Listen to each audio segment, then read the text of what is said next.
Okay.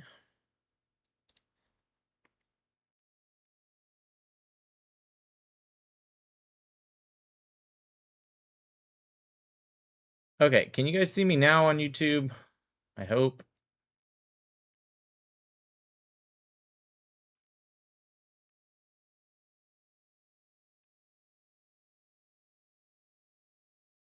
Yes, okay. Sorry about that, you guys. I don't really know what happened with YouTube. I had to reset and remake the schedule live. So let me just go ahead and put it on Discord, because I'm sure a lot of people might be like, what the heck's going on? I hope Jason, who I'm debating, totally is watching, so he knows why, because I just texted him. I was like, yeah, technical difficulties, 1 sec. Link broken. Use this one. Okay. All right. All right.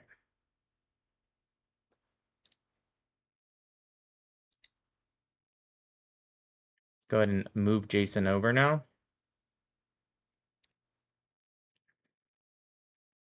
This is Jason? Yep, how you doing? Okay, perfect. Okay, can you do me a favor? Can you turn your camera on Discord so that way I can... Sorry about the delay. There was this, Oh, wow, you and I look like... I'm also wearing black and you're wearing black. Anyways, there was this, like, this messed up, YouTube link, and that's why I was like, I thought I was live on YouTube the whole time, and everyone's like, you're not live on YouTube, and it's like, it says I'm live, but so I had to reset it. Okay, now Yeah. let's put you on TikTok first. Okay. Do you understand a problem if I hit the vape and stuff? Just do it off screen because we're on TikTok. I don't care. I vape too, but TikTok is real lame about it. Yeah, it's so bizarre. Yeah, I think it's insane. So just like what I do is I just move my head over to the side. Okay, okay. So let's go ahead and stick that over there. And Are we live now? we are live. Yep. I'm just trying to get your the ratio right down so that way I can put you kind of just like above my head on TikTok. Okay, so you're on TikTok. That's done. Hopefully this isn't too much computer power and I don't delay too much, but I think we're good. Now, let's get you on YouTube.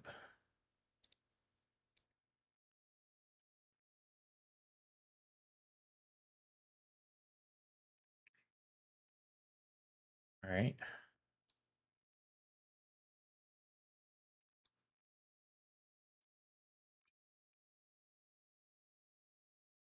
All right, guys. Sorry, sorry for the delay. We're done on TikTok now. YouTube and I guess X. Are we on live on X? Yeah, we're live on X. Just got to get his face on there, and then we will be ready to go.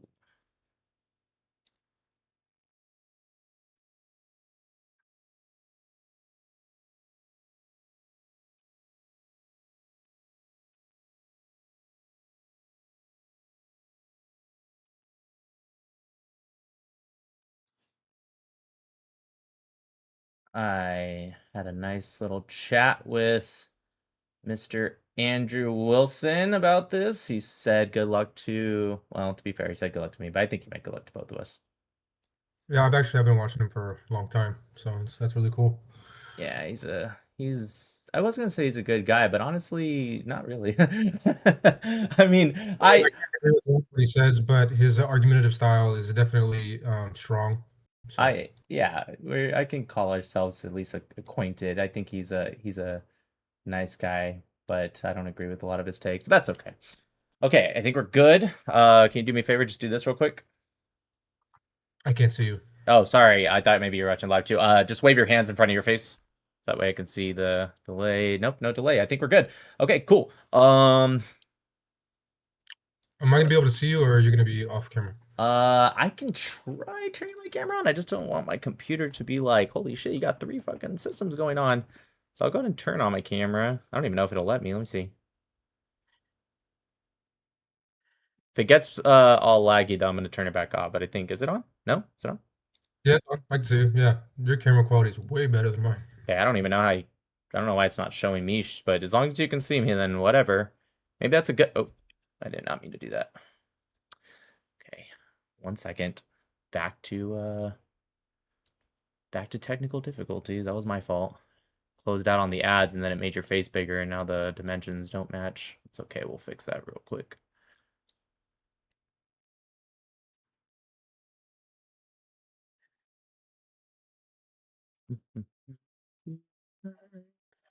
Back to reality. Okay.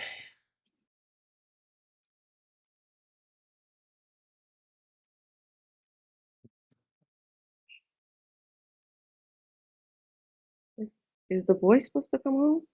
No. So who's trying to open my It- door? Oh. Okay, sorry. One more second. No worries.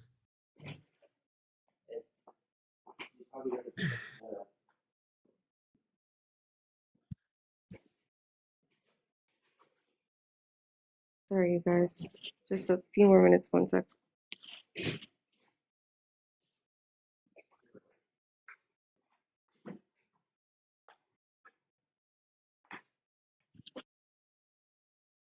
Those of you on TikTok, just keep liking, keep supporting. Tap, tap, share, share. All you can do. Thank you. Just a moment.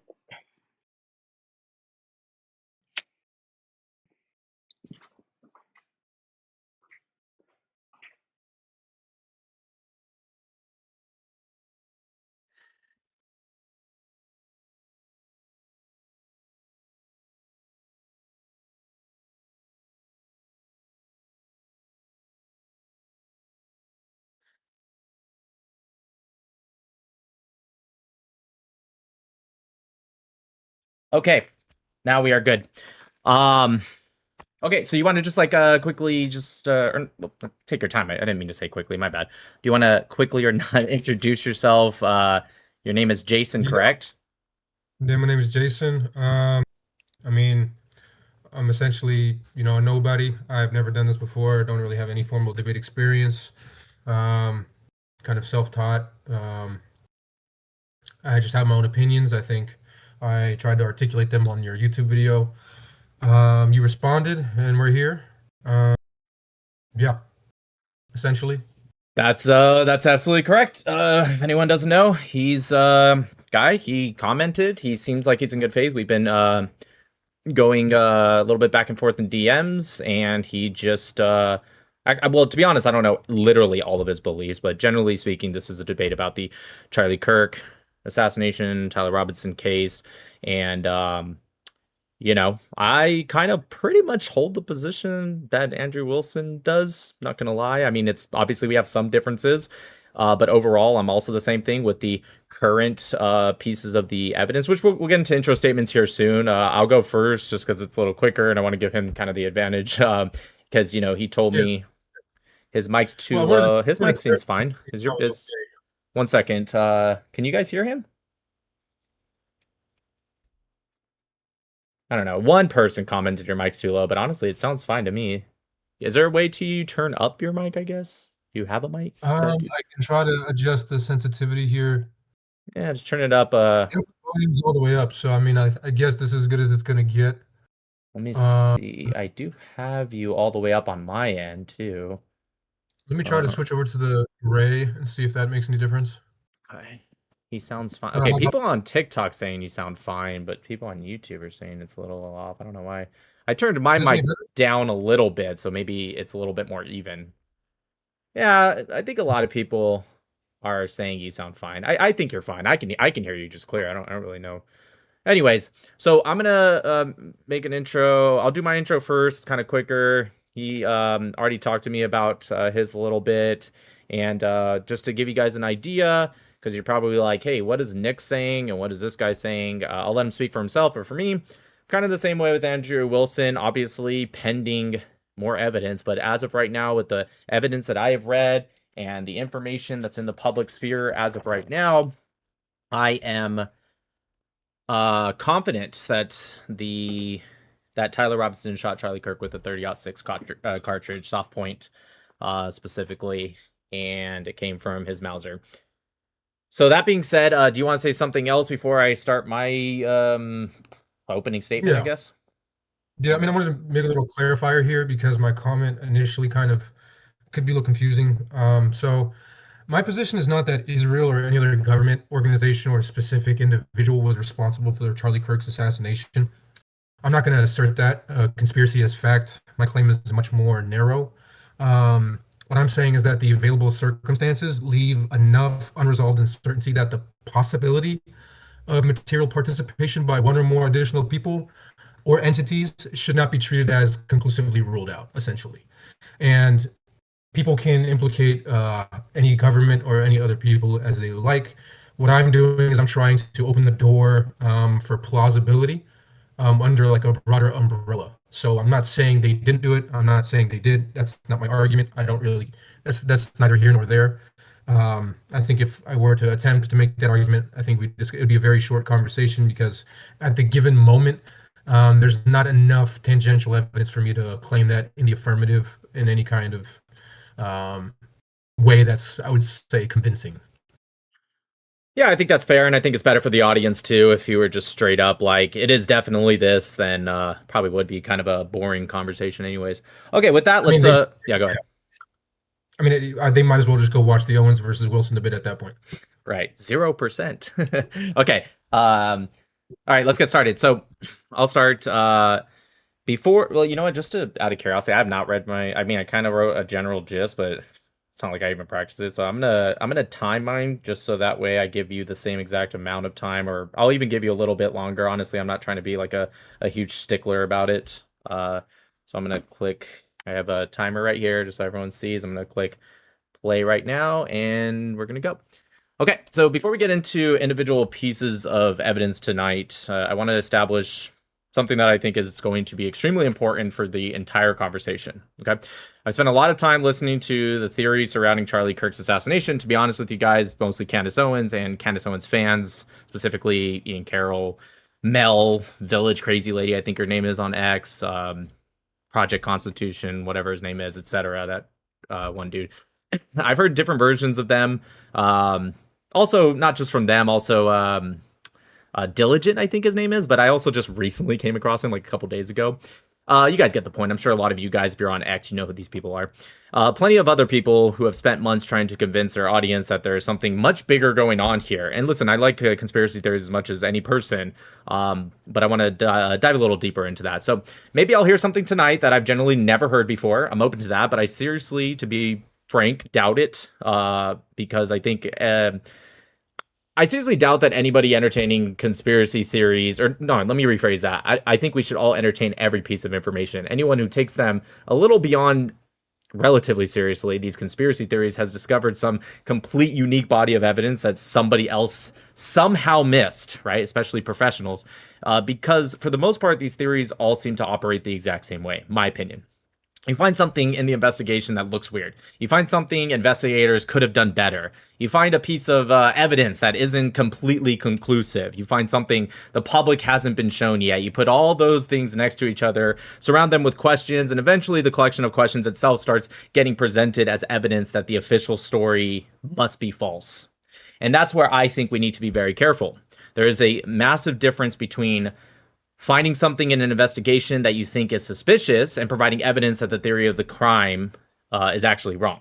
Those are not the same thing. Investigators can make mistakes without Tyler Robinson being innocent or Patsy or whatever the case might be. Police can fail to collect something they probably should have collected without there being another shooter. Forensic evidence can come back inconclusive without becoming exculpatory.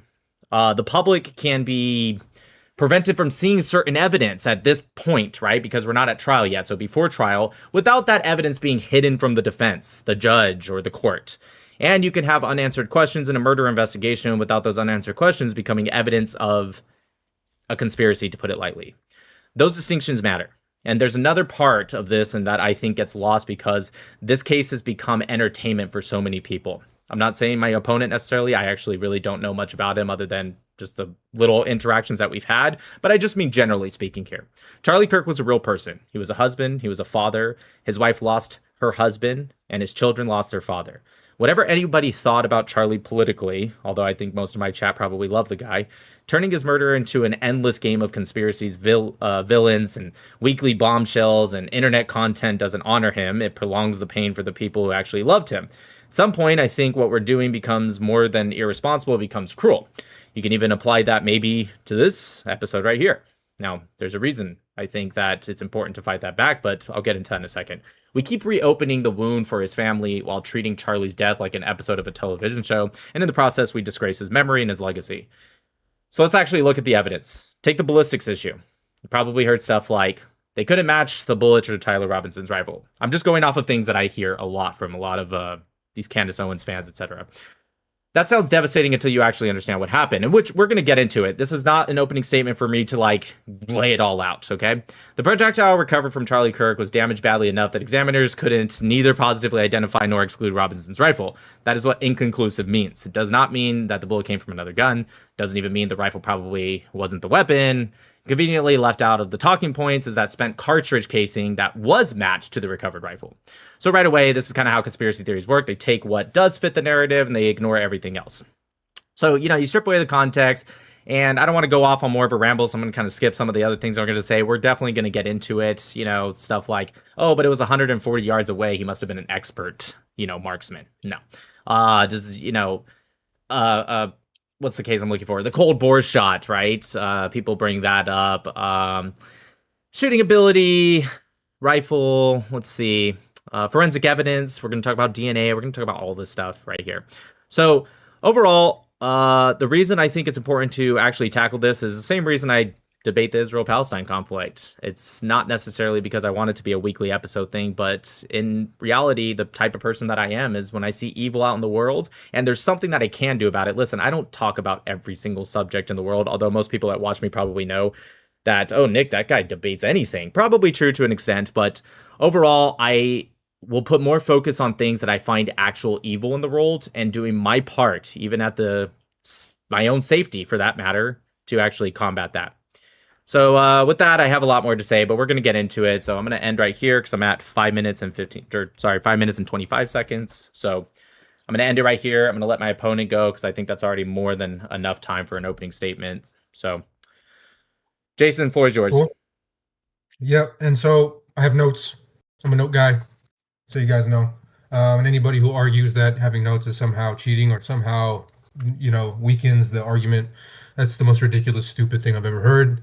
Arguments should be determined or judged based off their merit in a vacuum. Anybody who disagrees with that, I'd love to hear an argument why that's not true.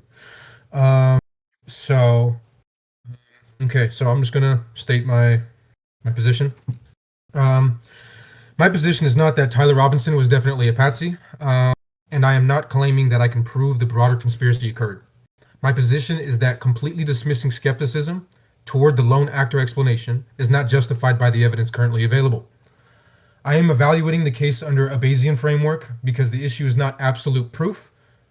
The issue is how strongly the available evidence should shift our confidence between explanations, or between competing explanations. The relevant possibilities are Robinson was involved and acted entirely alone, and 2, Robinson was involved, but one or more other people materially participated. There is substantial evidence that Robinson was involved. I concede that immediately. But evidence of involvement and evidence of sole responsibility are not the same thing. And evidence does not necessarily support both conclusions with equal strength. That distinction matters. That's it. That's mine. And there you go. That's it? That's all you got? You're good?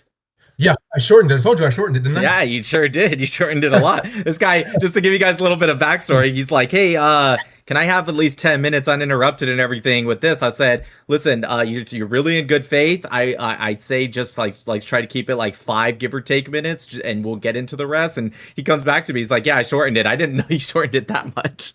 Okay. All right. So just make sure.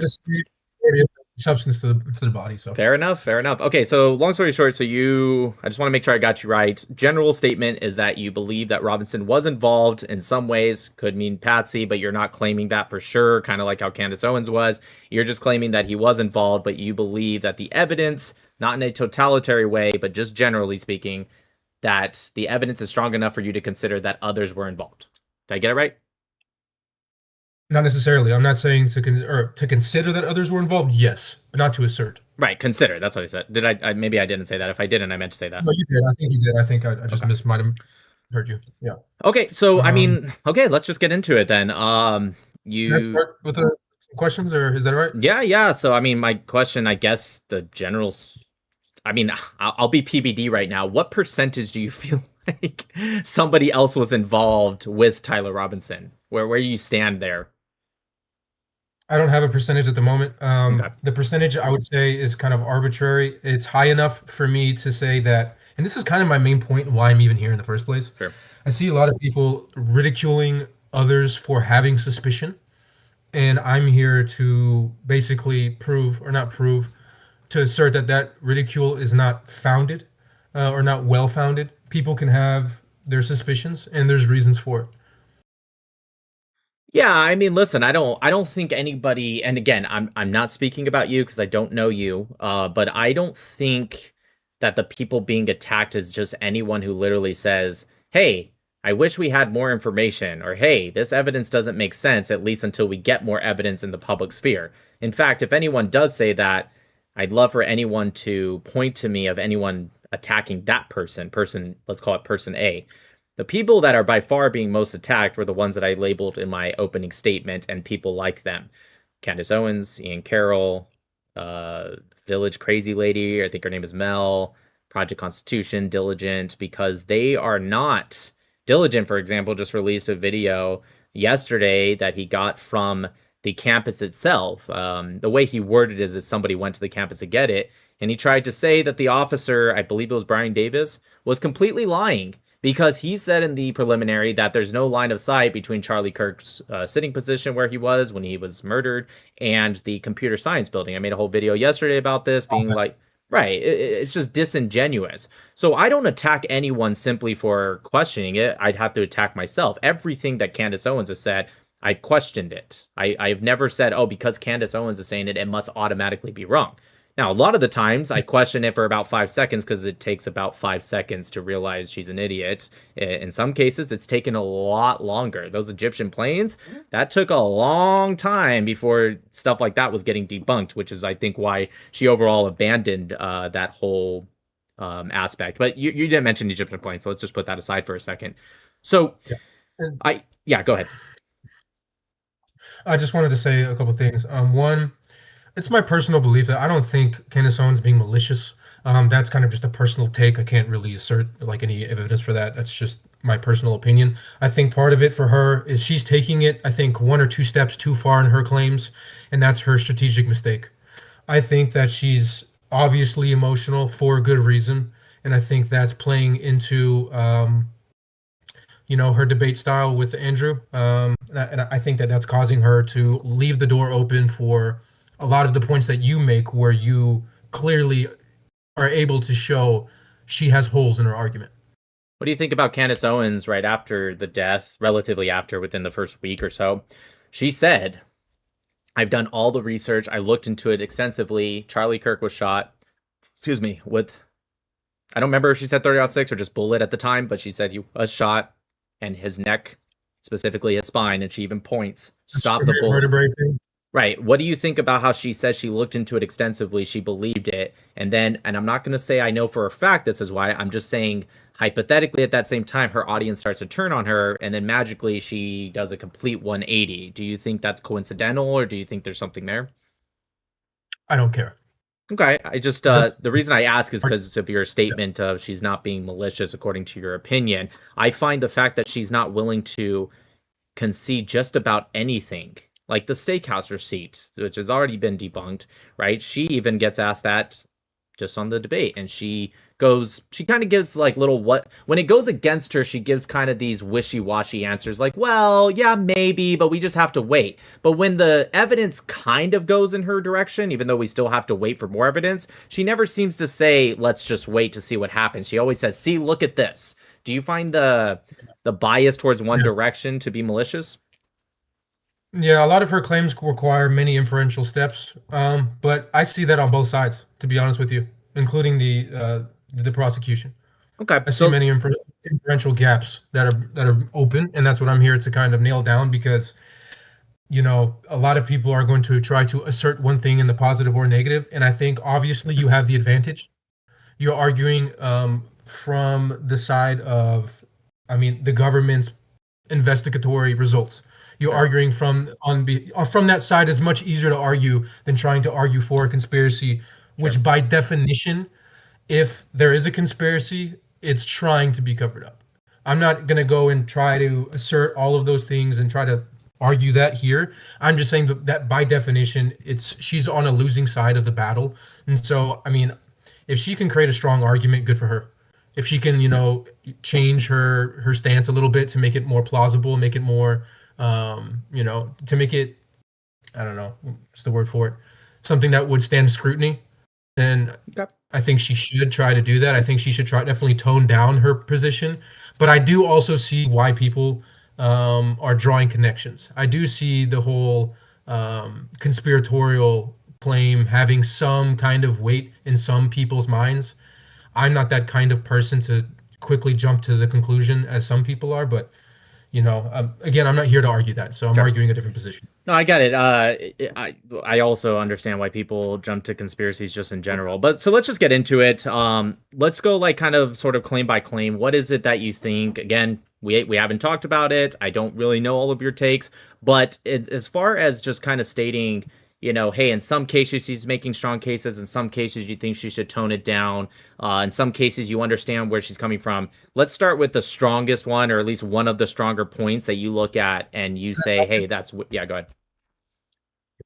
I just wanted to start off by establishing exactly what it is that you're claiming. Um, so, can I just ask you directly, how confident are you that Tyler Robinson acted entirely alone? Entirely alone? I guess it depends. Yes. When you say entirely alone, you just mean like in a nefarious way somebody helped him, whether it be because he's a patsy or he's part of said group that killed Charlie Kirk. He's the sole culprit. He's the person responsible. He pulled the trigger. He planned it. It's The his reason doing. I'm There's no asking other. is would help include, like, let's say something came out and Lance Twiggs, the boyfriend, girlfriend, whatever the heck that the trans boyfriend, if like it came out that she can someone remind me, is Lance Twiggs a dude pretending to be a girl or a girl pretending to be a dude? I don't remember. I think it's a dude. Anyways, if Lance Twiggs came out and he actually knew ahead of time, and that came out, let's say, 5 months down the road, oh, Lance Twiggs didn't just, get this random text and he goes, oh my gosh, he actually knew, let's say, that Tyler was planning it for a week. I could maybe see that as a possibility, but I assume your question is probably a little bit deeper than just the boyfriend knowing a little bit more. Is that a fair statement? You could say that's a fair statement. I mean, I think that it would be not unreasonable to assume that the boyfriend slash girlfriend, whatever, um, probably knew about it. I'll just say this directly. That's about as far as I'm willing to go. If we're talking about acting alone in terms of the Mossad helped him slash French Legionnaires slash Egyptian slash Mormon beekeeping groups slash Or maroon anybody. shirts, or yeah, like a professional hit, if you will, whether you're talking about US, Israel, French, whatever, I do not buy into that at all. There's nothing at all that supports that. There are questions that people raise that I find, at least within a reasonable doubt. Of course, obviously more information can come out that none of us know, including myself, but with the information we have right now, there's nothing that substantiates that within a reasonable doubt, a significant one for that matter. Would you say that you're confident, near certain, maybe? Yeah, I'm very certain of that as of the information that we have right now. Again, if we Okay. mean alone, like, Lance Twiggs maybe knew a little bit more, no, that could be, I don't think so, but that could be up in the air. I'm willing to bet that. But like I said, I'm assuming you're talking about more in a professional way. Is that fair? I'm not. I'm neither claiming either or. I'm just asking, just in general. Do you believe, like, or what's your level of confidence that he was essentially the one who is? He's essentially a lone actor, other than maybe telling his girl boyfriend, whatever you want to. Yeah, other than like refer. maybe telling them, and maybe they have even some sort of help, because I'm going to assume a tranny probably also didn't like Charlie Kirk, like pending just that, or maybe a friend, because he did if I remember correctly, Discord message some of his friends or something. Pending those little things, I'm fully confident as of right now with the evidence that we have. Okay, and I just want to make sure I reassert this. My goal here is to provide some credibility to those who are skeptical. I am not saying which which theory they have in place. It doesn't matter to me. That I'm trying to assert that skepticism is warranted, and that's essentially my claim here. Well, I don't think So, anyone disagrees with that. Of course, skepticism is warranted. It's when skepticism turns into what I find to be evil ideology that I find not warranted, or lazy ideology at everybody bare. agrees with that. Not everybody agrees skepticism is warranted. Many people are kind of addressing this as if it's an open and shut case. Okay, I am not particularly one of those. I want the trial to happen. So you know, what I will say though is when skepticism becomes either evil ideology, which is what I see with Candace Owens and crew, or lazy ideology, which is what I see with Candace's cults following, right? And when I mean by lazy ideology, they bring up these claims, and I'm like, it takes me 5 seconds to explain that. This is like, you're just being lazy. Anyways, let's get into it. So now that we've gotten kind of the claims out of the way, what is your kind of like, with the things you do see more plausible with, whether it be Candace Owens or somebody else you heard that's like Candace Owens, what is something that's more plausible that you look at and you're like, that makes absolutely no sense? Okay, so number one, the thing that I think makes no sense, or it's very suspect, Sure. is the communications aspect. The communications aspect to me kind of throws up red flags. Mm-hmm. It's not. It doesn't conclusively prove anything about any other involvement with anybody else. I've already stated that a few times, but it does kind of give off that conspiratorial vibe, and I can explain why. When you say communications, are you talking about like his text message? What do you mean by that? Or are you talking about to the public communications? No, it's his text messages leading up to the crime, and maybe shortly after. Okay, got it. Keep going. Yeah. So, I'd like to ask you, if possible, what do you make of the alleged communications? Is there anything about that that you find weird? Um, Weird, like the way he's speaking, or the fact that he did any communication at all? Not the way he's speaking. Yeah, the fact that he, I mean, it seems unusual to me that he was willing to self-incriminate to such a degree I when would. he, I, sorry, go ahead. yeah, I was just gonna say I would find that maybe a little weird at first, but we know based off the testimony of, I believe it was his roommate. I'm like 99% sure his roommate said that he was crying and saying, "I wish I didn't do it." So it sounds like this guy was having a lot of I'm not gonna say guilt. I don't think he particularly. I don't know Tyler, but I'm gonna go ahead and guess he probably doesn't care about Charlie Kirk even after assassinating him. Anyone who's willing to do that is evil, regardless of ideology.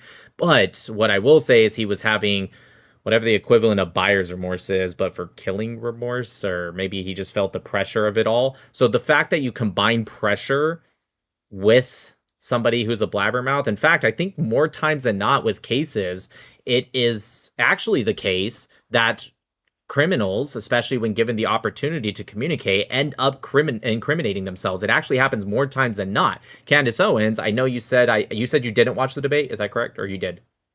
I watched about the first hour and then I got pissed off because I felt like both sides were making they weren't making the what I would call the epistemologically strongest claims. Okay. They were it was irritating me, and I also didn't want to kind of influence my own arguments, so I just stopped. Okay, fair enough. So I don't know if this was in the first hour or this was after, but there's a part where Candace Owens says something similar to what you just said, and she said a dealer on the corner that sells stuff.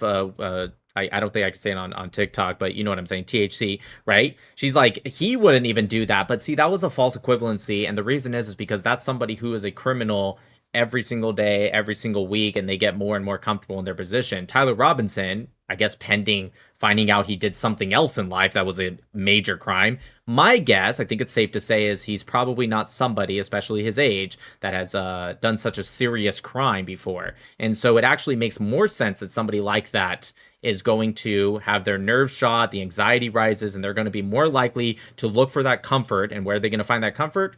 Roommates, friends, boyfriend slash girlfriend, whatever Lance is to him. So yeah, actually, no, I don't find that weird at all. Okay, well I do. So let me see here. What do you think about how most cases people, especially when they're given the chance to communicate more? In fact, if you ever take the time to look at interrogation videos, one of the biggest things that police officers do is just to stop talking and let them speak more and more. Sometimes when they even want to ask a question, they purposely just stare at them. Why do you think that's a tactic, and why do you think it works more times than not? It's the pregnant pause, makes people uncomfortable, gets them to start revealing things that they normally wouldn't. But why would they do that if they don't want to go to jail? Because they're nervous and they're making a stupid logical decision or illogical decision. Do you think Tyler Robinson was nervous? I can't assert nor I can't deny nor confirm that. Do you think after assassinating, he sees his rifle or his grandfather's rifle all over the news? He's getting more. Is it at least plausible to think that maybe this young guy who just murdered somebody who's not again? Yeah. Okay, yeah. That's all I'm saying. So if he was nervous, and you just said that nerves make people reveal things. But he could have been, yeah, for sure. Okay, that's all I want. I just want to. Kind of assume that. It's reasonable to assume that. Okay, so if he was nervous, again, big if, right? If he was nervous, and you just admitted that criminals who just did a crime, their nerves cause them to talk to a complete stranger, I would argue that if he was nervous, I'm going to assume he was, but you're right, it is an assumption, but if he was nervous, him talking to somebody that he feels comfortable with, sorry, doesn't seem that weird to me, but keep going. The weird part is that he acknowledged that he acknowledged the potential for them using his messages to incriminate him. So it's not like he wasn't aware that what he was talking about electronically could be used against him. He was aware of it. That was demonstrated in his own messages. Right. So that in itself is very weird to me, especially considering that, it's just weird. It's just weird. I mean, I'm going to speak from my own personal, this is anecdotal, obviously, but most people I know, criminal or non-criminal, if you were to ask them, is it smart to discuss any kind of illegal activity, especially talking about murder here, over any kind of electronic communications? That doesn't, no. He can make that mistake. That's totally fine. That happens, like you said. It's not without precedent. So I'm not going to try to sit here and argue that that's something that's impossible or completely proves that, there's a broader conspiracy. But at least there is room to have suspicion regarding that point. Right. Okay. So I got two things from you. You said he knew cops would see. I agree, but we also have to take into consideration that he was very seriously considering unaliving himself. So maybe he didn't care at that time until his father confronted him, and they had I believe it was a sheriff. I know it was a friend of the family. I think it was a sheriff, cop, whatever. They convinced him to actually turn himself in. And then there's communication where he says to, I believe this was his friends on Discord, maybe it was somebody else, but I know there's communication where he said, I'm going to be turning myself in, or I'm surrendering, I think is the word he used. So you are correct that maybe that's a little weird. I don't see why that equals. I don't mean to take words out of Candace's mouth, but don't you think that really is too on the nose? What's too on the nose? The fact that not only did he explicitly outline what he was going to do, but then literally what he did do, right? Not going to do, did do. Did do, yeah. Did do, but he literally he discussed that he would be visible on camera. Yeah, that isn't a little on the nose. No, to me, it was somebody he loves, and he's saying, look, this is going to happen. And before you say it, yes, like, you're going to see me. I want to be the one to tell you instead of you finding out via Fox News or CNN. That's how I took that. But real quick, I just want to say, again, this idea of it's too on the nose, when most people end up doing this kind of stuff, even to a stranger, they end up just telling on themselves and giving details. I don't see why that would be so weird that he would tell somebody he loves and is effectively saying, again, we'd have to ask Tyler, maybe that'll come out in time exactly, but my argument is just as, if not more plausible to believe, he's telling his love, you're going to see this stuff, and I want you to hear it from me because it's definitely going to come out in 5 seconds. And that's not weird to me. Not in person. I'm sorry, what? Why not do that in person? Time sakes, if something is going to be coming out literally in seconds, like every second you're seeing stuff on the news or getting more information out. He discussed his plan. Like, it was long before the actual event took place. He was discussing this, from what I understand. No, it was definitely what do you mean before the event took place? Oh, wait, what? before he actually shot Charlie Kirk, and correct me if I'm wrong, I could be wrong here. I could have my facts mixed up, but he discussed I his don't think that's planning I don't think that's before. accurate at all. I think it was after the fact. Can you pull up a fact check on that? Because I could be wrong. I could just Google it real quick. There might have been some Did Tyler Robinson communicate with friends, family, or significant other about killing Charlie Kirk before he actually killed Charlie Kirk? Uh, let's see. Searching. Okay, so I don't like to use AI. I'm doing it for speed, but we can pull the sources. I just want to read for you. It says, no, Tyler James Robinson did not explicitly tell his friends, family, or significant other that he planned to kill Charlie Kirk before the assassination. While investigators revealed that he left a hidden physical note before the shooting, his loved ones were completely unaware of his specific plans until after the crime. Now, the sourcing on that is CBS News, ABC4 Utah, titled Testimony of Tyler Robinson's Former Romantic Partner, Lance Twiggs. The New Yorker, Charlie Kirk and Tyler Robinson came from the same. I can try to pull up. Here's the courthouse news. Roommate of accused Charlie Kirk shooter says Tyler Robinson admitted to slaying. That's this article right here for you if anyone wants to see. Yeah, I don't.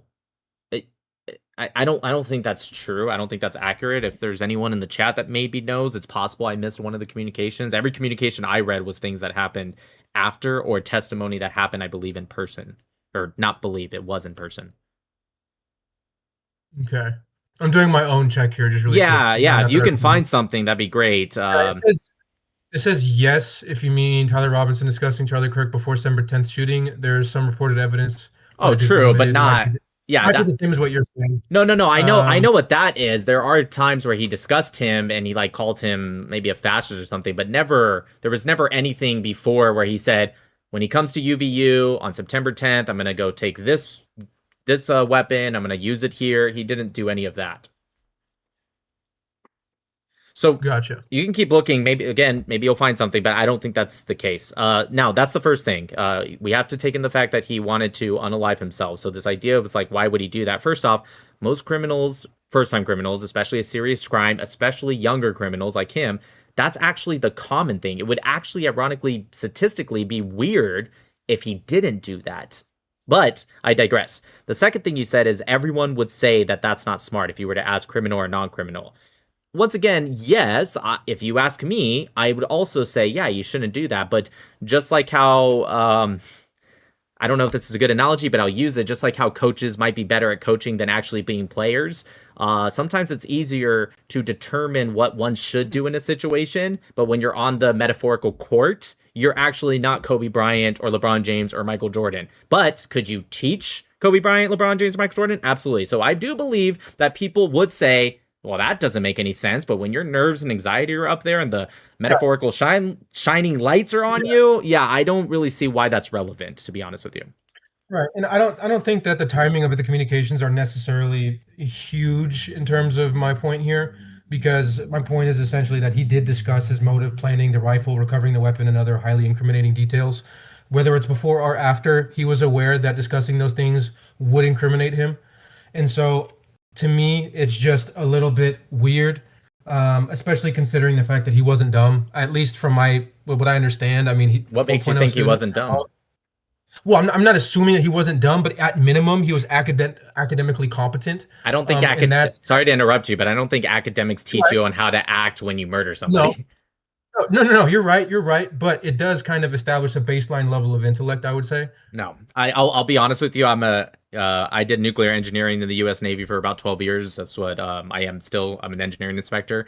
The amount of people that, especially the non-mechanics, I was a MMN. The amount of people that were nukes that will blow 99% of Americans out of the water when it came to academics, that could not do the most base. They couldn't pump gas without instructions. It's a lot higher than you think. People can be very, very book smart and do the dumbest shit when it comes to common sense. I don't buy that. I mean, sure, you can argue that point, and that's fair enough. But I mean, personally speaking, if I were to compare two people, I would give a little bit of weight to it. I think it's not zero weight, essentially. Okay. It might not be complete weight, but it's not zero either. Okay. Sure, we can put some weight to it. Yeah. Do you have And anything so, else, or do you want to keep going on communications, or is there other stuff that you are like, this is also what I find to be weird? yeah, because criminals do stupid things, but Well, he wasn't a one of the criminal, though. He is a criminal, but he wasn't a criminal. We have to remember that. no, right, and that I was just kind of broadly kind of giving you some rope here Sure. as to the claim that doesn't necessarily mean that he was smart, or it doesn't necessarily mean that he was thinking logically at the time either, which is I think what your point kind of is. That's what you're asserting. I think almost every, just like how you said, almost everyone would say it's not smart for a criminal or non-criminal would say it's not smart to do that. I'd be willing to bet if I polled America, most people would argue that you're not going to be thinking clearly after unaliving somebody, especially when you're not some kind of like assassin. How old is Tyler Robinson? I already forgot. Was he like 20 or Like 27 or something? how old is Tyler Robinson? I don't know. He's in college. He's got to be younger than that. He's got to be like 22. Yeah, I think he's like 23. Yeah, I was gonna say 20 to 22. He's 23. Yeah. So yeah, no, I agree with you. He wasn't thinking clearly, but yeah, he's a 23-year-old that just assassinated somebody that effectively billions of people saw. Not literally directly. There's about 5,000 people that saw it, but I'm talking about around the world. His face, not his face, but his face, as in Charlie Kirk's face. You know, the credits, or sorry, not the credits, the details of the investigation. What he knows they're about to find. He knows it. Like, as he's watching the news, he's like, oh gosh, they found the gun, they found the towel wrap. Like, Why would he tell his roommate to delete those messages if I'm sorry, what? why would he tell his roommate to delete the messages if he didn't think that it was, significant? I don't think he didn't think it was significant. I think, just like all criminals, they say things, right? Sorry, let me rephrase. All non-criminals that do a major crime, they say things, and then there could have been a lapsing thought where he's just like, maybe that wasn't smart. I'm not sure. We'd have to ask him, but I don't think. What I want to get away from is the idea of just like, hey, this kid's weird. Yeah, the kid is weird. I don't know if you saw. Did you see that video of him from like a year before the assassination where he got like pulled over by a police officer? Did you hear how he speaks? Did you happen to see that video? No, that video, no. There's a video that got released. I think it was a year before, give or take. He literally speaks very weird. He's very awkward. And this is not with the idea that he just murdered somebody. This is just how he is. So yeah, Is he off a little like ADHD or something, or autist or something? I mean, I don't know. I'm autistic. I don't think I don't know. I don't know how to explain it to you. You should just go watch the video. The way he speaks, the way he acts, his mannerisms, it's very weird. Yeah. And so I'm not here to argue if Tyler Robinson is weird or not. I'm here to argue, why does that go, again, very keywords here, beyond a reasonable doubt? Why that should shift us to, again, this idea that we should question that without lazy thinking. We should question everything. Yeah. But I'm talking about getting to lazy thinking, to evil ideology, somewhere in that spectrum. That's what I want to avoid. Yeah, and I think what matters is the kind of the combination of the two. It's like an academically capable person, according to the state's own account, demonstrated very specific awareness of the forensic and electronic evidence, nevertheless supposedly documented all of it. And that is just, to me, that's weird. And you can disagree, but if he displayed awareness that would be used against him, and then just decided to document everything anyway, to me that is weird. You're saying he documented stuff after asking his roommates to delete things? I'm sorry, repeat that. When he asked his roommate to delete that message, which I'm going to be honest with you, I don't remember that. I'm not saying you're wrong. I just don't remember that part. When he asked that, was that after or before he already documented stuff and texted Lance and all that? I'm pretty sure that was, you can double check this. I think it was after. Right, so that actually makes sense. If he said it before and then, because that's what I don't know if you meant to, but just so you know, what you just said was, if he knew that would be incriminating, then why would he go and label it all out? It's the opposite. He labeled it all out, then he realized it was incriminating. Well, yeah, fair enough. But I mean, we should probably check that right now, if possible, because I think that would clear up. Sure. Let me see here. And sorry to do this fact check. No. Fact checking's fine. Yeah. Did Tyler Robinson tell his roommate to delete the messages that he sent? Before or after? Well, I'm going to ask it first. Once it says yes, then I'll try to establish a timeline. Okay, there we go. What time, date and time, did he tell his roommate to delete this exchange? Seems like he told the roommate and Lance Twig. I'll just read what it says first. All right, 1 second, please. Yes. I'm not hungry. I got us burgers. From this place in Los Angeles and the city. It was really good. Okay. Sorry, my wife's asking if I wanted food. Anyways, so this is what it says. I said, did Tyler Robinson tell his roommate to delete the message that he sent? The AI, Gemini, says, yes, Tyler Robinson explicitly told his roommate to delete the text message they exchanged. According to court documents and text logs revealed by prosecutors, Robinson instructed his roommate and romantic partner, Lance Twigs, to delete this exchange, that's in quotes, shortly after the shooting of conservative commentator Charlie Kirk. The instruction, after sending messages confessing to the shooting and discussing the weapon, Robinson then told Twigs to delete the conversation. Okay, so it says right here, legal consequences. Because he told Twigs to destroy the message history, this is why prosecutors are hitting him with an additional charge of witness tampering, which Candace Owens did bring that up. There's 2 charges of witness tampering. I guess this is what got him the second one. Then I asked what date and time, did he tell his roommate to delete the exchange?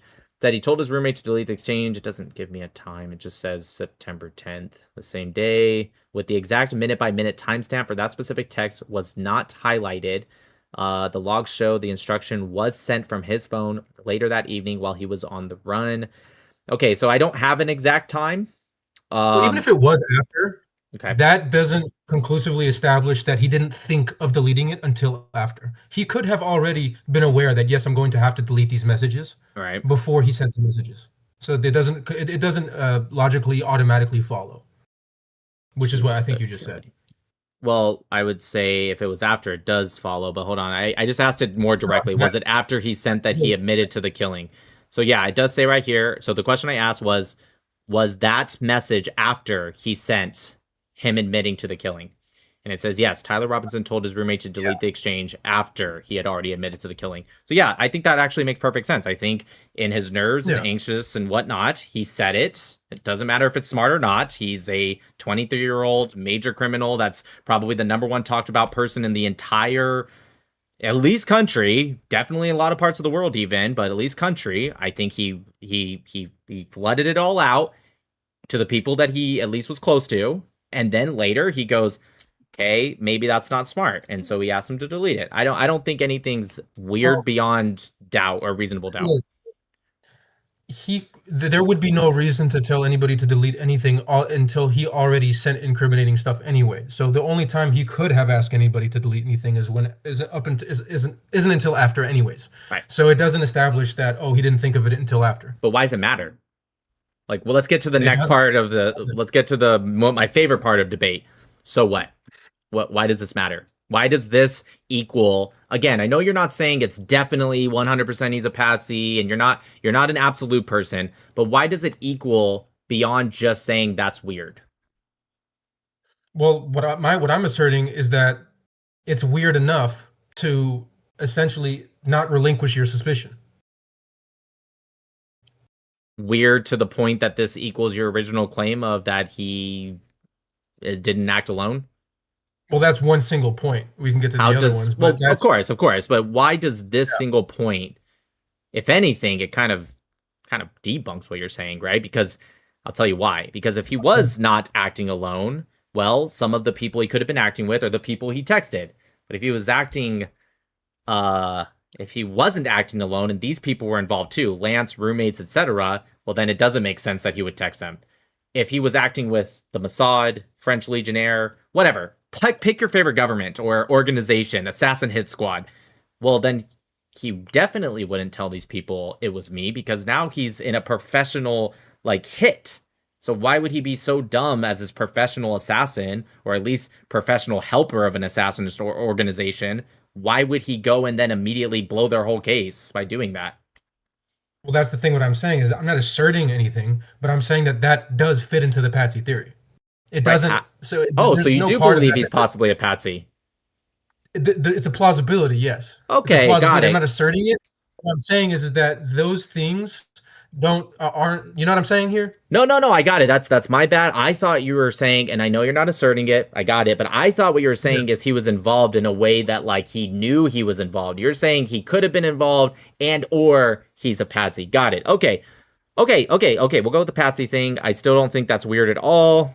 Let's move on to unless you want, if you have more, keep going. But let's move on to the next thing that you say. This is my next. This is weird. This is a big deal. This is evidence. Yeah, sure. I mean, I think the next thing I would have wanted to move to is the separate from the confession from. Hold on, give me a second here. Okay. Shooter identification and surveillance. This is one of the things that I think a lot of people are using to try to, I guess, use against people who have suspicion. Real quick, you said shooter identification and the surveillance footage, rooftop footage. Yeah, the composite footage, that stuff. Okay, what about it? Well, people are using this to essentially try to dispel suspicion. And there's no clear direct there's no clear direct facial identification of Robinson in any camera. How does this throughout the entire process? Yes, I agree. He wore sunglasses. I'm yeah, and a hat. I'm confused on how this equals plausibly Patsy or group effort with some kind of assassin hit squad. Why does this matter? I'm not asserting that. Well, that's your original claim, so... So what I'm asserting... So I guess what I was trying to do was... See, your position is less in the affirmative than I suspected.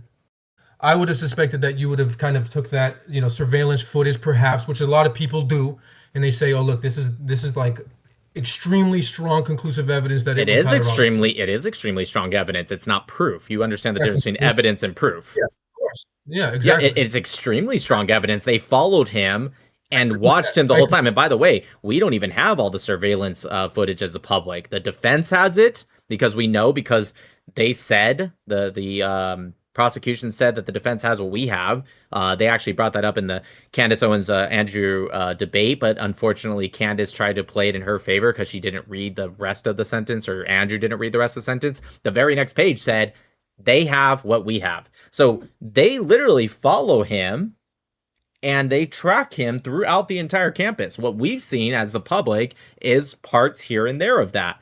So I think it's absolutely, if you're asking me to be more assertive, sure, no problem. I think it's extremely strong evidence that it's that proves him, and it definitely doesn't prove he's a patsy.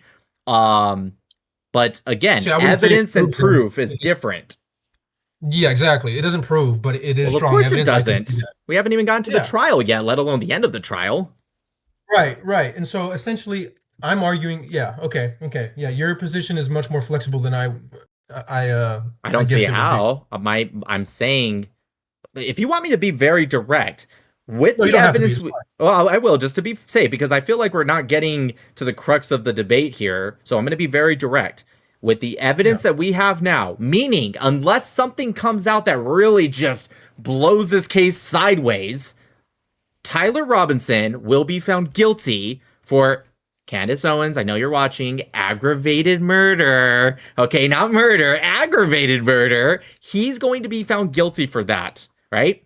But again, that's pending something coming out that's like, actually, we found this piece of evidence, and it really blows something sideways. As long as everything's going the way it's going and new evidence just goes in that same direction more or less, I'm saying it's Tyler Robinson. So if that's not as assertive as I can make it for you, then I don't know what to tell you.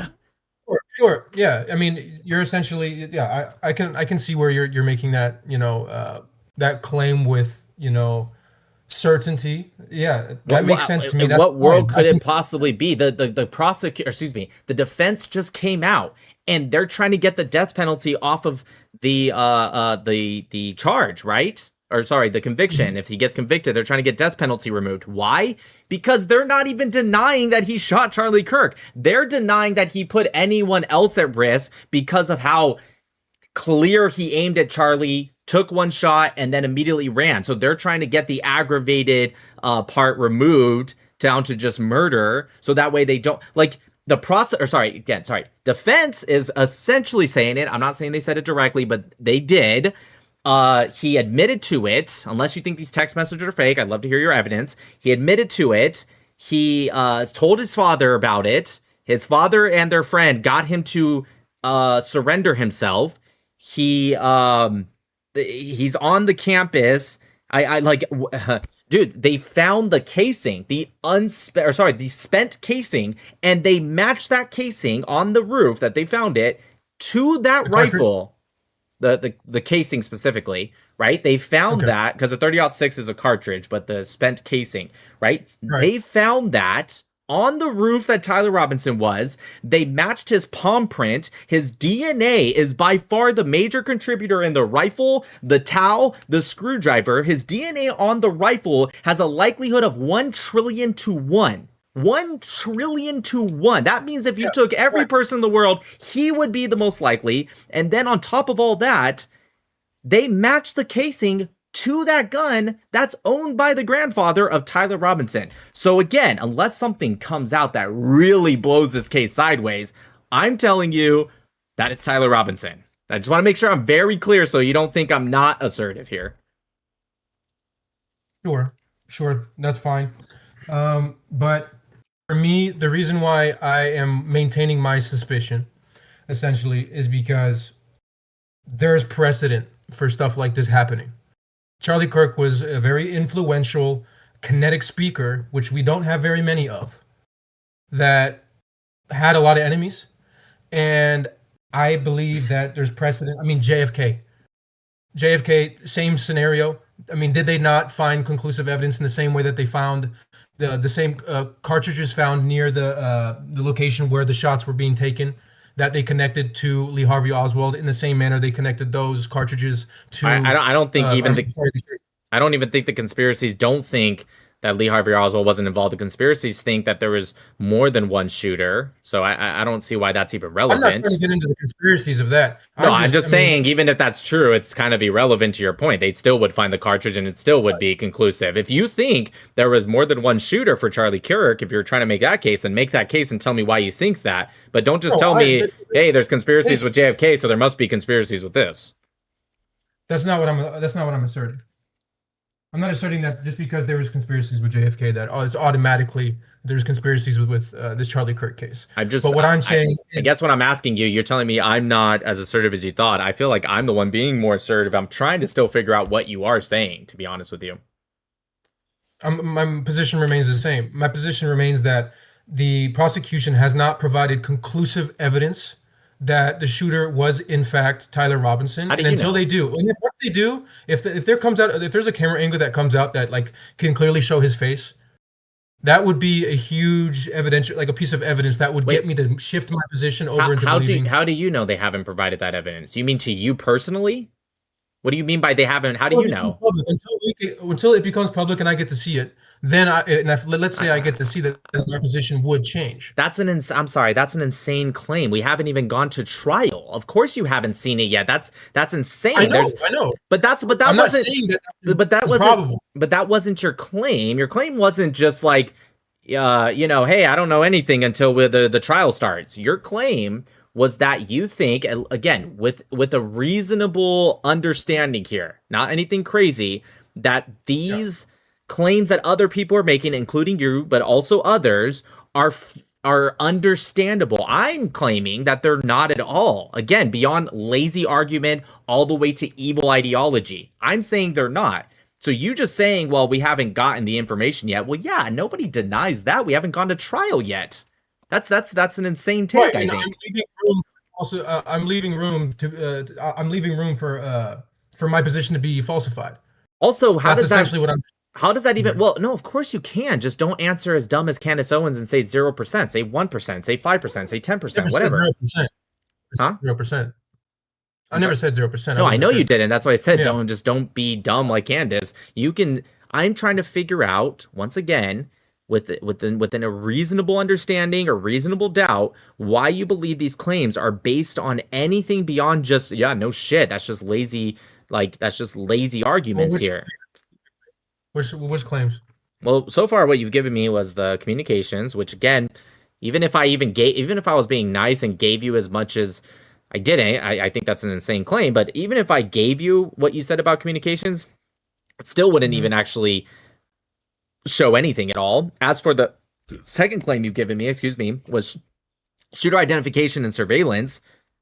none of that matters. So I'm asking you, what is your strongest thing that you think is weird about this case? Evidence, DNA, statistics, logic, whatever the case might be. What is the strongest one that makes, one second, what is the strongest one that you can say this right here is what gives me the highest percentage that proves or will maybe prove that he was a patsy and or a part of a group that assassinated Charlie Kirk? Which is the one that's like, when you look at it as of where we stand right now in life, that makes you think that's the one, if I were to, like, the biggest one, that's the strongest one that makes me think he was a patsy and or etc.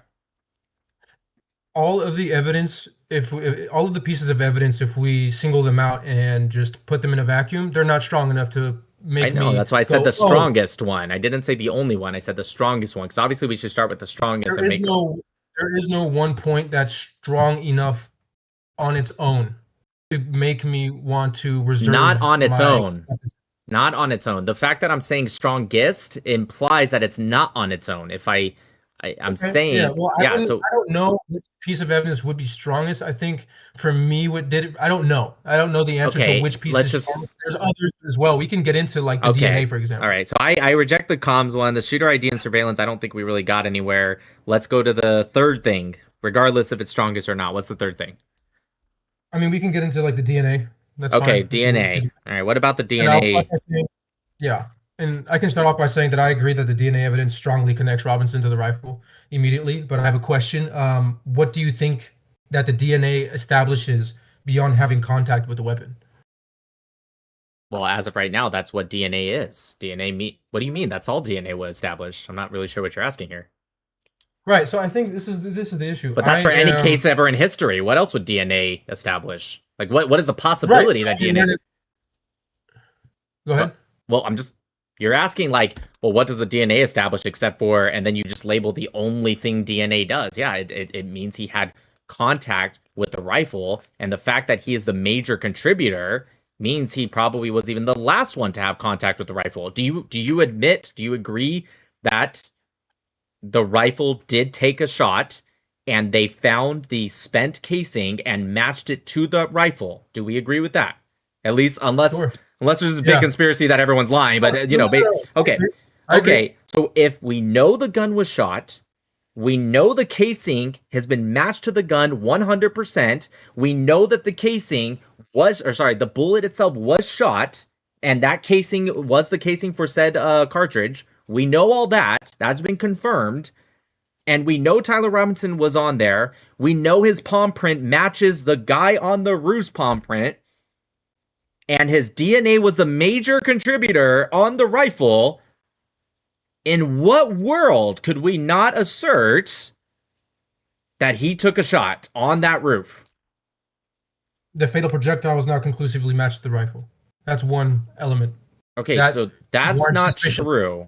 So that's a misconception that a lot of people say, and I kind of went over that a little bit in my opening statement. The bullet was not conclusively matched to Robinson's rifle. It's factual in the statement by itself, but it's extremely misleading.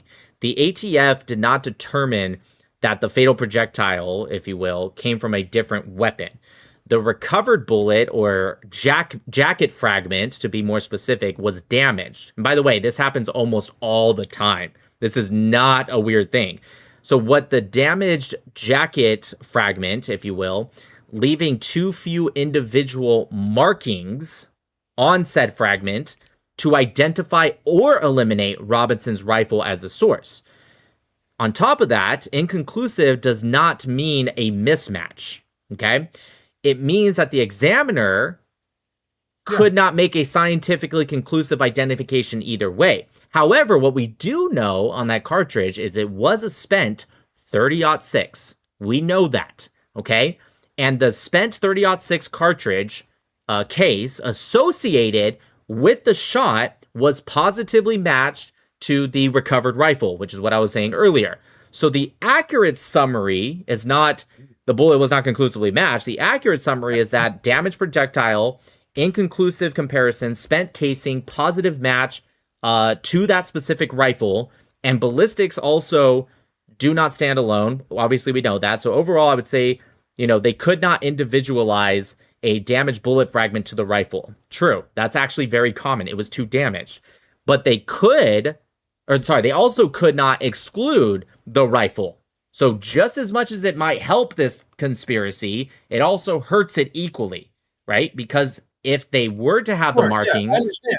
Okay. Yeah, I agree with you there. I agree that it works both ways, but that's not my position. My position is that because it's not conclusively matched to the rifle, there is still room for suspicion. In what way? They found the spent casing. The spent casing matched. It hasn't been conclusively matched to the rifle. So I'll explain. I'll explain. The only other option. Yeah. No. I'm going to explain something different. There's only one other option. Okay? There's 2 options. There's only one other. The first option is the narrative. Tyler Robinson on that roof shot his Mauser 30-06. Casing comes out, spent, and the bullet gets fragmented on the way into Charlie Kirk's, hits his spine. It's too fragmented, so they cannot read the markings, so they can't go either way. That's the narrative. You're saying, but it could be something else. This is the only other option. The only other option is that somebody else from a different spot shot a 30-06 with a different rifle at the exact same moment that Tyler shot as well, shooting Charlie Kirk with said 30-06, making the fragmented bullet come from person B's gun, and Tyler also shot it. Maybe he missed, I guess. We don't know where his bullet went, but he missed. And the reason I say Tyler definitely also shot it is because they have, on the roof Tyler was on, they have the spent casing. So what you're saying is, but there could be another option. That would be the only option, is that 30-06 bullet came from somebody else at the exact same moment, at the exact same, not spot as Tyler, but I'm saying spot as in the UVU campus, right? Computer science building? No. Some other building? Maybe. I don't know. But then I'd have to ask you, why would somebody do that? Even if this was some big Mossad conspiracy or French Legionnaires or whatever, why would they have Tyler Robinson shoot and also have some other guy shoot? Just at, like, in what world does that help them? Because we know there's a 30-06 in Charlie Kirk. It was too damaged to determine which rifle it came from. We know that Tyler's rifle shot. We know that Tyler's rifle had his spent casing. We know that Tyler's rifle was matched to that spent casing, and we know that casing matches the bullet fragment. So what's the other option? I have to ask you, what would possibly be the other option? I'm not here to assert other options. I'm here to assert that it wasn't completely matched to the rifle. And I'm trying to, let me ask you, is it okay if I ask you a question? Yes, but real quick, I want to say you are here to not assert as in 100%, but of course you have to give other options, because if you cannot give another option, then that makes the option that we're left with, aka the narrative in this case, that makes it the only possible one, which means it's 100% likely or at least significant. I'm sorry, what? The burden of proof is not upon me. You're the one making the burden claim. of proof is upon them to conclusively prove that bullet came from that gun and hit Charlie Kirk. The burden of proof is upon them, not me. Correct. So the way you prove it is by, well, actually, no, you made a claim. So the burden of proof for your claim specifically is on you. If you're just talking about, you're not here to argue that the case hasn't been completed yet. So if you're here to argue and say, hey, look, we haven't gotten this information yet, then there's no reason to be having this debate because nobody disagrees with that. You're here to argue that there's some plausibility to people's conspiracies beyond a reasonable doubt, more than just, I think it's weird, right? There's got to be something there. I'm not saying you're Candace Owens level. I got that. You made that clear. But there's something there. If you're only here to argue that we're not done with the case, well, yeah, no shit. We don't know what they have or haven't proven yet in court or given to the defense. You just asserted something I wasn't aware of. Right, because from a lot of the videos, a lot of the people, and I'm not gonna attribute your commenters to your belief. That's stupid to do. But I got the impression, based off of a lot of what I'm seeing online surrounding this conversation, a lot of people are treating it as if it's conclusive, as if any kind of skepticism towards this case, towards the Tyler Robinson lone shooter theory, is completely unwarranted. I've never heard one person. Go ahead. I'm sorry? I was just gonna say I've never heard one person ever say, I think it is unwarranted to even just say you think something's weird or questioning something. I've never heard one person Under your ever say video that. comments- Under your own videos, there's comments and there's plenty of them. There's no comment that says people are never allowed to question anything. Oh, maybe not per se, but there's definitely a large number of people that if you say, "Oh, I'm leaving open room for suspicion," they'll call you an anti-Semite and an idiot. And it's Okay. like I'm not claiming that's your position. I'm just simply here to say that. Can you point to me one person that is in my comment section says if you just have, or not even have, if you just leave room for possible future information, you're an anti-Semite? I'm not going to say there's literally zero, but if you're just going to cherry pick one or two comments, that's not even my main point here. My main point is but that's your claim right now. I don't know anyone, and when I say anyone, there's 8 billion people in the world, so sure, maybe there's literally someone. But if you're gonna sit here and tell me, dude, what does that mean? Like 0.00001%, and they might even be trolls who aren't even being serious. Like that's I'm sure, but within the echo chamber or within this debate, within this conversation, you're gonna have those people. I don't know anyone. You don't have to go into all 8 billion people. I've never heard there's not 8 billion people all discussing this online. I've never ever heard one person ever say that you're an anti-Semite if you even just want to question things. And if for some reason you find that one person, I promise you all Jews around the world, other than him, if he is a Jew, probably will call him an idiot too for thinking that. But I'm going to go off on a strong limb here and think you're minimizing it a little bit to push the narrative right now. I don't think people say that. Well, I mean, that's my personal experience. I'm not going to argue that. That's anecdotal, and that's a losing battle. But I'll concede this point to you. Fair enough. Sure. Yeah.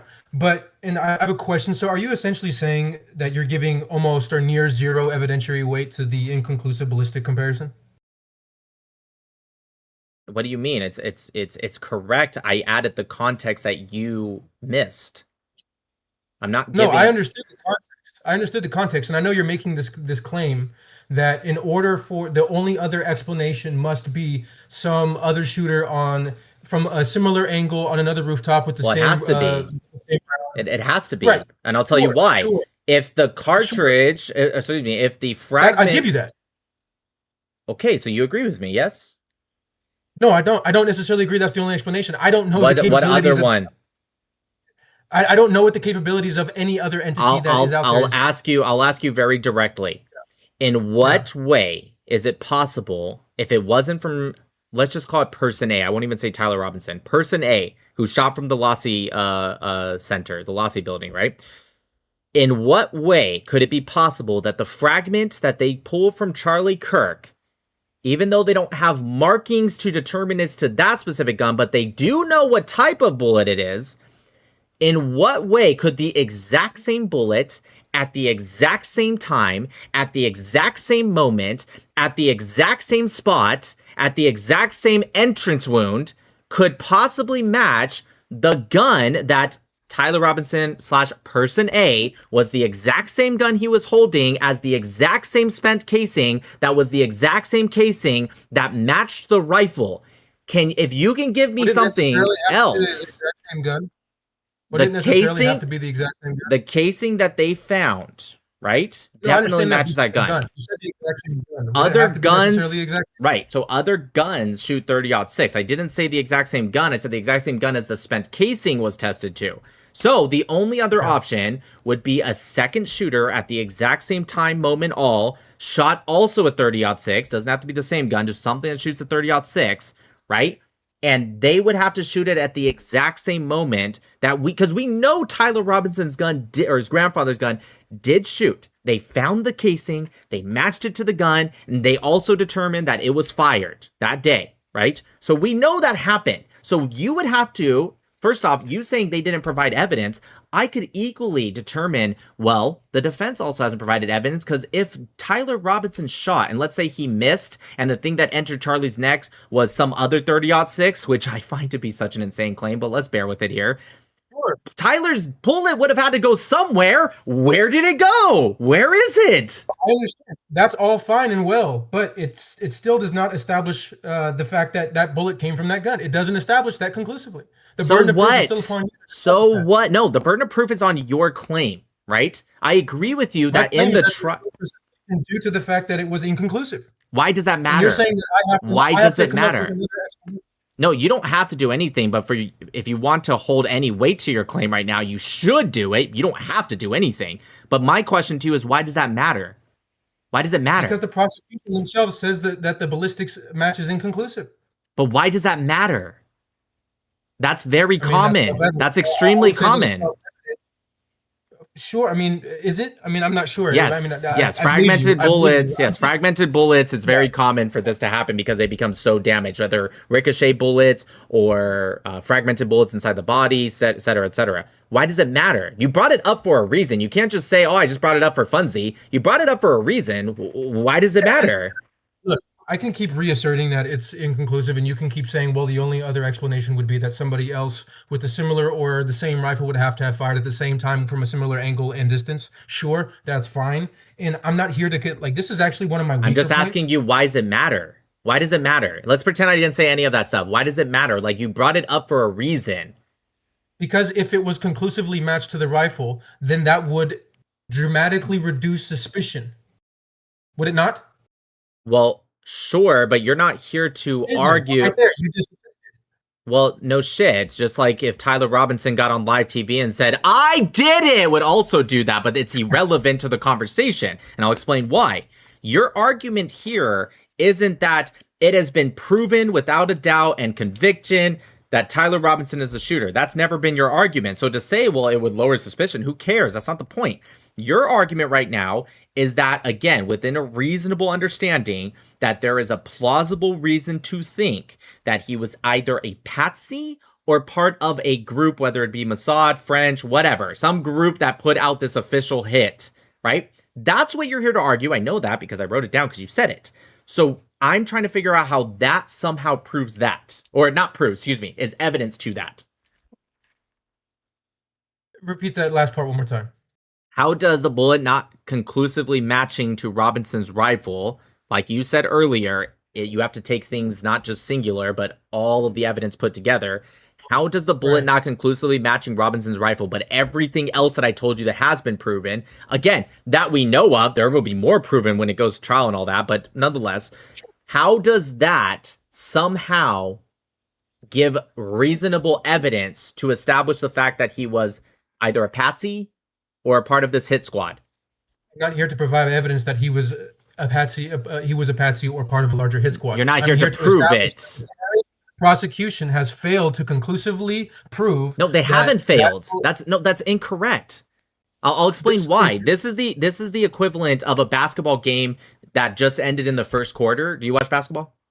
Well, hold on. Hold on. I gotta get this out real quick because what you said was incorrect. So do you watch? You said okay. If the bullet was to be, sorry. Just real quick, right? Because what you just said was incorrect. You said they have failed to. No, that's incorrect. This would be the equivalent. I'm not going to ask you the question because you didn't answer, so I'm just going to go with it. This would be the equivalent if the first quarter of a basketball game was complete and you say they failed to win. Everyone would be like, what the hell are you talking about? The game still has 3 quarters left. So no, they didn't fail to provide anything. And by the way, you don't even know that. I won't say that they failed. They haven't yet. Have we gone to trial? Of course not. So why would they? I'm leaving open the possibility that Tyler Robinson was the shooter still. See, this is where I think that's not your claim. Well, then what is my claim? Your claim was that, again, within a reasonable understanding, not just simply I like to question things. Anyone can question whatever they want. But within a reasonable understanding, you said it's plausible for people to have the thought that he was either a patsy or part of this super duper hit squad. That was what you said. I want to know why you think it's plausible beyond lazy arguments and or evil ideology.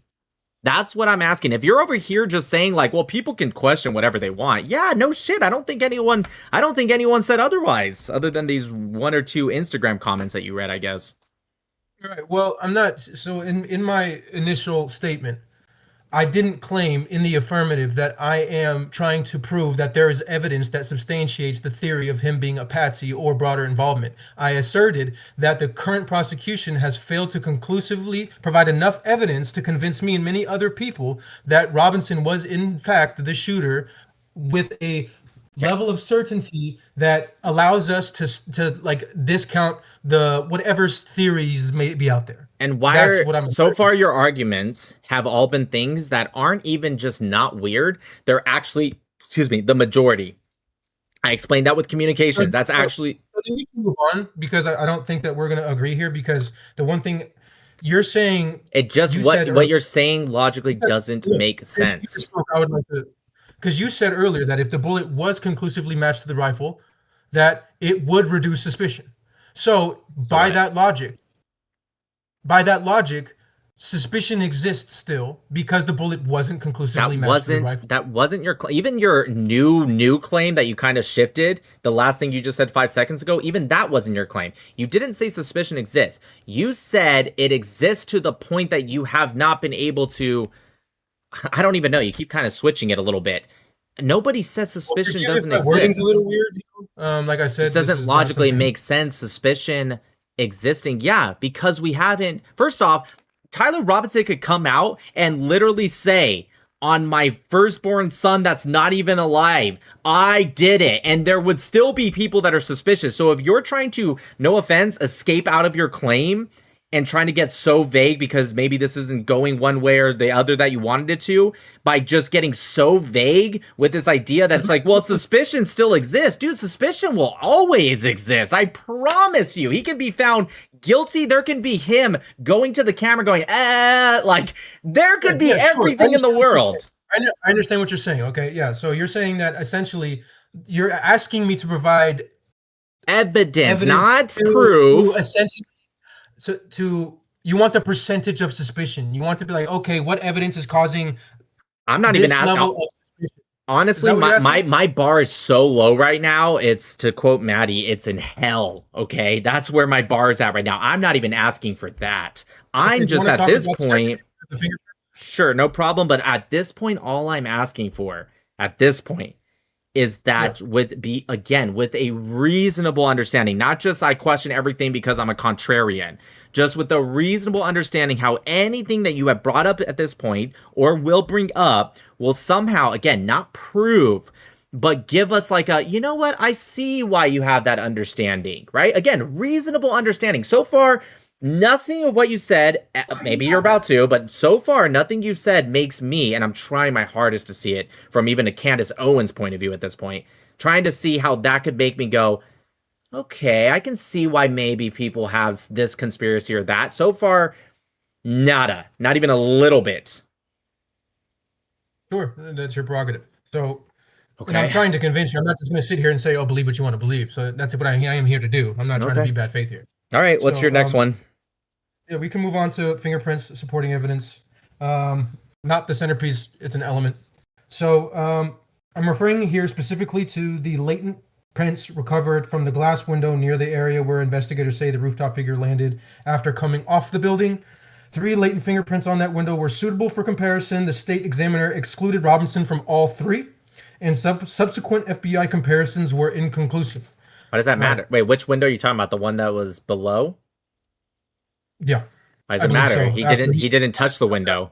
He didn't touch the window. He put his palm on the roof. He put his foot down on the window, and he's wearing shoes, and then he jumped. He never touched his fingerprints onto the window, and we know that because they matched his palm print to that exact spot. And guess what? They found a perfect match. Tyler Robinson's palm print. Are you talking about to the top of the roof? Correct. He never touched the window, so why does it matter? If you truly never touched the window, then I'll look at the video one more time just to be safe. Sure. We'll pull it up right now because I looked at it. And I'm willing to concede that point immediately. If he didn't touch the window, then I'm going to concede that point immediately. Okay, so here's the video right here. I'm just going to look at it because it's blurry anyways. So he's climbing down right there. I know it's a little hard to see, but he's climbing down. And there's kind of like a lower ledge with the window. And then there's these lower windows down here, right? He puts his foot down onto the lower edge. right? So now And this is at the point. This is the point where he drops. I think he drops his bag. Wait, hold on. Let me see. Or no, he doesn't drop his bag. He just kind of lowers his bag. So he lowers his bag, right? And then he just jumps straight down. At no point does he touch any window. And then right here, he's I can see the point. okay. Next one. Fair enough. And the only reason why I included it is because the FBI felt that it was worth investigating. Okay. So at least for that reason. I didn't even know they investigated that, just to be honest. So thank you for teaching me that. But my guess is, yeah. Maybe just like, hey, we have to investigate everything. I'm not sure. Sure. So that we can move on to the degradation of the prince. The trigger guard were swabbed together and contained DNA from at least 4 contributors. We all know this. Who was the main contributor? Robinson, right? But his DNA was also the most degraded, correct? Wouldn't that make sense? He's the biggest contributor. He's putting the gun in his pants. He's moving around. He has a towel wrapped around. Wouldn't his be the most degraded? If there's other DNA on the gun, why wouldn't that also be degraded by that same logic? Yes, of course it would. But if his is the most, right? If he's the major contributor and his DNA is all over versus, let's say, Lance's... Well, Lance wasn't on the rifle at all. Lance was on the towel and the screwdriver. But let's say, hypothetically, person B is, let's say, 10%. I'm just throwing out rough numbers here. I don't know if they actually gave percentages. Let's say Tyler Robinson's 90%. This person's 5%. This person's 3%. This person's 2%, whatever. You got 2 to 5 people, depending on what they tested. Wouldn't his be the most degraded because he has the most spots to get degraded? That doesn't automatically follow. Because I think if I touch 90% of this paper, and I understand what you're saying. Okay, got it. But you're saying that his, comparatively to the other prints, his was most degraded. So if there's other prints or other DNA on the gun that is less degraded, meaning more present. It wasn't more present, but when you say comparatively, do you think, let's say there's only 2 people to make it easy math. I'm asking a serious question. I'm not right, I got you. So let's just use 2 people for easy math. Let's say person A is 70% of the DNA, right? And person B is 30%, just hypothetically here. Are you saying that they take that into like in a, not per capita, but like how they do with per capita? Are you saying they take that into consideration and saying they're not raw number the same degraded, but they're degraded compared to how much they are part of the total rifle? Is that what you're saying? Asking, not saying. I don't think so. I'd have to look. I don't think I watched the preliminary. Obviously, I do have almost photographic memory, but it's not literally perfect.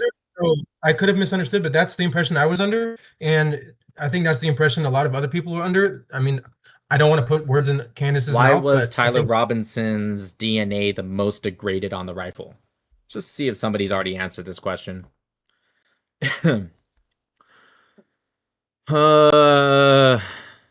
Okay, let's see.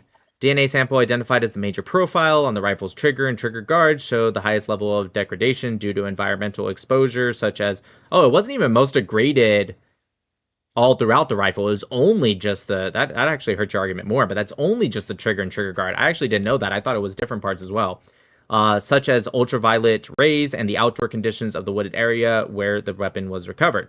During the July 2026 preliminary hearing for Tyler Robinson, who is accused of 2025 fatal shooting, doesn't matter. Environmental degradation, FBI DNA and analyst Amanda Baker and other forensic experts testified that the rifle was left outdoors, wrapped in a towel. Yeah, I got that. The major profile impact. Here we go. The swab taken from the trigger and trigger guard was a complex mixture of at least 4 individuals. The major profile, which contained the largest, the largest quantity of DNA and was consistent with Robinson, therefore suffered the most significant degradation. Yeah, so because he was the largest quantity, that's why he suffered the biggest degradation. So it was because he had more DNA on the gun, yes. More of it was degraded because there was less of other people's DNA on the gun, is what you're saying. That's how I just read it, yeah. Okay. Well, I'll tell you what the defense challenges. Robinson's defense attorneys used this degradation to question the reliability of the forensic findings. They argue that because DNA was highly degraded and mixed with multiple contributors, analysts could not pinpoint exactly when the DNA was deposited or guarantee a 0 error match with absolute certainty. Well, I don't think to argue against them, because that's just a ridiculous. I mean, okay, I'm not gonna say it's ridiculous. It's their job. I get it. I'm not gonna fault them for doing their job, but the reason it's ridiculous is because no DNA is ever going to determine exactly that, like a timeline per se, right? So Yeah, and DNA does not scientifically prove that Robinson's DNA was older. I understand that. right. Why would he But be the number one contributor? What would be the reason? I guess the only other reason would be that he uses the gun the most, right? right, but what I'm saying is that it shows a bigger picture that the forensic picture is more complicated than like the shorthand statement Robinson's DNA was on the gun. Well, I think that would be the case for any shared gun. Let's remember, it's a family gun. It's his grandfather specifically. So that would be the I mean, it's case in... handled by other people? Yes, of course. That's how their DNA got on it. What do you mean? The timeline? I'm sorry, what is your question?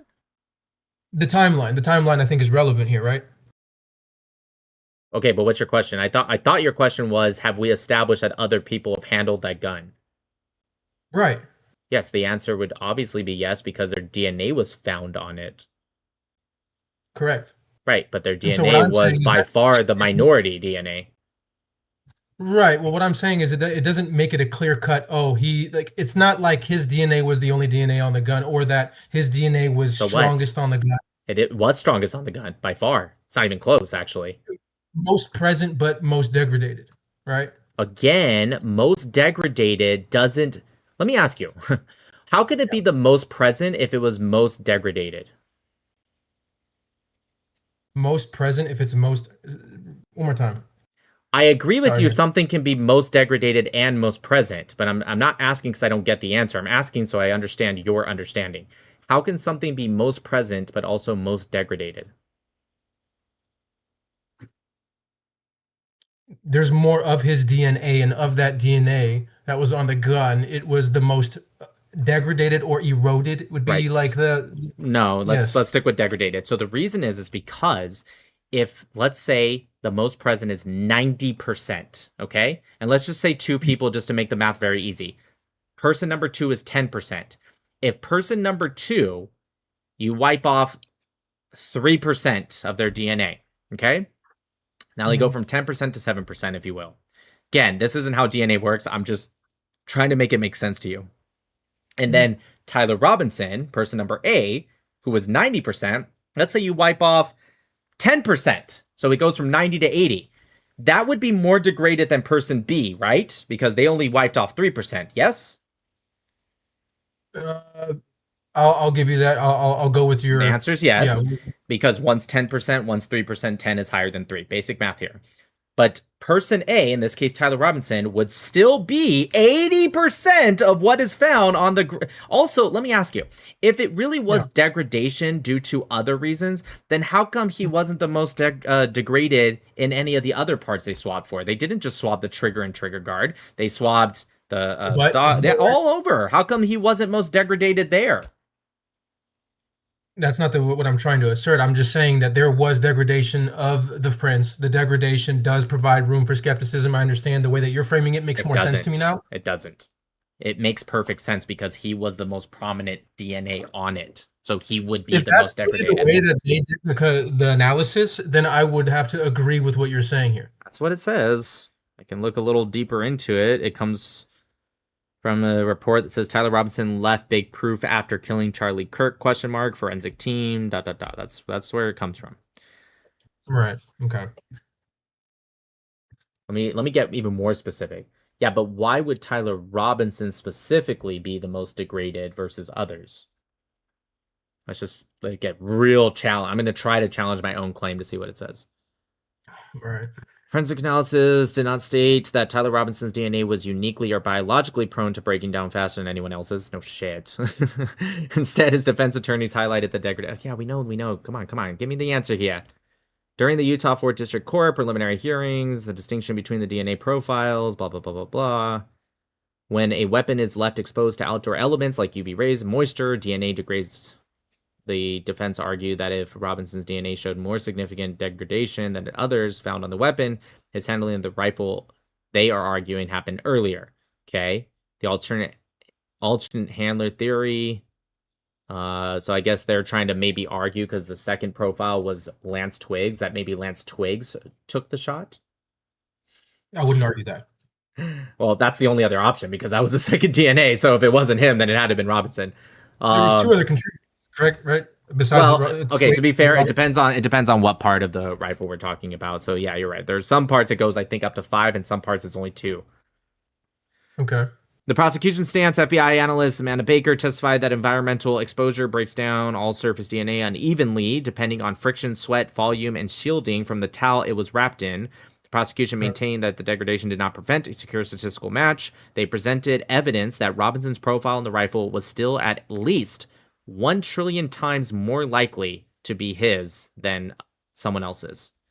Meaning, if you took everyone in the entire world 10 times over, it would still be Tyler Robinson. Yeah, I would never dispute that. I agree with that point. Okay. Okay. What's the next point? Next point, we can move on to it, and then you laughed at this earlier on, so I'd like to see where you go with this.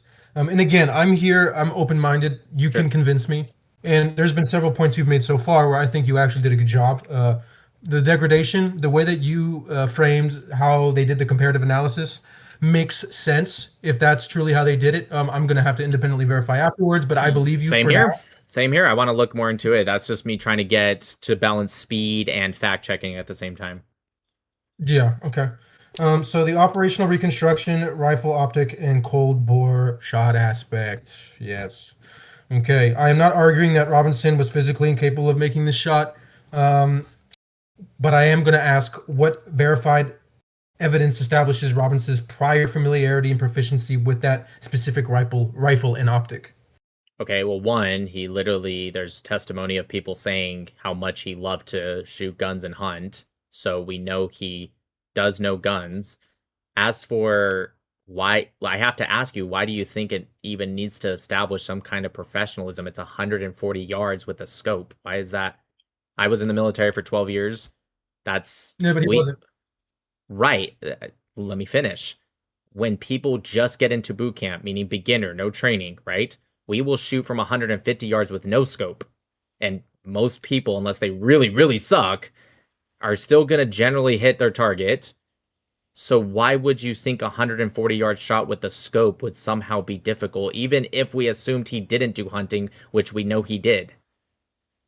Well, one of the questions I had is that he would have to have zeroed in that rifle, knowing exactly where he was going to take that shot. Why do you have to zero in? It's 140 yards. Well, that's a good point. So from that distance, because you're the person with the I would say some level of expertise, experience here. I'll keep people. Yeah, U.S. Navy. And I was an expert marksman in both rifle and pistol. I literally got my expert marksman. And I was trained by Blackwater. But anyways, I will tell people, for those that don't understand, why he brought up the word cold bore. So cold bore being the first shot after literally when it's at room temperature or outside temperature, and it is the hardest shot. Again, at 140 yards, it's not going to make that big of a difference. But let's say it was a 700-yard shot. Cold bore does make a big difference, and that's why snipers are specifically trained all the way to the point of their exact rifle's bore itself, how clean it is, everything, because that first shot, when it's cold, depending on, if there's stuff still left behind, you didn't clean your gun right, or even if it wasn't, right? It's going to be the hardest shot because it's always going to be a little off. That's like one of the biggest things snipers do train in. I wasn't a sniper, but I just know this because I know snipers. And then after that, it becomes what's known as a hot bore shot, or even warm bore, if you will, shot. It's a lot easier. And each shot, as you do the second, third, fourth shot, sooner or later, it gets to a point where you can just zero in and you can hit the same thing over and over, pending, wind changes and whatnot. The cold bore does make it slightly harder, but again, we're speaking of 140 yards here. This is something that I'd expect, unless you really, really suck with guns. I'd expect just about anyone to be able to hit that, to be honest. Okay, so it may be true for like a competent shooter, but you're assuming that you don't have to be a competent shooter to make that shot? No. You'd have to be... Well, I would assert that there's people that would, with the same level of, let's say, experience or expertise that you have, that would argue in the opposite direction. I believe I forgot his name, it's a Navy SEAL. Rob O'Neill? I don't know, the ginger guy. Rob O'Neill. Rob O'Neill never said that a 140-yard shot is difficult. If he Well, did, it must I have don't. been in a different interview. It was the interview.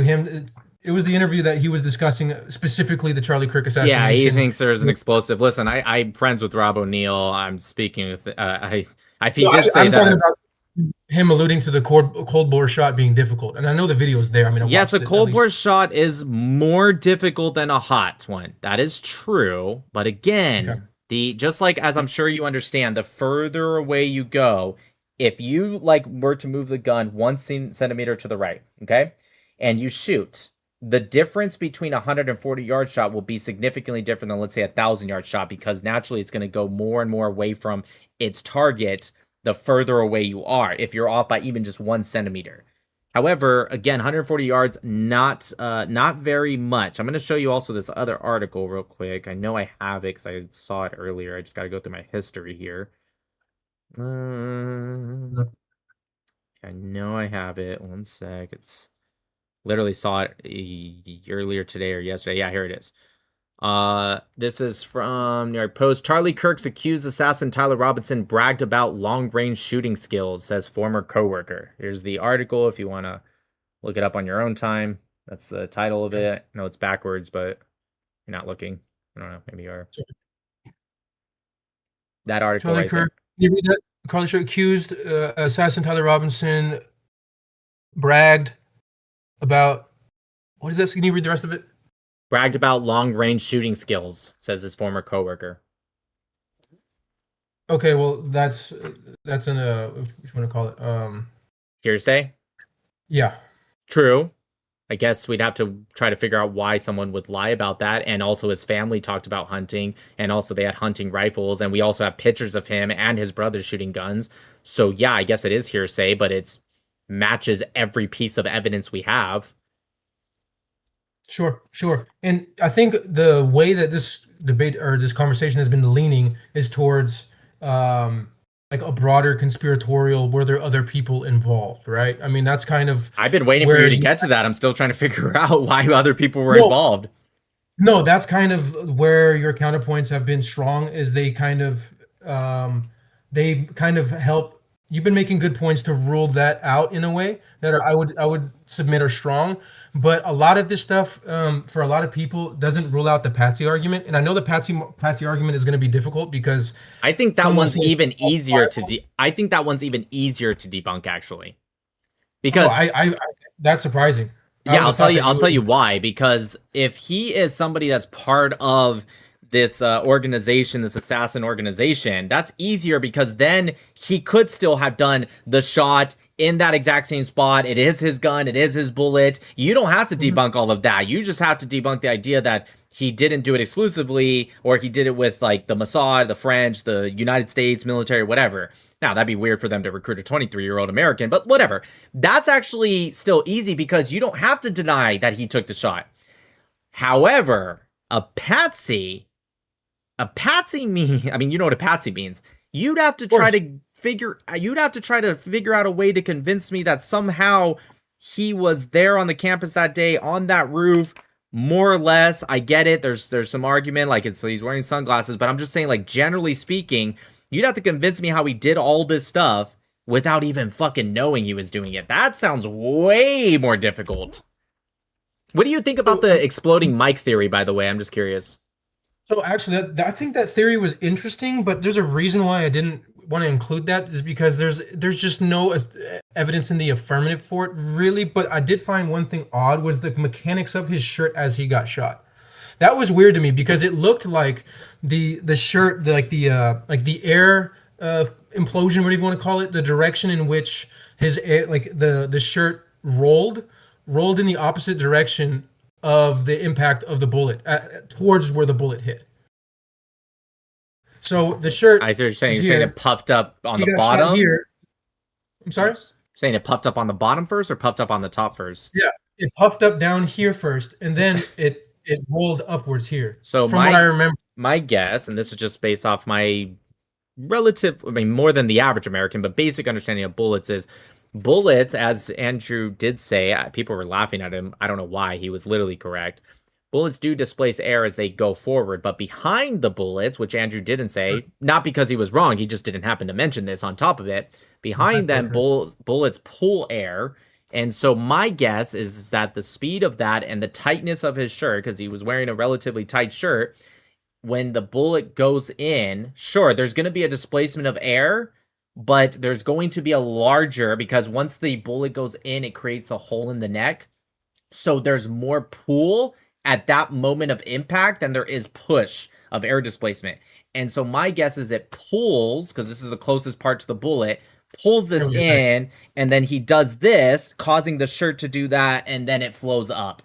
I'm not saying that's correct. I'm just saying I'm good with science, and that's how I would consider that to maybe be the possibility. But I can't say for a fact that that's the reason.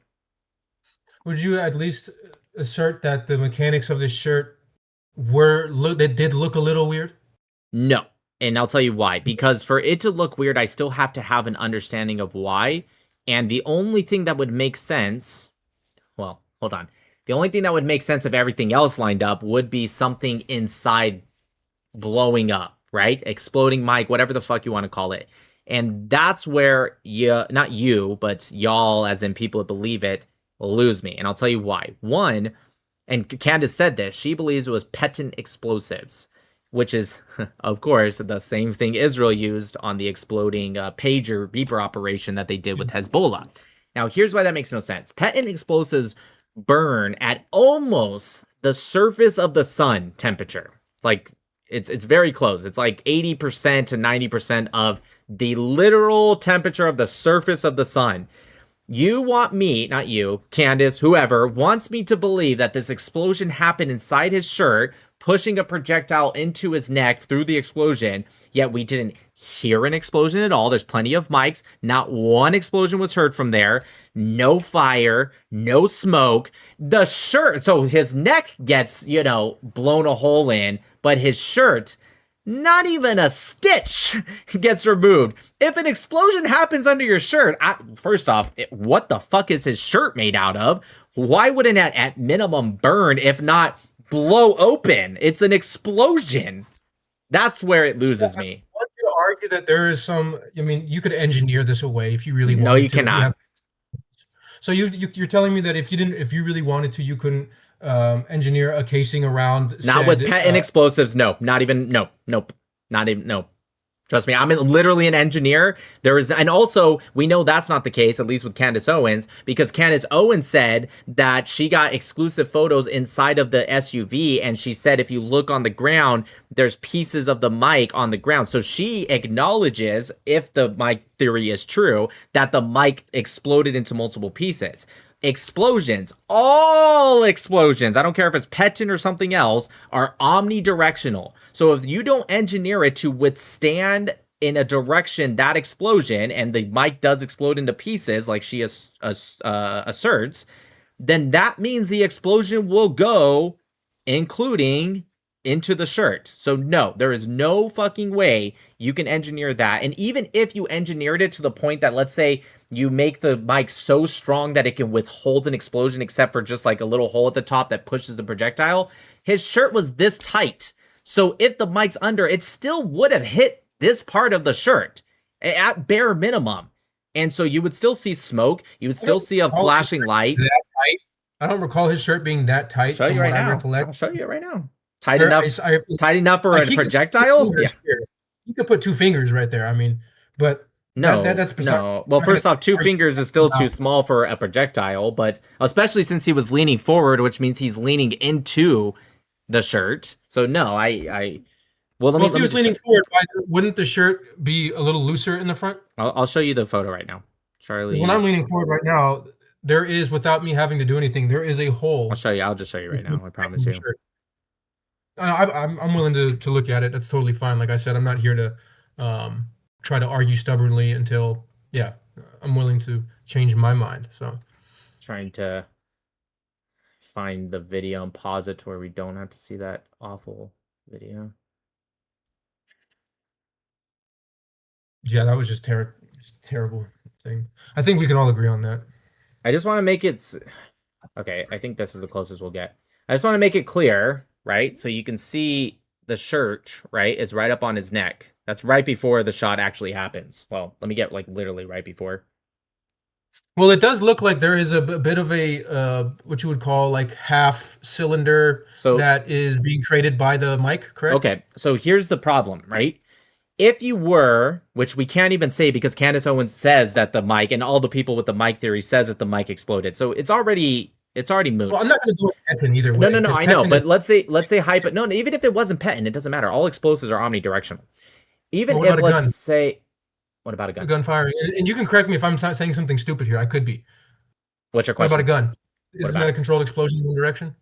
Yes, that's why you have an entire bore that's like this long to this long, right? A mic at very most, you're gonna have it about that long, Yeah, I'm playing right? devil's advocate here. So Right. So yeah, if a bore was only that long and you shot a gun, same thing. You're gonna see it shoot out, right? The yeah, I the agree. explosion, right? That's why they make Sure. it, so long.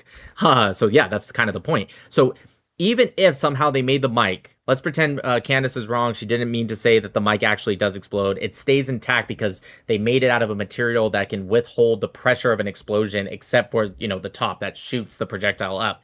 You would still Right. have, because of the short bore, like you were saying with the gun, it would be so short that you would see, at minimum, you see a burn mark on the shirt, something, right? There's nothing. His shirt's completely fine. Um, I mean, I'm not an engineer, so I wouldn't really know. I think I would have to yield to you on this, I but think I'm it's sure I just could. common sense. I wouldn't go as far as to say it's common sense because I mean, I guess you could say it's common sense, and then you would have to assert Okay, let me that, give I you mean, one more common sense. Okay, you agree that yeah. he at the last second just kind of leans forward a little bit?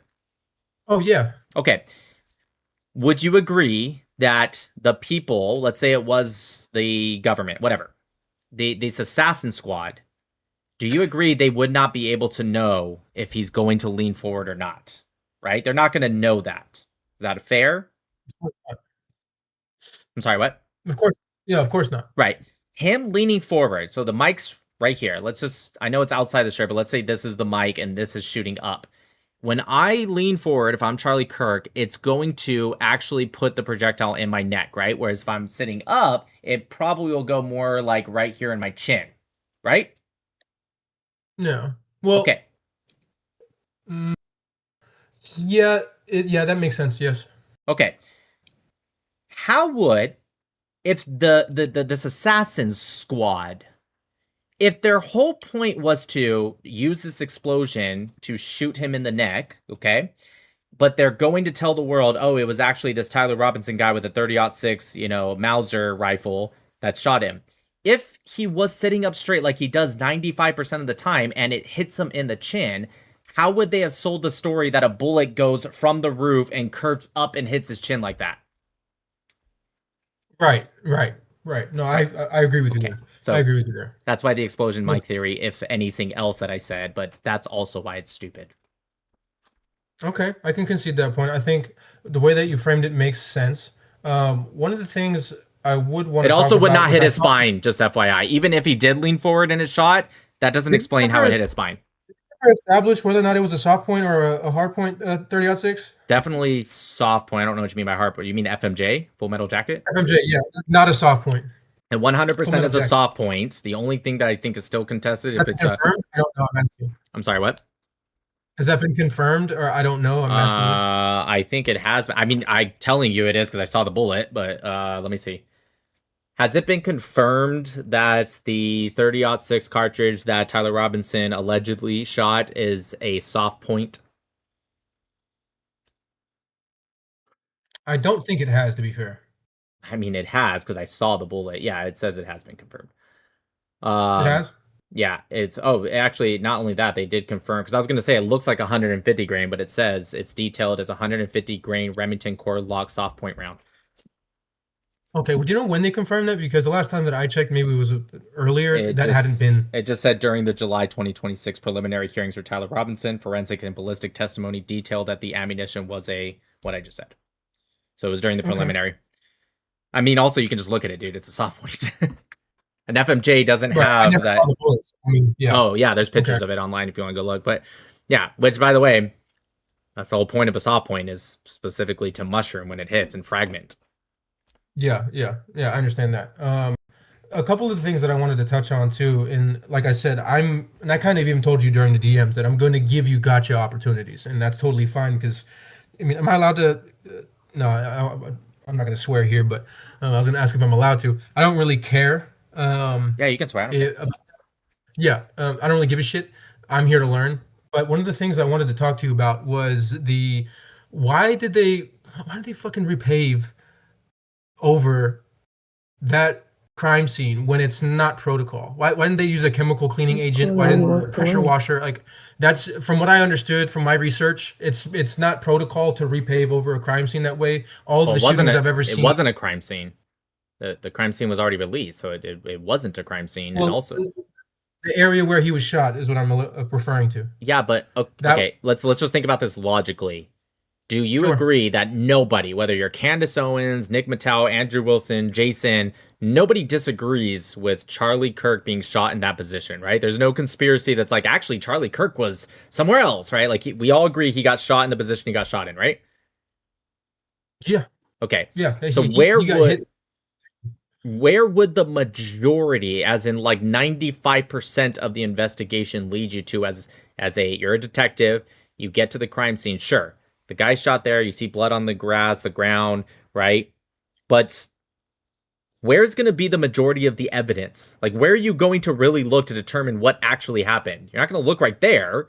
Where are you going to look? Directly beneath him and then behind him where the bullet would have landed Yeah, if it yeah, went absolutely. through. Yeah, totally fair. So you're gonna look kind of behind him. I'm not saying don't look at the scene at all. I'm just saying you're gonna see the blood. You're gonna, yeah, you're right. Maybe the detective doesn't know yet because they haven't said, hey, there was no exit wound. You're right. He's gonna look behind. He's gonna try to figure that out. They're gonna send people out. I think it was released like 5 days later, give or take. Correct me if I'm wrong. So yeah, they're having days, and I'm sure they're doing an incredibly good job. The UVU, they closed the campus down for those days, right? So they're like full access. I'm sure they were maybe not literally 24/7, but they're looking, right? But the majority of the evidence, other than what you just said, which I'll 100% agree with you on that, behind him, the spot, maybe also what was left behind because people ran. They just want to see stuff, right? That's when they said that they found like a gun holster that they didn't actually end up like checking in, which I can get to that in a second, but neither here nor there for now. The majority of it's going to be on the roof. That's where the casing is. That's where maybe the rifle is. It wasn't. It was in the wooded area, but that's like all of the evidence you're looking for is not going to be right there. So sure, was it aesthetically correct to maybe pave over it quickly? Probably not. I'm sure that was the crime scene's release. They looked at everything. They took every picture. They collected every item, right? And then either released or didn't release. So at that point, they went to UVU and said, hey, we're done. We have everything we need. And we even have pictures if we need to look back. We're done. So UVU probably was like, this was very traumatic. We need to just pave over this right now. We need to get it cleared. Is that aesthetically pleasing or not? Or sorry, not pleasing, like correct? Maybe not. Maybe they could have waited longer. But this idea that saying it's a crime scene is incorrect. It's not a crime scene. It doesn't. I mean, that's irrelevant to me. It's the site where he was killed. What I just more don't could they have understand. found? What more do you need? I'm sorry. Like what more do you need? Like why keep it labeled as a crime scene? Like why after let's say 2 weeks, 3 weeks? I don't know. I don't know how long you think they should have done it. They have everything. They've documented everything. Go ahead. How long after did they pave over the like I said, I think it was 5 days, maybe 4, maybe 6, but I think it was plus or minus 5 days. 5, I believe. Right. So I'm saying, what more did the detectives, the police, the FBI, whoever, what more did they need? What do you mean? What more did they need? I'm not saying they needed anything more. I'm saying why did they choose to repave over the entire scene rather than just clean it? Which is because they don't. It's not protocol for them. From my independent research, it's not protocol for them to repave over. I don't know what protocol is for the Utah. Up right now. The answer I got was it's not protocol. Okay, hold on one sec. Let me look up one thing real quick because I don't actually remember now that I'm thinking about it. Death scene. Images. Yeah, so he's on grass. It's not protocol. How did they? When you say clean it, how can they clean it? He was on grass. How do you clean grass of blood? Clean glass of blood. I was under the. So here, let's look at the actual. Can you pull up a photo of where his stand was? Yeah, I just did. That's what I was saying. He's on grass. Okay, gotcha. And so they repaved that. They repaved over the grass essentially, right? Yeah, I suppose so. Yeah, I think that's what he did. I haven't seen the new repave scene. UVU repaved Charlie Kirk scene. Okay, I'd be interested to see what parts and sections that they repaved over. For me, it was just I think this Oh, is where a lot of yeah, people, they this is just where a lot, put new grass down. That's what they did. they put new grass down. There was no repavement I that don't know. went I'm down. still looking, but that's what this says. It says they're putting. I know it's hard to read. I'll just read it. They're replacing the grass where Charlie Kirk was speaking with pavers. Okay, well, it's my understanding that they repaved some portions of that area. Well, I guess. Hold on. Actually, I never actually And the looked reason into I'm this. bringing this up is because that is in a lot of people's Oh minds. shit! I was confused too. Actually, I thought repaved meant concrete, but it doesn't necessarily mean concrete. Actually, but it generally means concrete, asphalt, driveway. Yeah, I'm actually confused. I don't know. Does anyone have any new? Does anyone have any like new images? Let me see. Charlie Kirk scene after it was repaved. I actually never looked at it, to be honest with you. Never actually thought about it. Yeah, so if we can look at that, that would be interesting because I think that's one element about this case that a lot of people are confused about Someone, because when they hear repaying, it sounds weird because so this is anecdotal. I grew up and kind of for a portion of my life in a spotty area, and whenever there was a incident of a shooting, there was no repaving going on of anything. It was essentially the same every time. It's just a cleaning job. well, technically, if repave by repave, they just meant like, putting new grass. That would be a cleaning job because you can't scrub grass. You know what I mean? Well, yeah, yeah, of course. If that's what happened, then I agree. But yeah, then this is. I think it's just confusing in general. I'm actually kind of glad you asked this because I think everyone's just accepted that people have kind of said this, but now that I'm looking at it, I can't find anything that says it was repaved. Look, I'll look it up as well. Has anyone seen it? Like, is anyone in the comments, like, has anyone seen, like, I'm not gonna lie, everyone said it so much that I just took them for their word. I thought repaved was concrete. I'm gonna go take a piss. I'll be right back. Somebody try to help me with that.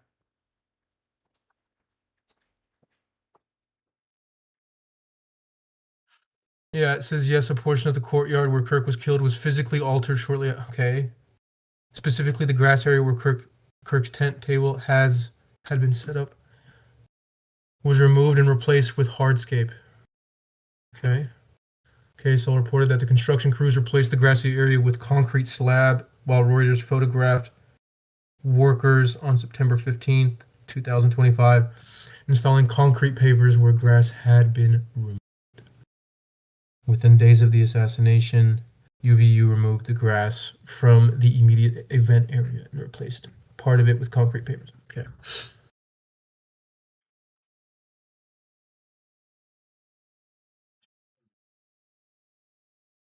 Okay.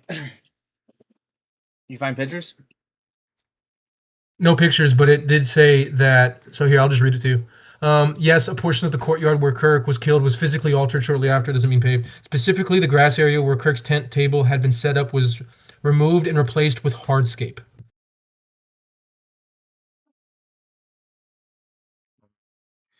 I know Sam Parker. Yeah, look, this is a video that was taken by a Candace fan the other day, like literally a couple days ago, or maybe it was yesterday. And it's a video, but I just paused. As you can tell, there's still grass right there. Supposedly, he's standing, or his fan is standing right where Charlie Kirk's tent was, and you can see it's very clearly grass. And then he like zooms in, like he zooms into where the shot came from, and blah blah blah. Okay. Actually, huh? Somebody, you know what? There was a video. There was a video somebody made. Hold on. There's a video somebody made that someone actually went to the campus and did the entire walkthrough. So let's, but I think he did the walkthrough where Tyler Robinson was. Maybe he shows it, and that would have been Yeah, after the repaving. question. Tyler Robinson entire walkthrough video. What's up?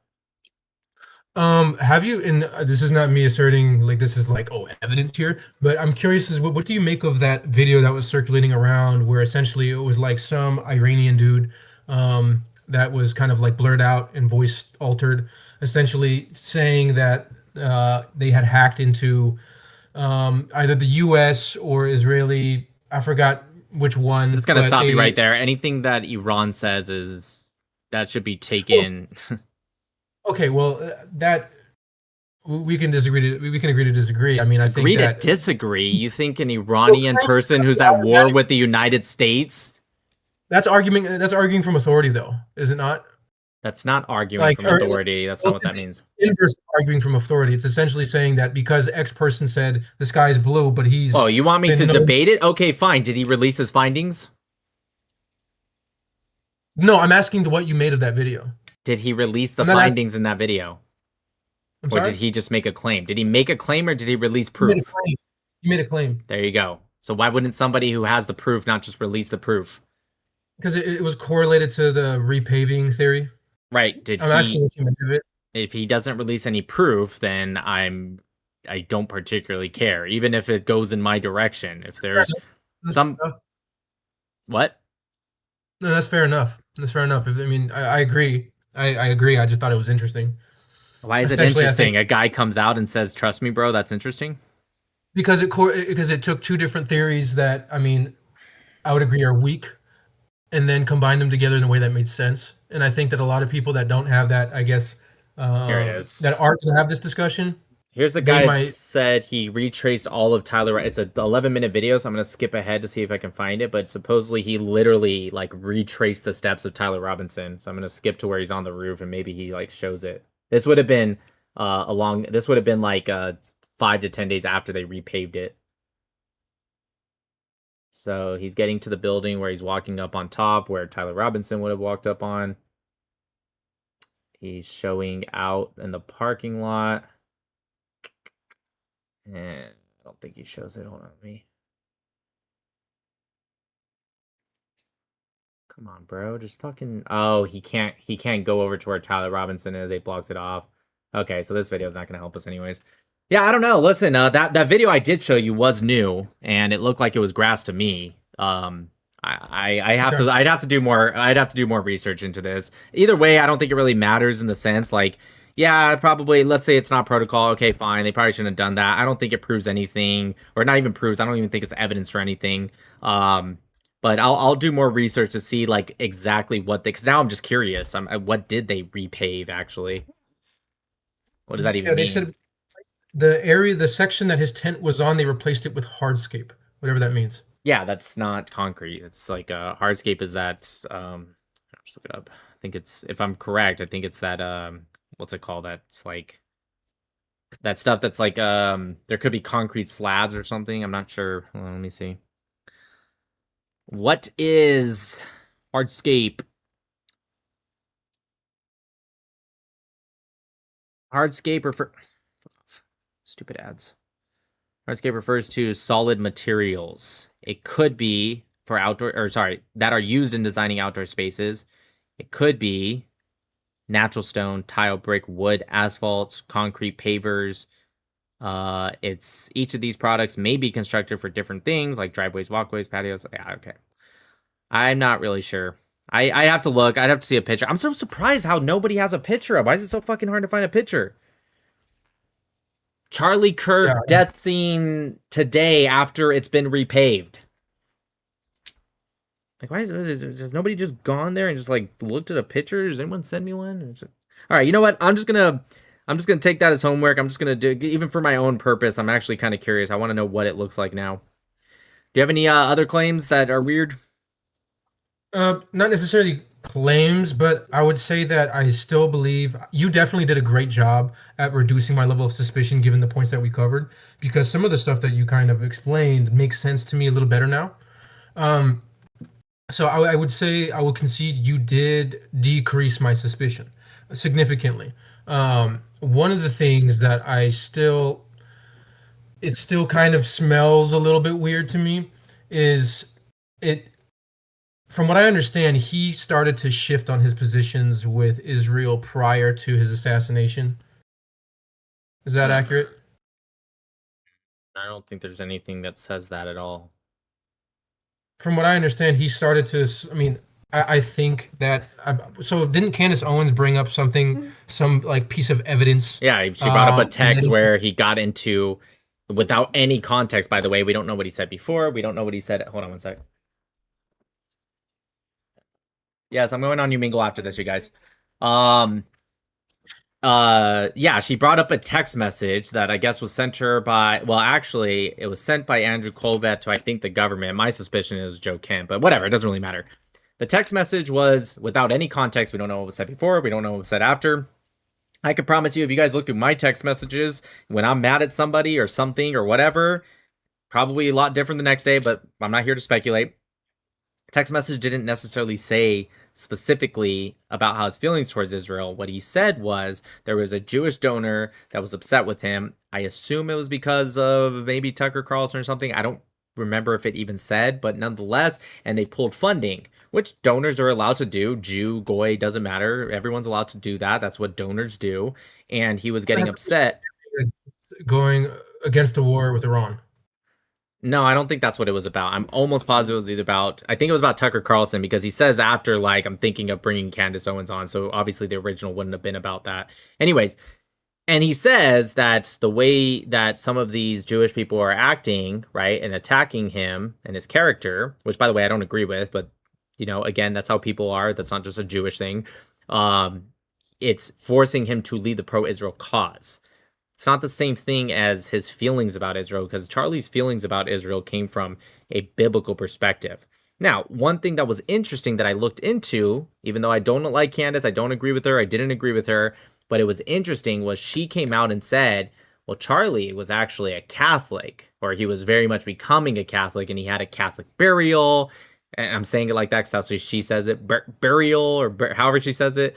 And she said that he was in a Catholic cemetery. And I actually looked into that because I was just like, well, that might change some things, because maybe if his biblical, if his denomination changes, maybe that will change how he feels about how he's always argued about the Bible, especially when it comes to Israel. But then it turns out that was all bullshit. You know who debunked it? Candace Owens herself, because many months later, she randomly comes out and says, I think that maybe he was cremated. And I want to know if he was cremated. And even her own side was like, wait, you said he, not kind of, not maybe, not your source says. She said he was buried in a Catholic funeral in a Catholic church or all that. And now she's saying, I think maybe he was cremated. And everyone was like, wait a minute, you said he was buried in a Catholic funeral. What's going on here? So I looked into that, and then she herself was the one that ended up debunking herself because she can't keep up with their lies. So yeah, even the last day he died, literally the day he died, he said, I'm a proud evangelical Christian. So I'm sure he was feeling pressured about continuing to talk about Israel. And we do have videos of him saying, I don't like talking about it. I'd rather talk about other things. But unfortunately, like, it's the news and the topic. And even I kind of feel that way. I'm somebody who's very, very big on defending Israel. I really wish Israel was treated like any other country, and most people just didn't give a shit. If that happened, maybe one day I will stop talking about it, but until I find it to be used as a crux to push evil, I'm going to continue to talk about it. So yeah, that's how I read it. One of the connections a lot of people draw is, so Kirk did express sentiments against going to war with Iran before he died. That's true. But he also expressed sentiments that he trusts his friend, President Trump, no matter what, including with the Iran war. But yeah, that's okay. Sure. I'm against some things with the Iran war. Like, if Trump were to... Sure, go ahead. Would it be fair to say that if he hadn't been assassinated, and he kept going in the direction that he was going, there was a reasonably high chance to expect he could have ran for office and won? Well, he was only 31, I believe, correct? Yeah, not now, obviously. I mean, in the future. Oh, yeah, absolutely. Obviously, I think. Yeah, and he was obviously politically inclined. Seemed like he was in that kind of aisle. Yeah, no, right? I would have voted for him. Again, assuming everything else changed. And didn't. Yeah, no, 100% for sure. As well, but I think there's one connection that people make is you know, he starts to express sentiments against going to war with Iran. Obviously, we know that is something that is kind of counter to Israel's interests at the moment. And then he gets assassinated, right? I'm not drawing the connection there myself, but what I'm saying is that other people draw that connection, and then what I'm saying is that people will think back to events like JFK, and they're like, oh, well, there's the chance that he was a patsy, or that Robinson was a patsy, that they feared, and this is me arguing devil's advocate. This is not particularly strong. This is why I didn't bring this up in my original thesis or anything like that. You know, he essentially could have been a threat to Israeli interests in the far future if he had continued to go down the particular direction that he was going in terms of his views.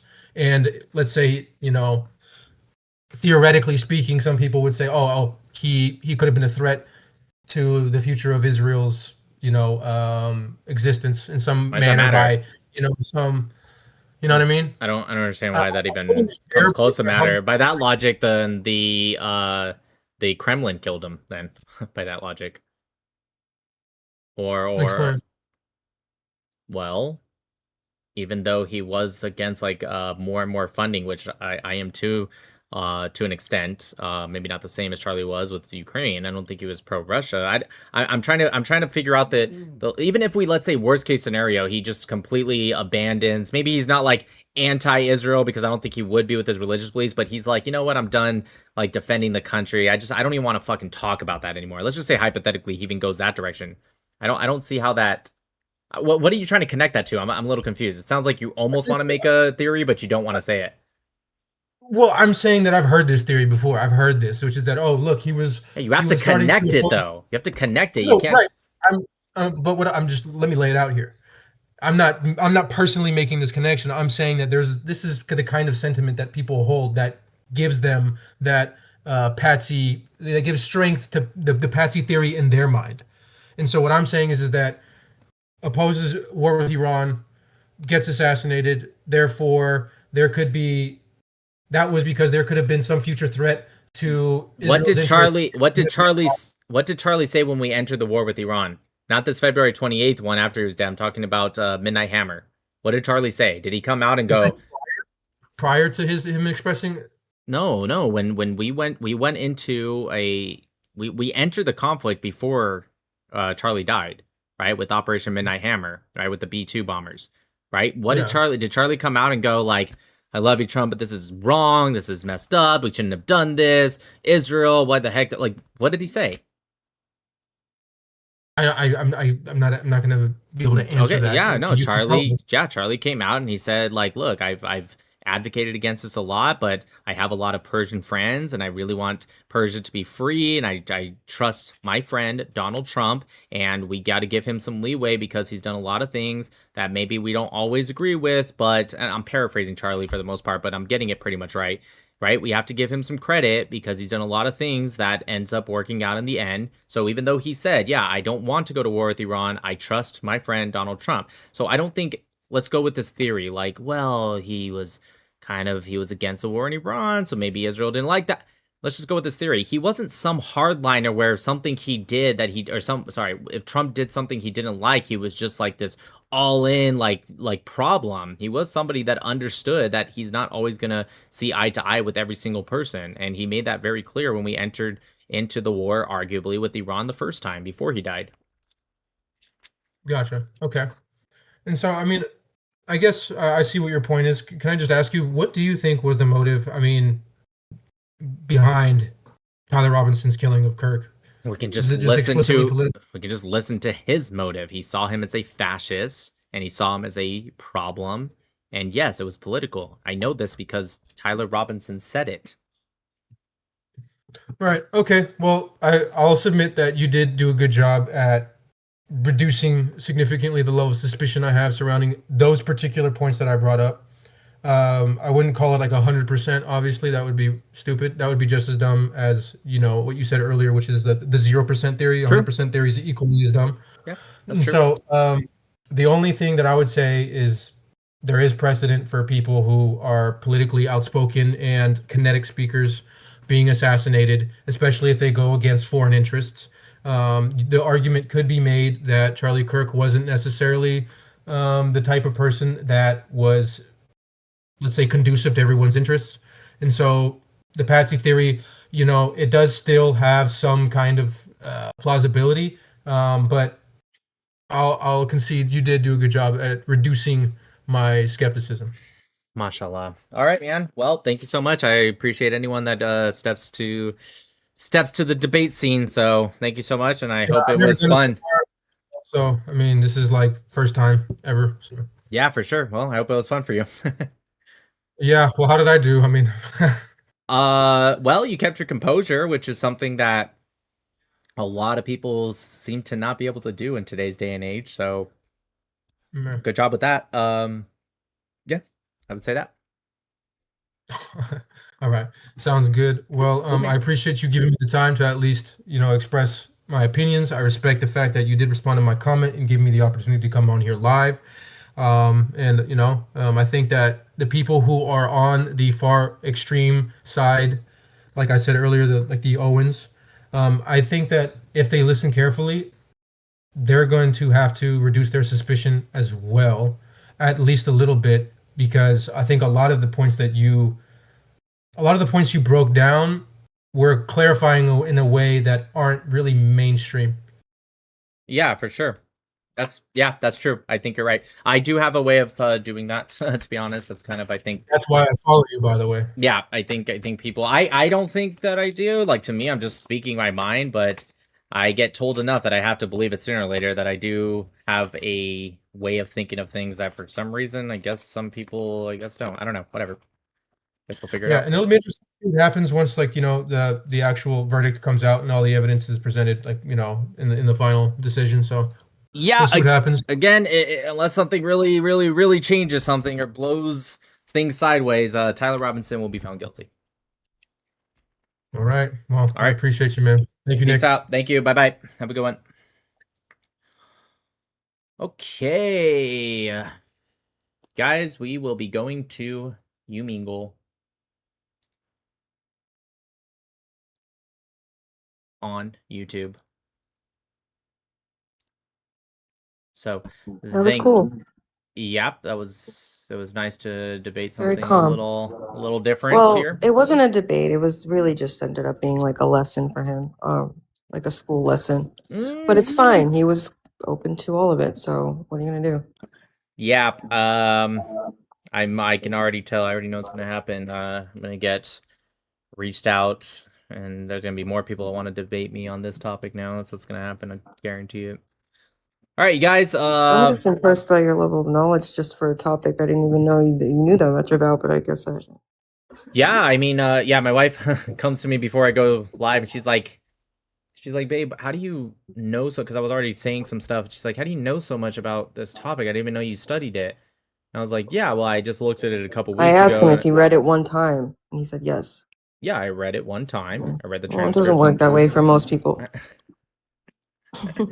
So what I did was a couple weeks ago, I mean, don't get me wrong, I looked at other stuff and I've been keeping up with it for the most part, but not to like an extensive level. But about a week and a half to 2 weeks ago, I just went through stuff and I read it, and it just sticks in my head. That's how it is. That's how my life is. If I Yep. learn your name or I see your face, it will not stick in my head. That's Yep.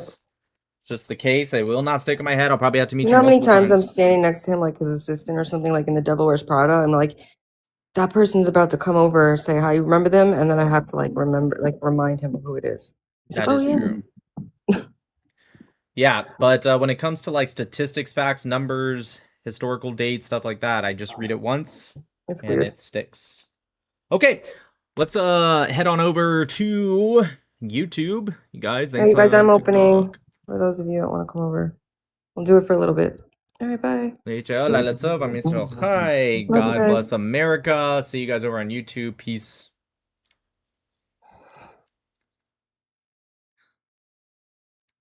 Okay. Let's catch up with these super chats that I'm sure I missed. And then we'll play the song, and then we'll start You Mingle.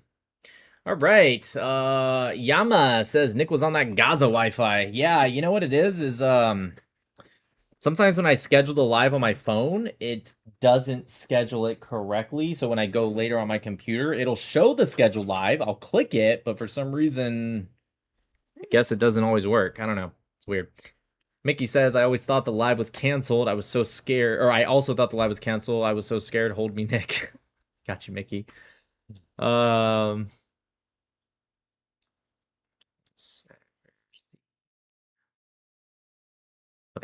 Legimo says he has a dumb face and his mustache is dumb.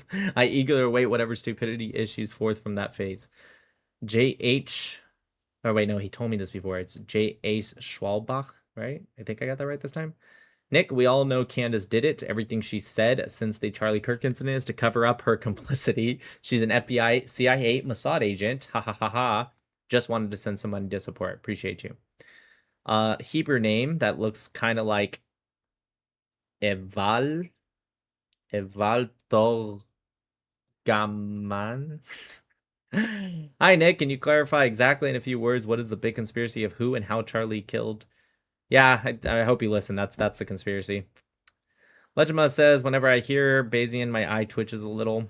Legima says, our civilization lacks ridicule. There ought to be far more ridicule. It's like whack-a-mole for dumb people with childish destructive ideas, an important component of civilizational immunity from dumbassery. Blue Moon says, if one wants to check theories while spreading lies, hate, abuse, or bully others, you are not seeking the truth. You are more than that. Agreed. Legima says, Candace is not on the losing side of the battle against the evil government. Oh, God. Conspiratards are not the plucky resistance they see themselves as. They wield the vast power of the dumbest mob. The Real South says they talk because they think the cops know already and they're nervous, so talk thinking it will help themselves in any way possible. Rich AF says, where is your self-promotional ad breaks? Ari says, isn't it like debating a flat earther? If the conspiratorial person could have been reasoned with, it wouldn't be conspiratorial in the first place. That's a good point. Real Sal says, $7,000 Coca-Cola check is on its way. No one will find out. Keep it hush-hush, guys. McFly says, these people never bring up positive evidence. Let's accuse Candace for killing Charlie as she had the most to gain from his death. I'm just asking questions. Nazir, Your Honor, Tyler Robinson should go free because it's weird. This guy is a lawyer.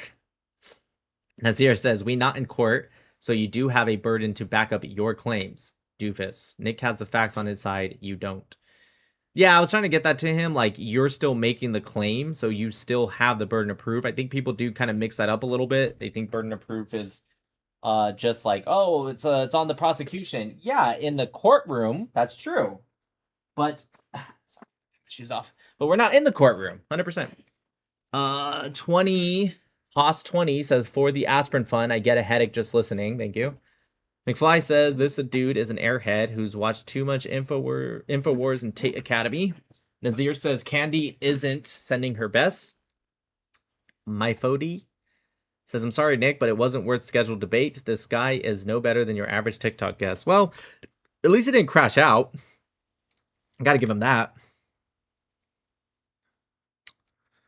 McFly says, Nick is level 99 Archmage going against a level 3 Hedge Goblin. I don't even know what that means, but thank you.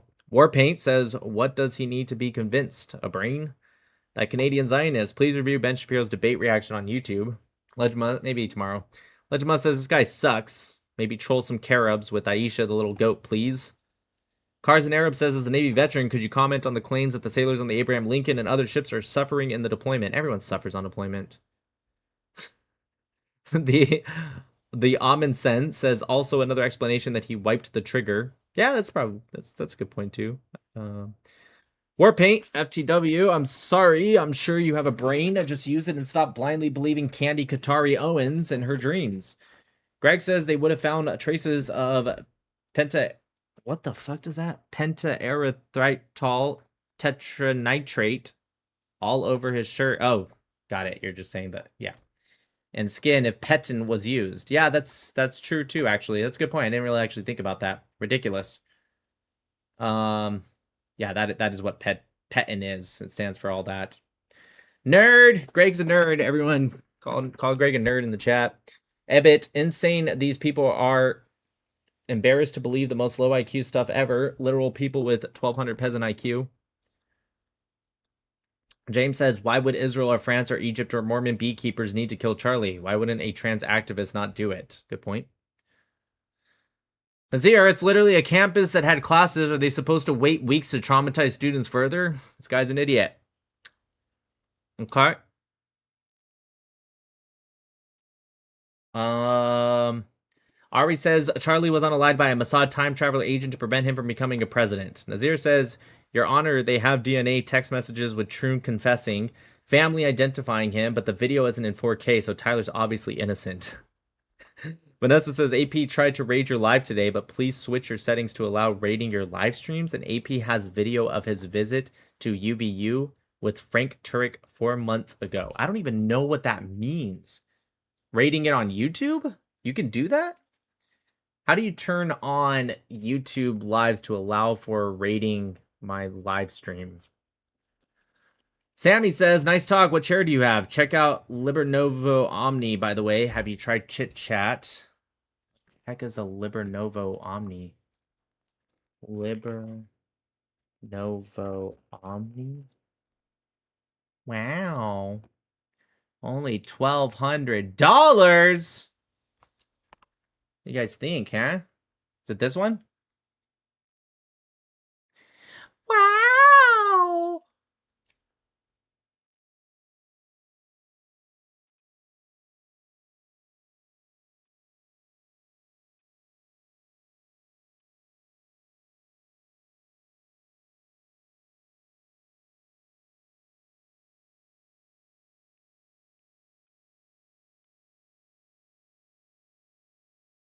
Let's go ahead and transform. Fit to screen. Wow, so nice.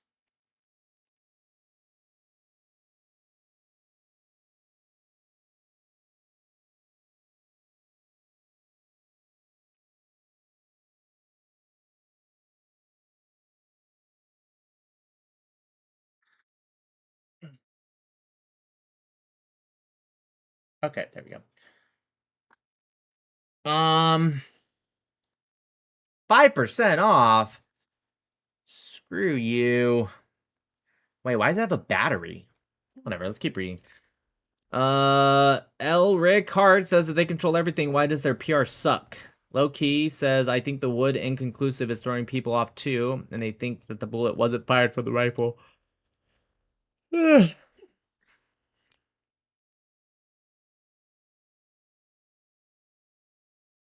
Luna will love it. Yeah, seriously, why is there a battery, you guys? Precision tailored support that adapts to your spine for all-day ergonomic alignment. Headrest, backrest, and armrest move in sync with differential tilt to keep your body supported. Omni stretch, recline, and relax. Okay, seriously, what's the battery for? Ah, here we go. Powered by a battery with ventilation on, plus extended use. What the fuck? Was there like AC in it? It's an electric chair. See a video of it. Okay, is there like a? Okay. Let's look at this video.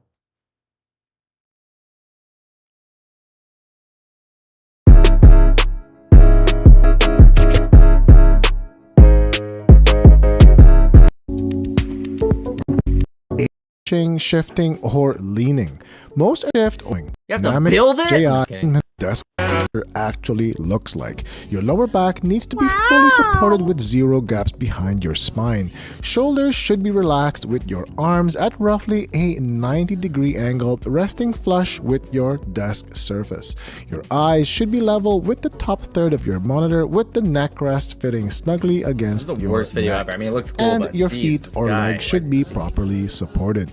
Most traditional chairs can meet these criteria only if you sit completely still, but studies show your posture shifts up to 13 times an hour. I got it. That's where static chairs fail. The moment you shift, gaps form and support disappears. Should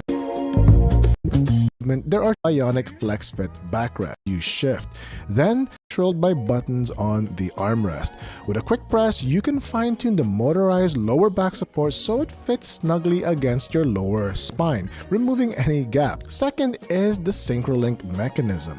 This connects the seat, backrest, neckrest, and armrest into one unified system. Watch this side angle. As I recline back or lean forward, everything stays in sync. The armrest slides smoothly while staying level with my desk edge, and through dynamic screen alignment, the neckrest... The only thing that maybe it pushes forward all the way, but I'm constantly leaning forward like this, so will this even help me anyways? You know what I mean? Like, sometimes I lean back and do this, so maybe, I don't know. Automatically tilts to keep my alignment of the Herman Miller and tilt for taking phone calls or casually reviewing documents, and finally relieve lower back. Recline these, backs it up with a frame warranty. Well, alrighty then. What's their most expensive one? What's Airflow? Oh yeah. Oh, $1,700, and it has Airflow? What's the premium bundle? $1,800? Kind of like the Glacier. Does this turn into a jetpack? Not buying it unless it turns into a jetpack. Alright, y'all. I need to get on over to Meagle.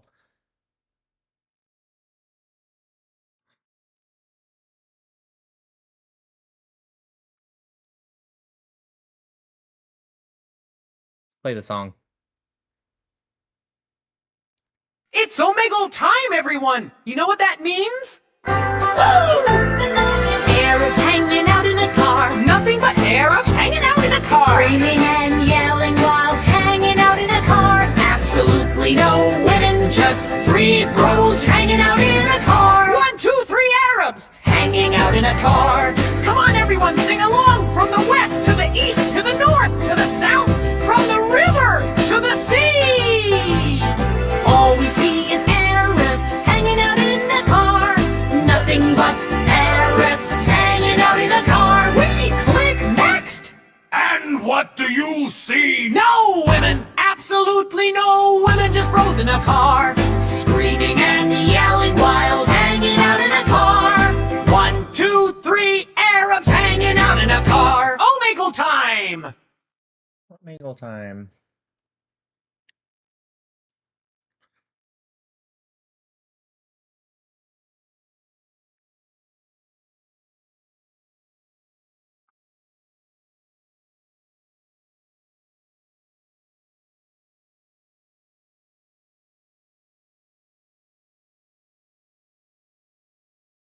So Gooda, thanks for the super chat. Can I buy you the chair, but I want to have it once you buy a new one, anyone? What do you mean? Like you're gonna buy me the chair, and if I buy a new chair, I send you the chair that you bought me? I don't think I could ask anyone to spend that much money. I appreciate it though. Warpaint says, for the chair so it doesn't feel like you've been with Alzut all night. Thank you. I appreciate it. You guys supporting the live is more than enough. You guys, in time, it'll effectively... Is he a chair sniffer? Dude, if he spends $1,800 on a chair, he can sniff it all he wants. Yes.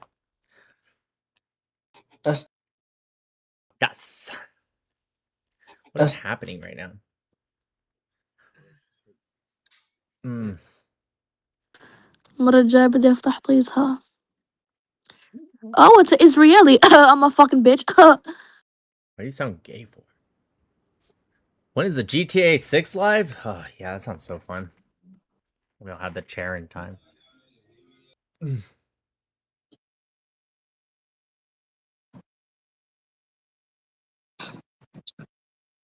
What up, dog? No, it's the virtual. Yes, it's Charlie Kirk. You nailed it. Fuck you! Fuck you! Fuck you, bitch! Yeah, fuck you! Fuck you! Look at you! Look at you! What are you trying to do? What are you getting on here doing? Yeah, what are you doing? Oh, you got the Quran? Oh, what are you gonna show me? What are you gonna show me? Fuck you! Fuck you and fuck all your friends. Fuck that Puerto Rican Jew. I know you're on the live, bitch. I know you're on the live. Fuck you. There's a Fuck Puerto all Rican of you Jew? Wait, guys. what? Fuck all of you. Who's the Puerto Rican Jew? Wait, no, wait. I don't know who the Puerto what's Rican up? was. You Israeli? Nope. Oh, you're just I'm, a little I'm goy. American. Yuck.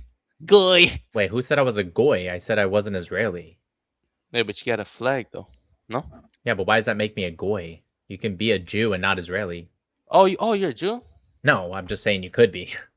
I bet you want to be one, huh? Do I want to be one? If I wanted to be one, I could just convert.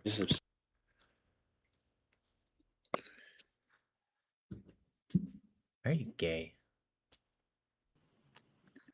What are you feeling right now? قصامك Nothing. You can just move past that. قصامك ابن الوسخة. Fuck you, son of bitch. Kusamek to you too. You son of bitch, stupid motherfucker. You son of bitch. Yo, fuck you, fuck you, Yo, fuck you, stupid motherfucker. Get fuck off Islam tag, you bitch, you motherfucker. I'm Muslim. We not want you, you stupid motherfucker. You don't want me to be a Muslim? I don't care, man, whether you want to be Muslim or not, it's up to you. Oh, nobody get wants fuck to be off Islam Muslim. tag. I promise If you, I you come don't here, want to be you a just Muslim. Islamophobe. I You're know just you an are a fucking Islamophobe. Islamophobe. You're an Islamophobe. You Yes, Islamophobe. yeah, you son of bitch. You fuck you and your stream, stupid motherfucker. What does Islamophobe mean? You hate Islam. You hate Islam and fuck your stream and fuck all That's the not what Islamophobes in your Islamophobe stream. means. That's not what Islamophobe means. Yes, It means yes, an yes. irrational You fear worship of three Islam. gods. You worship three gods, bro. You worship You three wants to trigger a group. Three gods, Trinity, stupid motherfucker. Trigger the Trinity. You Yes, stupid motherfucker, yeah. motherfucker. Yeah, you bitch. Why are you so mad for, bro? You Islamophobe bitch. Islamophobia doesn't exist, okay? It exists No, like it you, man. Why you come on Islam tag? No, it doesn't. Stop it. Stop it. It does. It does. It's everywhere, you stupid bitch. You crib betak. What you bring here on Islam? Why you here? I like to speak with people on why Islam sucks. Okay, I like to speak on why Christianity sucks and you guys worship three gods and you are delusional. How about that, you stupid motherfucker? I'm not Christian, you idiot. Okay, I like to speak to atheists that thinks that this universe came out of nothing. I'm not atheist. Hey, moron. Hey, moron. I'm not atheist. Hey, moron. I'm not atheist. You stupid delusional idiot. Hey, stupid. I'm not atheist. Okay, I don't care what you are. I don't. Oh, now you don't care. Now you don't care. Hey, how come you can't defend your Quran without bringing up Christians or atheists or Jews? Why can't you just defend it? You defend. You defend. I don't defend shit. I attack, bro. I don't defend shit either. Why? Yeah, you do. Look how defensive you're getting. Look how defensive. Look how defensive you're getting. Why I have to defend?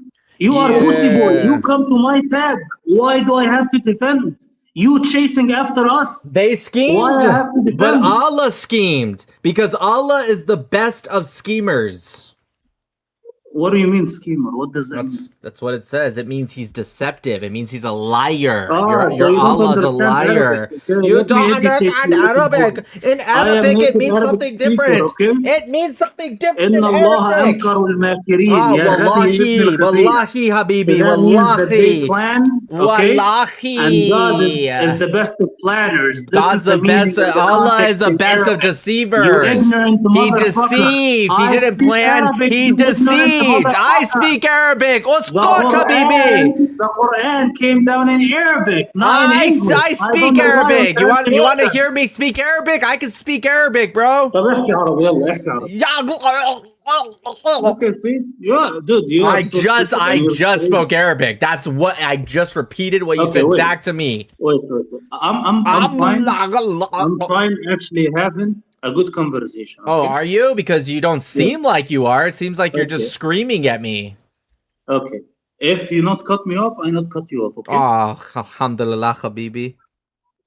I'm not your habibi. I'm not a faggot like you. Come Hear me out, on, bro, habibi. So the Quran allows for pedophilia.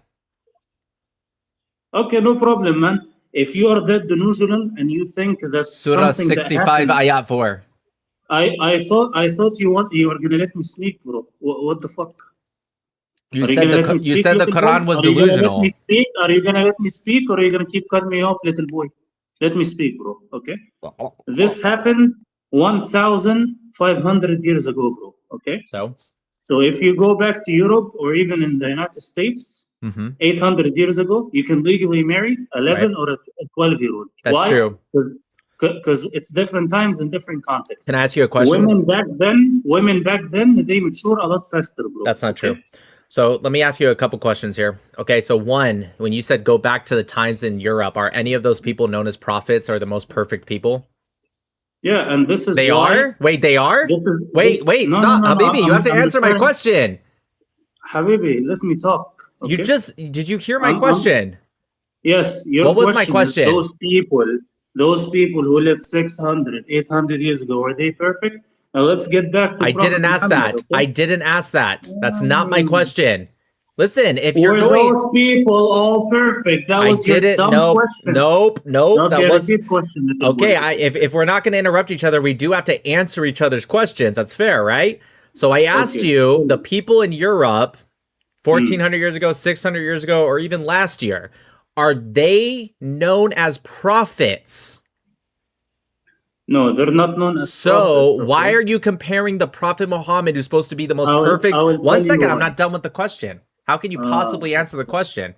Why are you using the excuse for the most perfect man, quote unquote, to ever exist, who is a prophet of God, the last messenger? Why are you using him and comparing him to someone in Europe 600 years ago? That European would also be a pedophile, wouldn't he? Okay. No, it will not be a pedophile. Yes, he would. Bro, let me speak. I'm literally not saying anything. Okay? I'm literally not saying anything right now. Let me debunk you, little boy, okay? You're going to debunk pedophilia? Okay, go ahead. No, I'm not going to do that. You're just so delusional. You just said you were. You just said you were going to do that. No. I'm going to debunk that you think it's pedophilia, okay? So hear me out, bro, okay? So in Islam, it's not defined by age. It's defined by mental, physical, and puberty as well. Okay? Nope. Nowhere does it say that. It doesn't say that anywhere. You lied. Okay, well, I mean, as a Muslim, I don't just believe in the Quran, and this is where the stupidity of you comes. I also believe in the Hadith. Okay, the Hadith, Surah 60. Yeah, so Surah. Sorry. First off, you believe in the Quran above the Hadith. Is that correct? I believe in both because in the Quran. Do you believe in them equally? Did you believe in them equally? Dude, let me talk, man. You keep talking. You're not answering the question. I asked you believe in them equally. You're such a fucking idiot. You don't understand the doctrine of Islam. What was my question? What was my question? I'm obligated to follow the Quran and the Hadith. I didn't ask that. I didn't ask that. I didn't ask that. You're so stupid, dude. I asked you, do you believe in the Quran more? He's about to run away. I know he is. I asked you, do you believe in the Quran more? I didn't say, do you not believe in the Hadith? I never asked that. You're just answering a question nobody... Shut the fuck up. Shut up. Shut up. What? No, I not shut up. What is the name of your stupid stream? Oh my God. It's your mom. What is the name of your stupid stream? Can you answer the question now?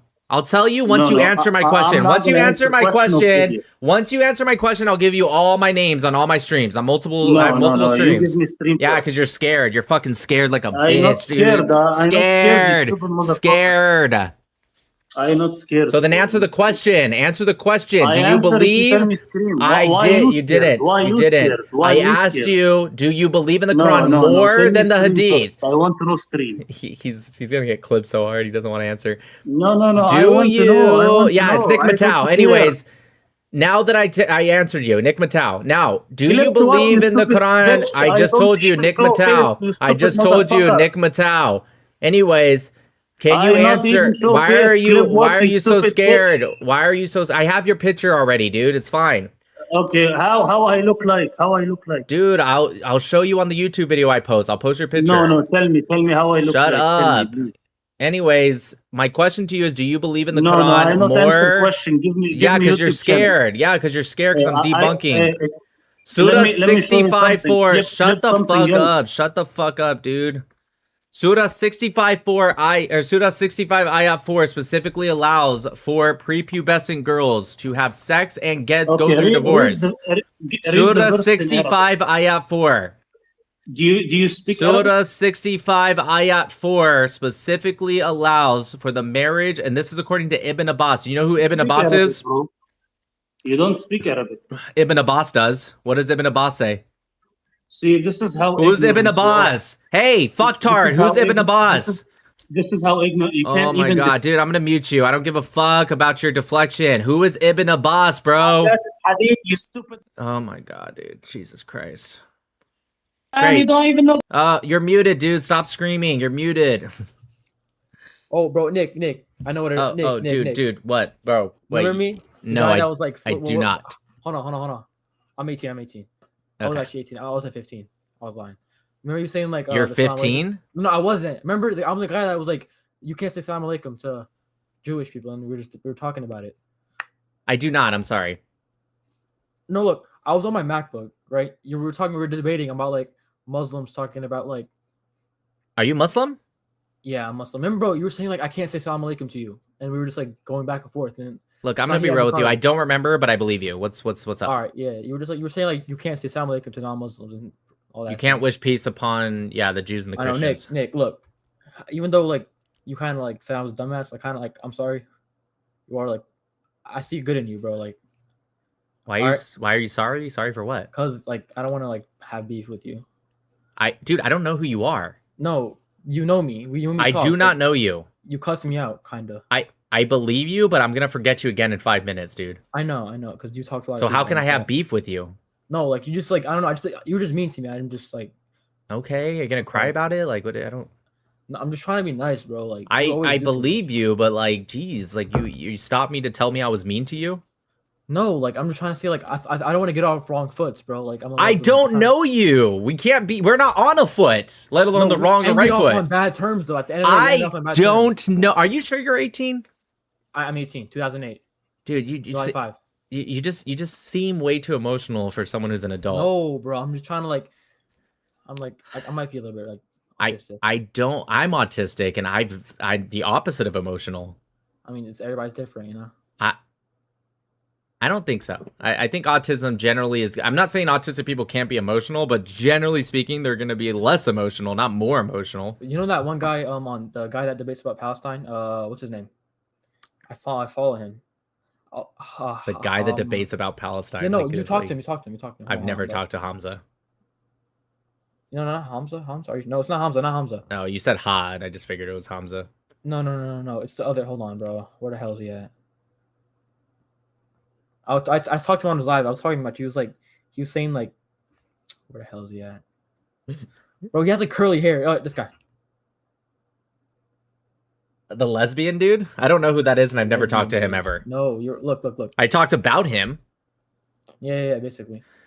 Yeah, that's the lesbian kid that was at the Yosef Haddad debate. Yeah. I don't know who that is. I watched that debate. What's your thoughts on it? Like, it was a shit show, honestly. It wasn't. Nobody debated anything. It was just screaming and saying stupid shit. Yeah. Like, you. Yeah. The only thing I know about the lesbian-looking kid is somebody told me he made a video trying to correct. I guess he likes my live stream and he watches it. Thanks for being a fan. And he tried to correct me and he said, "Oh, I did get it." First off, he said it was an Israeli source, and then he pulls up Henry Jackson. That's not an Israeli source. I don't know, but it doesn't matter. Just listen. Just pay attention. I feel like you're not paying attention. No, I am. Anyways, And then he pulls up not an Israeli source. He pulls up Andrew Fox because he's pro-Israeli. And then he says, okay, I was wrong. It's not 2, it was 3. I haven't seen the video yet, but somebody told me what he said. He said it's not 2, it's 3, and then he still was wrong. And someone said I should make a counter video, but I just think that dude's like literally a nobody, so I don't think it's even worth it. But it's not 3.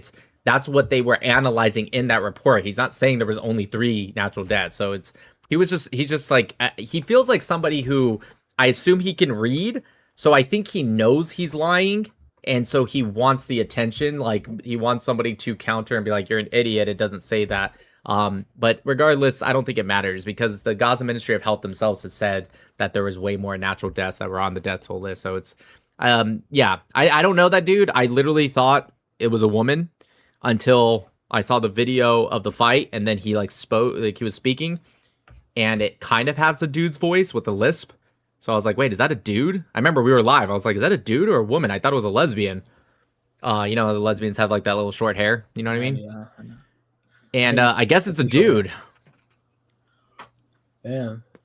So wait, what was I gonna say? So like, you actually you just never talked to him like that?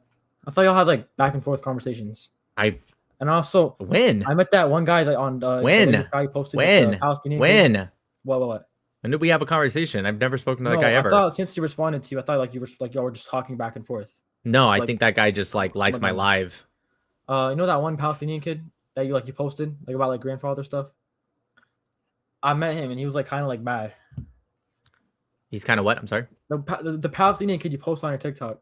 Dude, hold on. That's like all of them. Can you Matau. So I'm gonna show you. I'm gonna be real. I'm gonna move on. I think I think you're actually an idiot. No. You see, you're always mean, bro. Like, yeah, because you're being stupid. I have like a very small patience. Like I have a lot of patience for stupid people when it comes to debate, but like you're just making stupid claims. Here. It's him.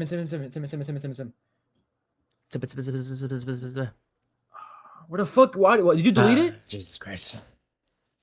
Yo, what's up? Yo, what's up? Wait, be quiet. Wait. Yo, I got a question. How old are you? I'm 18. No, okay. Why is everyone just having to be right at 18 years old? You know what I mean? What? What? You support the like Bibi Netanyahu and what he's doing, right? The IDF. Do you know? Can you be more specific? Do you support the Israeli government? Like all of them 100%? Or what are you asking me right now? You support the genocide? Wait. No, not the genocide. Do you know the story of Hind Rajab? Yeah, of course. No more than you. Okay, what do you think of it? Okay. I think that she either doesn't exist or she was killed by Hamas. Or why are you running away? Oh, okay. Hi, Hitler. Yo, it's my boy. Even though I'm not pro-Israel, but you're a cool guy. You're not pro-Israel. I'm not. I mean, I view Israel as America's bitch. I mean, to an extent, that's more or less correct. I wouldn't put it that way, but that doesn't matter. You said you're not pro-Israel. Yeah, I'm not pro-Israel. I mean, first off, the whole world is our bitch. I just want to point that out. That's why I said more or less, I guess. But why does that have to do with being pro-Israel? Like, I mean, I don't like Muslims. You know, Jews are cooler than Muslims, if that helps. Okay, true, but irrelevant to the conversation. Why aren't you pro-Israel? I think they don't need as much money as America gives them. We get that money back all over. That's good. The amount of jobs, you know how many jobs Israeli founded companies and the economy we have with Israel? Do you know how many American jobs it's created? I do not. 255,000 jobs. It's pretty good. They also spend their money back into American economy. We've also gotten technology from them that we ourselves weren't even creating. Yeah, so, sorry, we don't give it to the Muslims. Okay, true, but irrelevant again. What I'm saying is that if your position is we shouldn't give money anywhere, we should completely isolate ourselves and be isolationist, that's one argument. But if you don't believe that, then wouldn't Israel be a pretty good one compared to a lot of other people? Oh, it's the best country in the Middle East, for sure.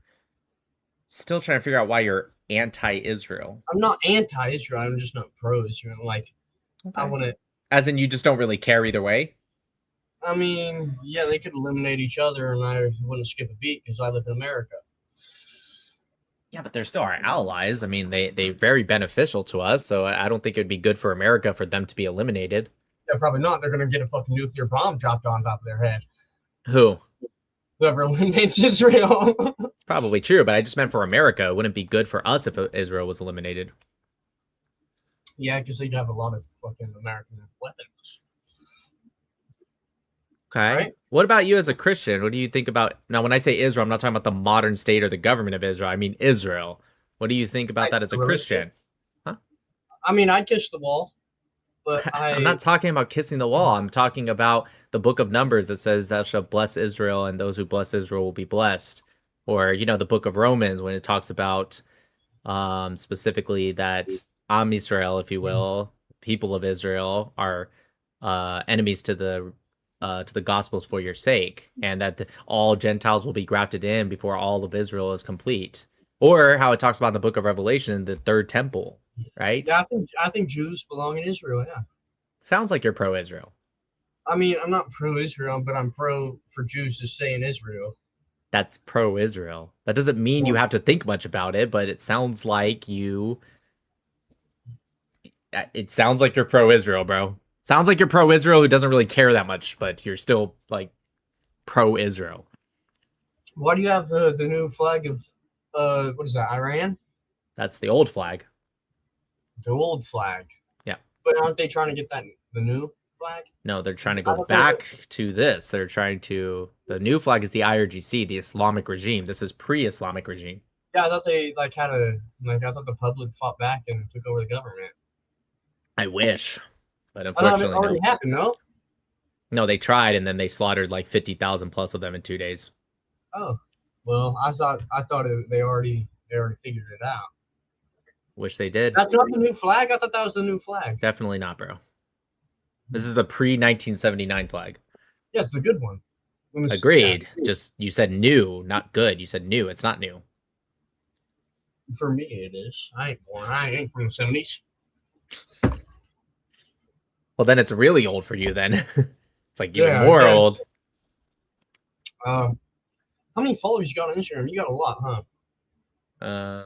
I don't know, 220, 230,000.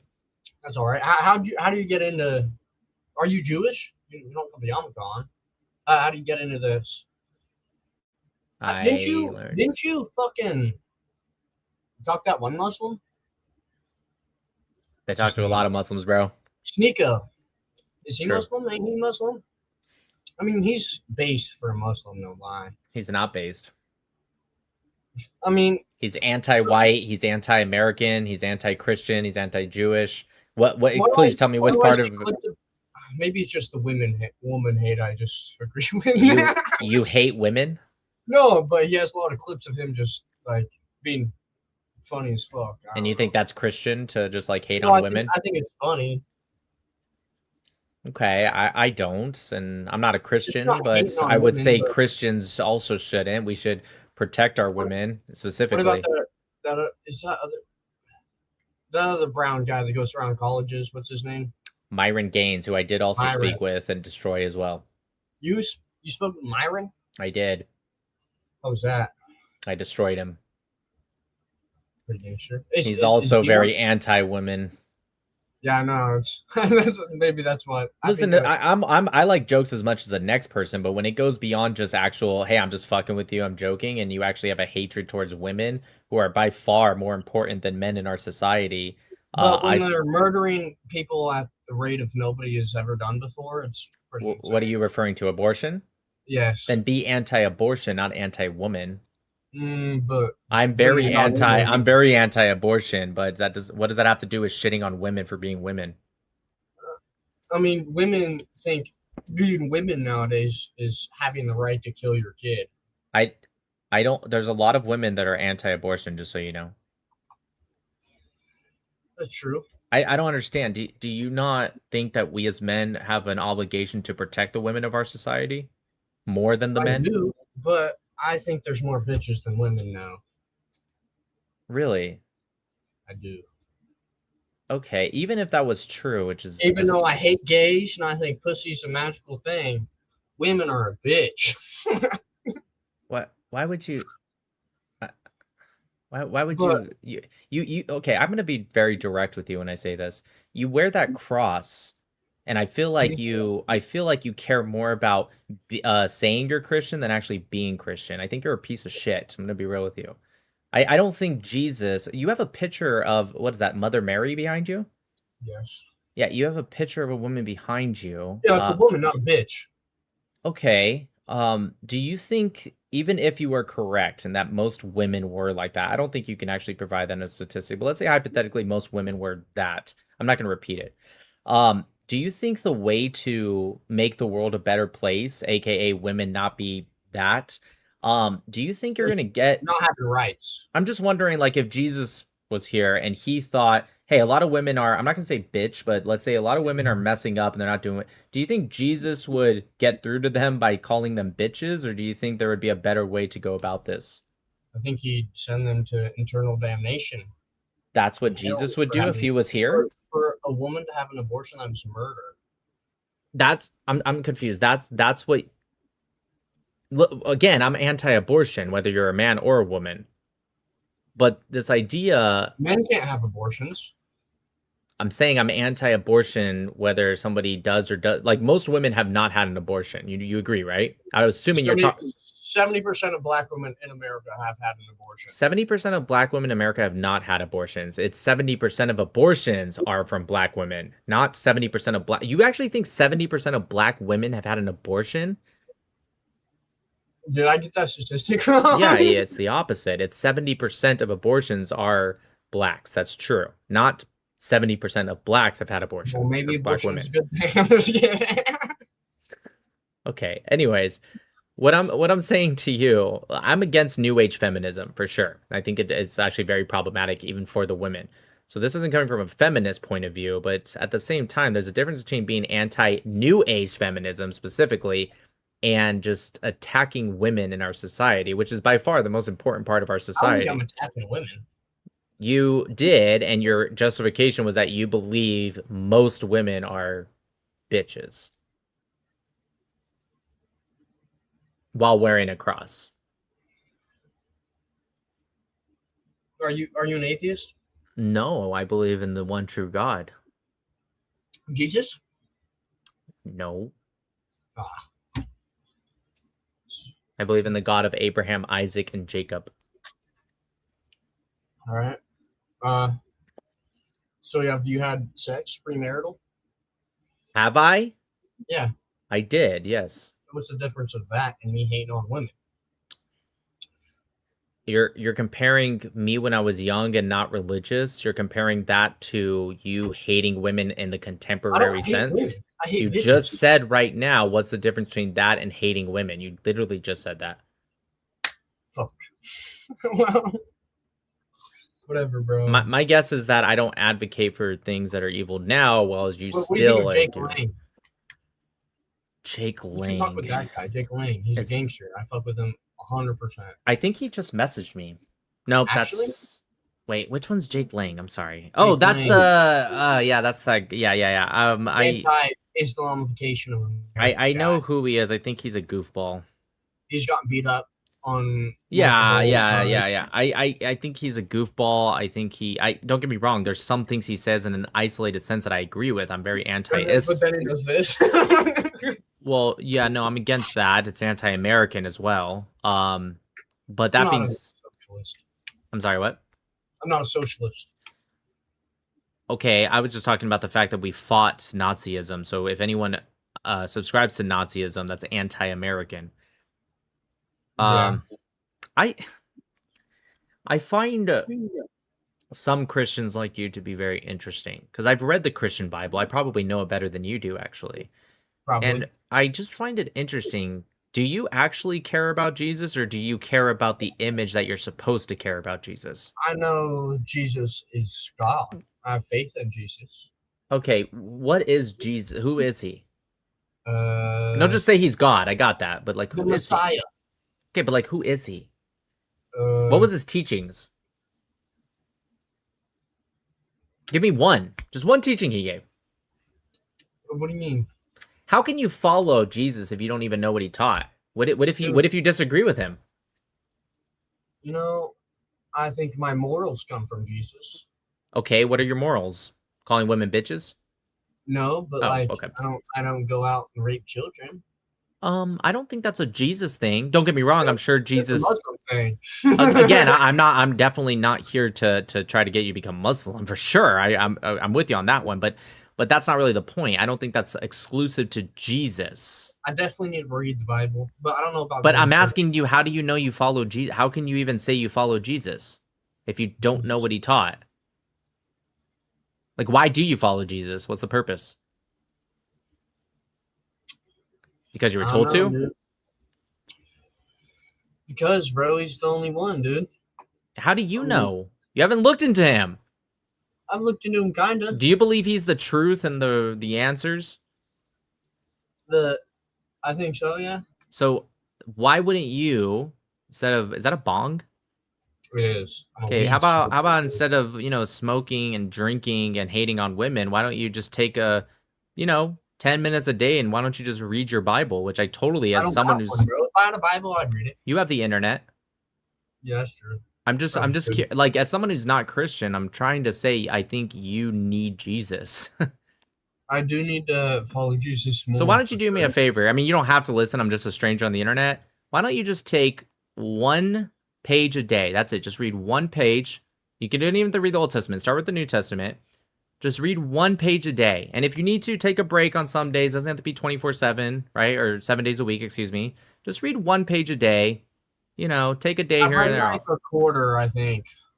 But that was in high school. I forget. When's the last time you've been to church? I've been to church like twice in my life. Okay, why don't you just... But I live in Cali. I don't trust the church. Okay, I mean, I'm in Cali. There's some churches I'm sure are fine. How old are you? What part of Cali are you from? Los Angeles. How old are you? Oh, you a Dodger Shohei fan? I do like the Doyers, yeah. 20, brother. 20. Why don't you do me a favor? Why don't you just, the next week or two, hopefully sooner than later, why don't you just go to a local church, right? And just go one day. See how it does for you. See how it feels.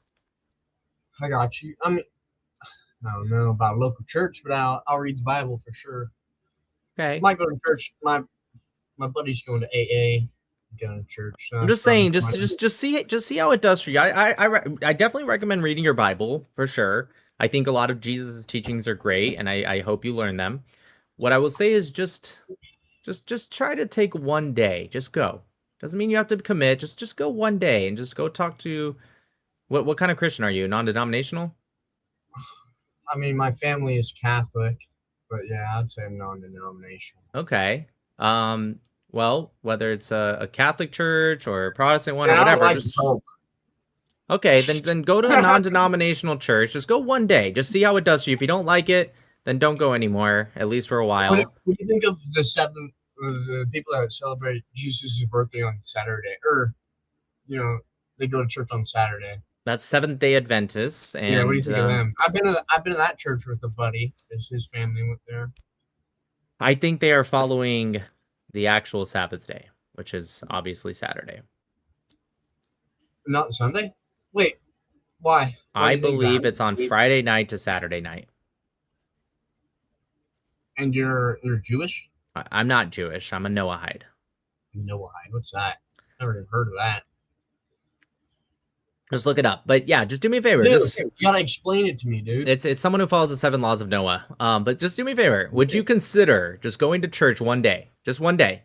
Yeah, I would consider it. You should try that this weekend or next weekend, okay? Hopefully it stops you from dying, but I don't think so. Okay. Just go to church. Start reading just 1 page a day. That's it. 1 page a week even. Even if it's just 1 page a week. I need to start working and start going to the gym more too. That sounds great too. All what right. do you think of TRT? You got any? I think you're way too young for TRT. I don't think there's any reason for it. Okay. Have you tried to get an interview with Jake Lang? Because I'd watch that. I could get one very easily if I ever needed to. You should. All right. Bro, for the Vine. Tell you what, next time I see you, if you come to me and you say, "Hey Nick, I went to church." Bro, I'm never on here. bro. 1 second. I'm just saying if you see me again and you promise me and you can show that you went to church, okay? Take a selfie at church and you tell me that you're reading the New Testament, slow or fast, whatever you want, I will get an interview with Jake Lang. All right, sounds good. All right, good luck. What about you know who the angry Zionist is? Yeah, I know that guy. I mean, he called me a Zionist. Sounds like you're a Zionist. Yeah, that's what they say. All right, go to church, okay? All right, brother. God bless. God bless.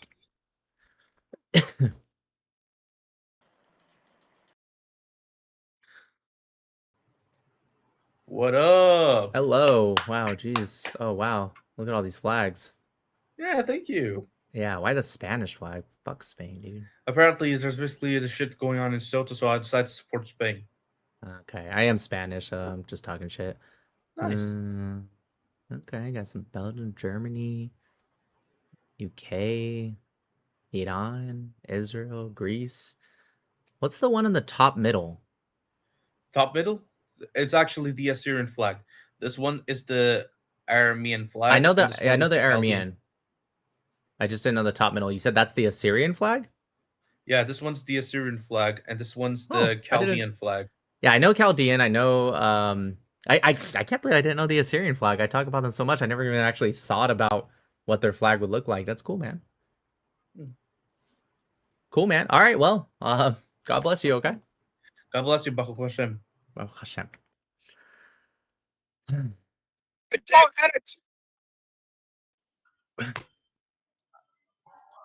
Yo, what up? Why is Israel back there? Oh, yeah, the Israel. Oh, I support Israel. Nah, man. It is no Israel. Well, then how do you know what the flag was? Because it's a fake flag. It's a Yeah, wannabe but Israel. do you know what it How is? you gonna support a country that's not even a country? Okay, so who's attacking Gaza right now? Israel. Thought you just said it wasn't real. Because it's not. They like taking other people's countries. Do you know the Israeli flag is older than the Palestinian flag, right? No. It is. No, it's not. It goes back to the 1800s. The Palestinian flag was created by Mark Sykes in 1917, 1921. Palestine, the country, goes back centuries, brother. Okay, so I said the flag. As for my the fault. country goes back to Israel. 1 second, Israel. I'm trying to answer you. I'm trying to answer you. Okay, go ahead. So do you know what the independence date of Palestine is? Mm. Just Google it real quick. You have a phone. Google Palestinian Independence Date or Palestine Independence Date and read it out loud. I'll know if you're lying because I know the date. Palestine Independence Day? Independence Day, yep.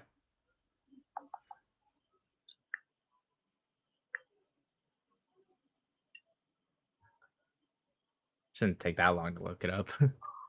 Hold on. Wi-Fi again.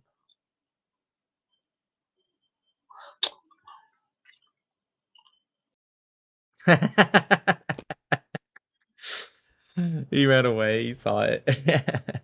What's up, BB? Yeah, I'm just checking, bro. Bro, I'm just. What are you doing, bro? I was copying you. Is it supposed to be like a Nazi salute? No, copy me now. Yeah, come on. I can copy do me. that. I don't. Yes, sir. Yes, sir. You think That's I what can't I'm like talking lift about. my arm? No, you can. I know that you can. So is it like the Sharawi at the back here? That's dope as fuck, bro. I'm just curious, out of curiosity, what do you think about what Hitler thought of the Arabs? I'm not gonna speak on behalf of Hitler. I don't know what he thought. I don't care. I don't care about anything. If that's I don't- supposed to I be don't talk about Trump, politics. that's really bad. That's Anyways, supposed to be Trump. That's really bad. You're an American. You're a hater. You're an amazing person as well. I love you. Take care of yourself. You guys think the You're a Arabs are beautiful okay? person. You're a beautiful person. Okay, I love you. Take care of yourself. Have a family. So anyways, raise kids. Hitler called Arabs half apes, just FYI. Nah, I don't give a fuck. And bro. the That's Arabs, the thing about it. the Arabs sided with the Nazis Bro, because trust they me. were their bitch, and Trust because me, bro, it's also I'm Islamic ideology. I'm sure that there is a It's person it's here that Islamic would care about ideology. whatever the fuck you're saying, bro. But I truly, You don't care about bro. Islam? I don't Ooh. care about anything, bro. Islam, politics, whatever the fuck you're talking about. Just go get a life, touch some grass, do some crazy shit with your family, bro. Get a life.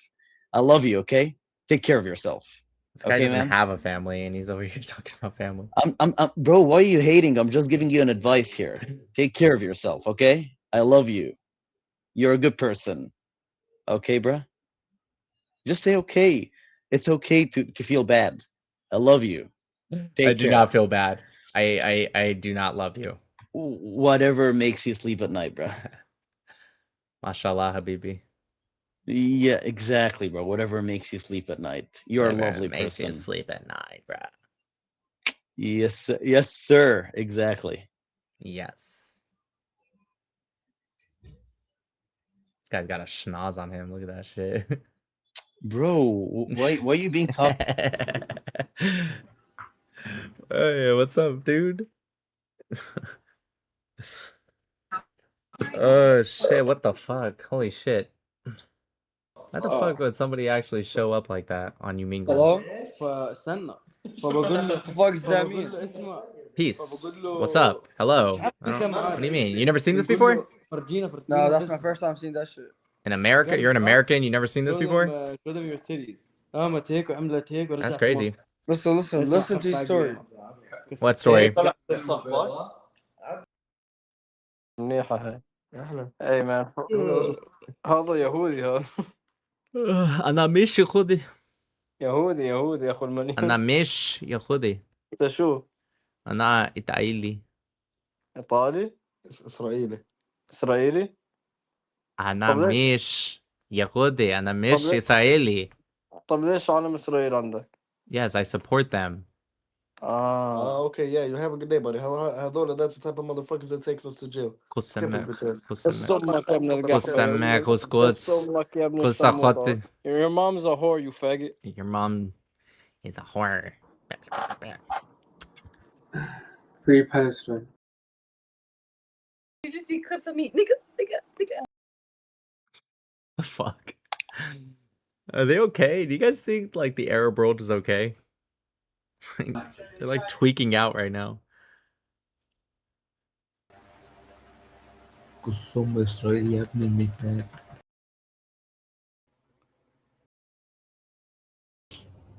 Hello. What up? Nick Matau. You look sad. I'm tired. Tired? Alright, well, I'll catch you, man. Peace.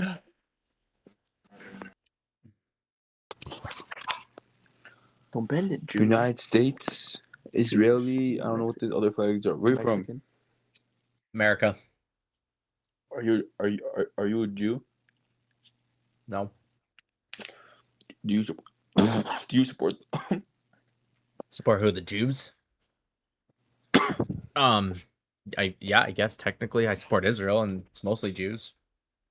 Do you like Palestine or no? No. What? I'm American. Why would I like Palestine? Wait, so why don't you like them? I don't generally support any terrorist regime. How are they terrorists, even though the Israelis are literally killing all the children there? All of the children there? Holy shit! Yeah. It's the first time I've heard that. They bombed a fucking school. They bombed the hospital. All in accordance with Article 19 of the Geneva Conventions 4. So as for terrorists, they are a pawn of the IRGC, and they're funded and weaponized by the IRGC. And the IRGC is the Islamic regime, and it's a terrorist organization. Okay, so what do terrorists do, like, based off saying their names? Like what do you think terrorists are? What's their role? Yeah, I mean security resolution like 1588, US code. Okay, no. Stop saying the I'm fucking answering code the numbers. question. Relax. Just calm down, No, dude. I'm trying to please. answer you. I said 3 No, words and then you cut me off. No, listen. What I'm asking you is, what do they do? Like, if they go to a country, what do they do to just innocent civilians? Right. So a terrorist, what would they do to innocent civilians? Yeah, what do they do? Yeah, so terrorists generally specifically target the majority of innocent civilians in terms of kidnapping for, not just kidnapping, to include kidnapping, I should say, to create a state of terror for generally religious purposes, could be political purposes as well, or ideological purposes. Okay. And so, do you agree that terrorists kill kids? Just kill random Not civilians? necessarily, but what I just said is the answer. I don't need you to add or take away what I said. So I can repeat it for you, but I don't really know why you're simplifying it. No, because what I'm saying is that's exactly what the Jews are doing. Yeah, so you can kill a kid and that doesn't make you a terrorist per se, right? Okay, no, that just makes you into a murderer. Right. So a terrorist specifically does it with the intent of causing a state of terror, okay, for generally religious purposes, but could be for other ideological purposes as well. So you took all that out and just said, kill kids. It's like, okay. Kids die in war. That's why it's better to not be in war. But that doesn't mean terrorism. Okay, listen. So Iran, for example, how they bomb Israelis or America and shit, they don't bomb, like, how can I explain it? They don't bomb the innocent people. They only bomb the military bases. That's not true. 99%. Now, most of their weapons, their missiles and drones, etc., were intercepted, but their targeting is about 95+% civilian areas. They do not target. They also target military base. I'm not going to say they literally never do, but by far, it's not even close. They target civilian areas. In fact, they were launching cluster bombs. You know what a cluster bomb is? I play Call of Duty, yes. Okay, I don't. So, okay, Call of Duty has cluster bombs. Yeah, do you think cluster bombs target military bases? I mean, if you point it to a correct direction, maybe. No, a cluster bomb, I mean, some of it might hit that military base, maybe, but it's also going to expand way beyond that. Okay, so hear me out on this, okay? The president, like Netanyahu, he knows what he's doing. Prime Minister, yeah. Okay, whatever he is, okay? Right. He knows what he's doing by bombing, like, the civilians and shit, right? What? Hold on. What area of Gaza is a military base? Just give me one military base in Gaza. No, I'm not talking about that. I'm talking about you Iran. are talking. Okay. Oh well, they are in Iran. They target almost exclusively IRGC stuff, not just military bases, but wait, what's an IRGC? Jesus, the Islamic regime. That's the government of Iran. They only target IRGC specifics, bases, military members, scientists for the nuclear program, etc. That's Israel and America. Now, I'm asking you about Gaza, right? Because that's what we were talking about originally. Mm-hmm. Does Gaza have any military bases? Like, does Hamas have military bases? Probably. No. So what do they use? Do we agree Gaza's a densely populated area? Do we agree with that? What do you mean by that? Are you fucking for real, dude? You don't know what you don't know what densely populated area means? I'm just joking. I hope so. Jeez, bro. It's like I could give you some words, but yeah, it is. Okay, so what do they use if they don't have military bases? Hamas and PIJ and PFLP and DFLP and all the terrorist organizations in Gaza. Like, what do they use? No, listen. What I'm Wait, are you gonna answer that question, or are you just gonna ignore it? Because I don't know what the fuck you're saying. What do they use if they don't have military bases? Where do they do their operations out of? Like, what's left? Fucking no. This guy actually like oh, Jesus. Listen, bro. Civilian area. The answer is civilian area is just I didn't know I had to like spell that out for you. Okay, whatever. But what I'm trying to say is, okay, do you think it's okay to kill all these innocent kids, to kill all these innocent people? How many innocent kids have died? Wait. Why they? Can you just answer me? How many innocent kids have died? Fucking millions. Millions? Hundreds, yes. Dude, there hasn't even been millions of people that have died. What the fuck are you talking? Dude, that's the entire population of Gaza. Do you think all of Gazans have been killed? Yo, this is your argument. Trillions. Bro, he's pulling fucking numbers. I don't know what the fuck's he's saying. He knows more about this than you. What the fuck's the? But yeah, no shit. I know more about this than him. Jesus Christ. What the fuck's the 3, 4, 5, 6 article? Obviously a fucking article. Well, I've never fucking talked to a person who fucking says that shit. Have you ever thought, like, don't you find it interesting that the pro-Israelis are actually like intelligent people and pro-Palestinians are dumb? Do you ever find that like coincidentally interesting? At least, no, I'm not Palestinian myself. I didn't say Palestinian. I said pro-Palestinian. No, listen. What I'm trying to say. What I'm trying to say is you guys are all dumb. That's what I'm trying to say. Can we- I'm trying to say you're Oh an my God, idiot. listen. I'm saying you Can don't we know what talk? you're talking Can I about. talk? Can I talk? You can try. Okay, listen.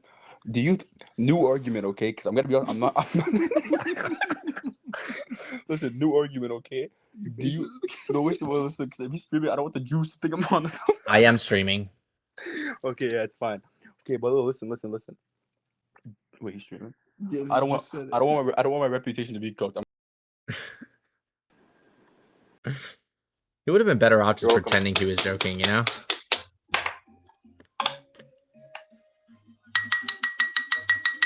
Yeah, that's haram. Why is this Pharisee still here? That's haram. Holy shit, I'm not getting fucked. What? Damn, Alex Morgan, nigga. You're Jordanian? No. What formation are you running? No, you have the Jordanian kafia. 442. No, I just wear this for fun, bro. Okay, I'm just letting you know it's a Jordanian one. I'm running now. This is Jordanian? 4-5 with a cam, bro. Yes, I know. Oh wow, I didn't know that. Yeah, I'm a little light, so maybe it could be just like a faded Qatari one, possibly. I'm not sure.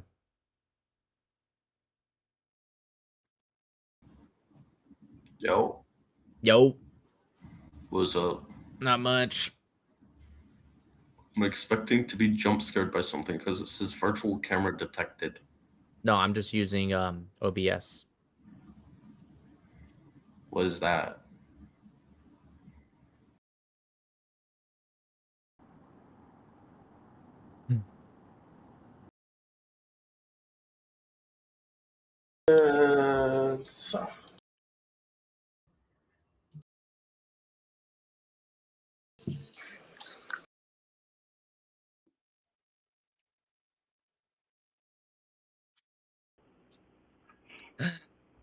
That's crazy.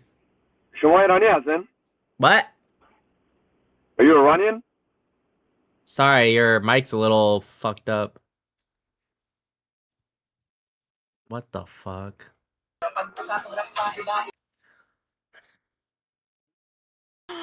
Pretty. What were you trying to explain to me? I wasn't trying to explain anything. Oh no, person before you. Oh. What's happening behind you though? That's America, Israel, Iran, and the map of the Middle East, and that's my friend. Can I get like an explanation? I am an American. Okay. Over there. Yep. I am pro-Israel. I am pro the Iranian people specifically. Anti-Islamic regime, and I have a degree in Middle Eastern history. Fun. I mean, your friend? I told him if he sent me that, I would put it up on my wall. That's it. Hi, Habibi. Hi, Habibi. How are you? Good. How are you? Aren't you famous, right? No, I don't think so. I've seen you before, cuzzo. I don't think so. Well, it's all love, cuz. Mashallah.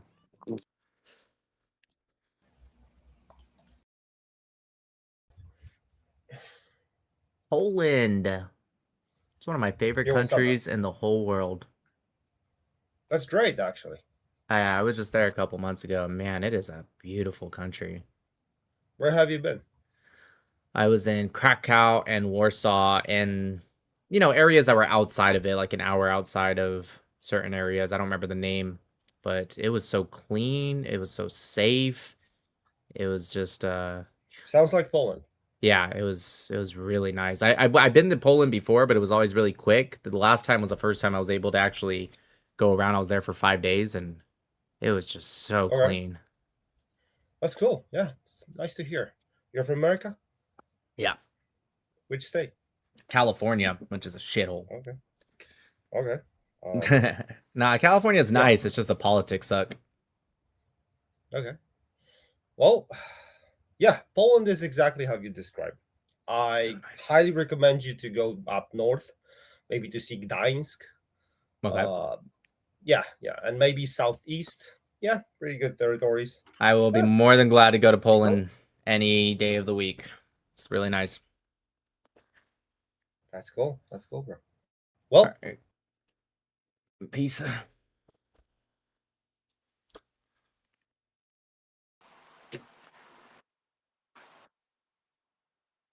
Israeli flag, America. So which one? What comes first, America first or Israel first? Obviously, America. So I have the American flag. That's why it's the biggest one. You sure about that? Why would I have that as the biggest one if I don't? What's your Are you- logic? What's your where- logic right here, right now? Like, where you came from? You from Israel or No, America? I'm from California, bro. Mm. So do you support genocide? I support genocide? No, I don't support genocide. I assume you're gonna say there's a genocide in Gaza. I'm gonna say no, there's not, and you're gonna say yes, there is. Why don't we skip the semantics here and just tell me why you think there's a genocide in Gaza, and not just war? Isn't it obvious? What do you mean a war? They don't even have anything to fight with. They launched Hey, buddy. 6,000 rockets per month on average for like Okay, 20 technically, years straight. you're technically trying to compare Iran and this. No, Don't that's bring- that's Gaza. That's just Gaza alone. That doesn't count any other Palestinians in the West Bank. That doesn't count Iran. That's just Gaza by itself. You didn't know that? Gaza have nothing to fight with I just told you they launched on average 6,000 rockets per month. for a month. From where? For about from Gaza. They barely have food to eat. They're starving. Well, What are you now talking they about? do. They're in the find out phase. I was talking about the fuck around phase. Now they do. What do you mean now? Well, now they're not launching any rockets because they got their asses handed to them, and now they've. Well, because technically, it is not Israel. It's Palestine. Well, technically, it's not Palestine. Palestine's not a country. Maybe you want it to be one day, but it's not literally. No, it was. It wasn't. Before it was the British Mandate. Before that was the Ottoman Empire. Before that was the Mamluks. Before that was the Crusaders and the Caliphates. Then you got the Greeks and the Persians. Then you have ancient Israel, of course, Judea. Let me tell you something. When was it Palestine? Like as a country? My friend grandma, she's from Palestine, and if you ever see her passport, I don't have it right now, but if you It ever would see it her, would be a British passport that says Palestine because it's a regional name. no, it's not a British passport. It is it's a British Palestinian passport. No, it was a British passport. No. It's, what year it's was a she born? Palestinian. What year was she listen. born? I have a degree in this. I promise you, it was either British or the Ottoman time. Promise you. No, I'm telling you right now. Okay. What year was she born? She's old, so don't worry. She's I don't not know what young. that. I don't know what that means. I'm just asking. Was she born before 1922 or after 1922? No, before 19. Okay, so that would have been the Ottoman Empire. So they had what was called vilayets, right? But like, if you go into it and you see the passport, it would say the country's from Palestine. Nope, It that's would not say a incorrect. country of They would have Israel. different vilayets on the passports, and none of the vilayets were named Palestine. None of them. The vilayets there's the vilayet Jerusalem, there's Damascus, Beirut, but none of them would have said Palestine. Well, I don't know if you have seen the videos or not, but those I can just pull it up right now. Have you seen those? Have you Ottoman seen those videos? Empire Palestinian passport. So this was after, as you can see, it would say British right there at the top. Okay. And then before that, let me try to find like an Ottoman one that goes back before. So before it would kind of look sort of like this, right? As you can see, it says Ottoman, right? Those are the legal paperwork specifically. Here is, nope, that is, that one's British. The paperwork that the Ottomans have wouldn't have been like a passport like we see today. You'll see stuff like this. You know, Well, these are- technically, I'm not. What do they call? I'm not Palestinian, but like, all I know most of the stuff is about Palestine. It used to be Palestine, but now it's Israel. No, Palestine. Palestine is a regional name, but you called it a country. It wasn't a country. Oh, it wasn't a country back then, man, right? Right. The country of Palestine didn't even get its independence until 1988. Well, I don't really deeply know about the history of Palestine because I'm originally from Afghanistan, but like the research I know is like it used to be Palestine, but No. deeply whatever you know, and because The people that referred to it as Palestine, if anything, were the Jews, actually. It was the Arabs that rejected Palestine. They saw it as a Zionist invention. Well, I don't know, but yeah, pretty much it. That's how much I know. Okay, well, you were wrong. And I'm glad I was able to teach you. So, you know, nonetheless, okay. Never what does that have to do Take with care of yourself. genocide? Oh, okay. You're going away? Okay. Yeah, I'm gonna go. Okay. I would go too if I was you. Hold on, you guys. Be right back. I had to take a piss.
Man.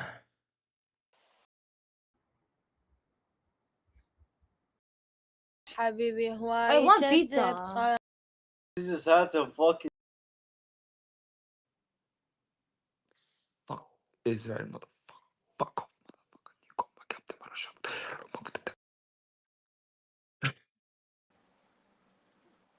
Virtual camera detected. Why are you like naked, bro? Jesus Christ. That is so fucking weird that they just like do that. Nick Matau. Hi. How you doing, buddy? Good, how are you? Oh, not too bad. Nice. How's it going? Not much. Are you pro Israel? Yeah, I'm pro Israel. Mashallah. Okay, well, I'm gonna go look for some opposition, but I hope you do well, okay? Yeah. No, have fun. Have fun. Bye. Hello. Hello. Yeah, sure, what's up?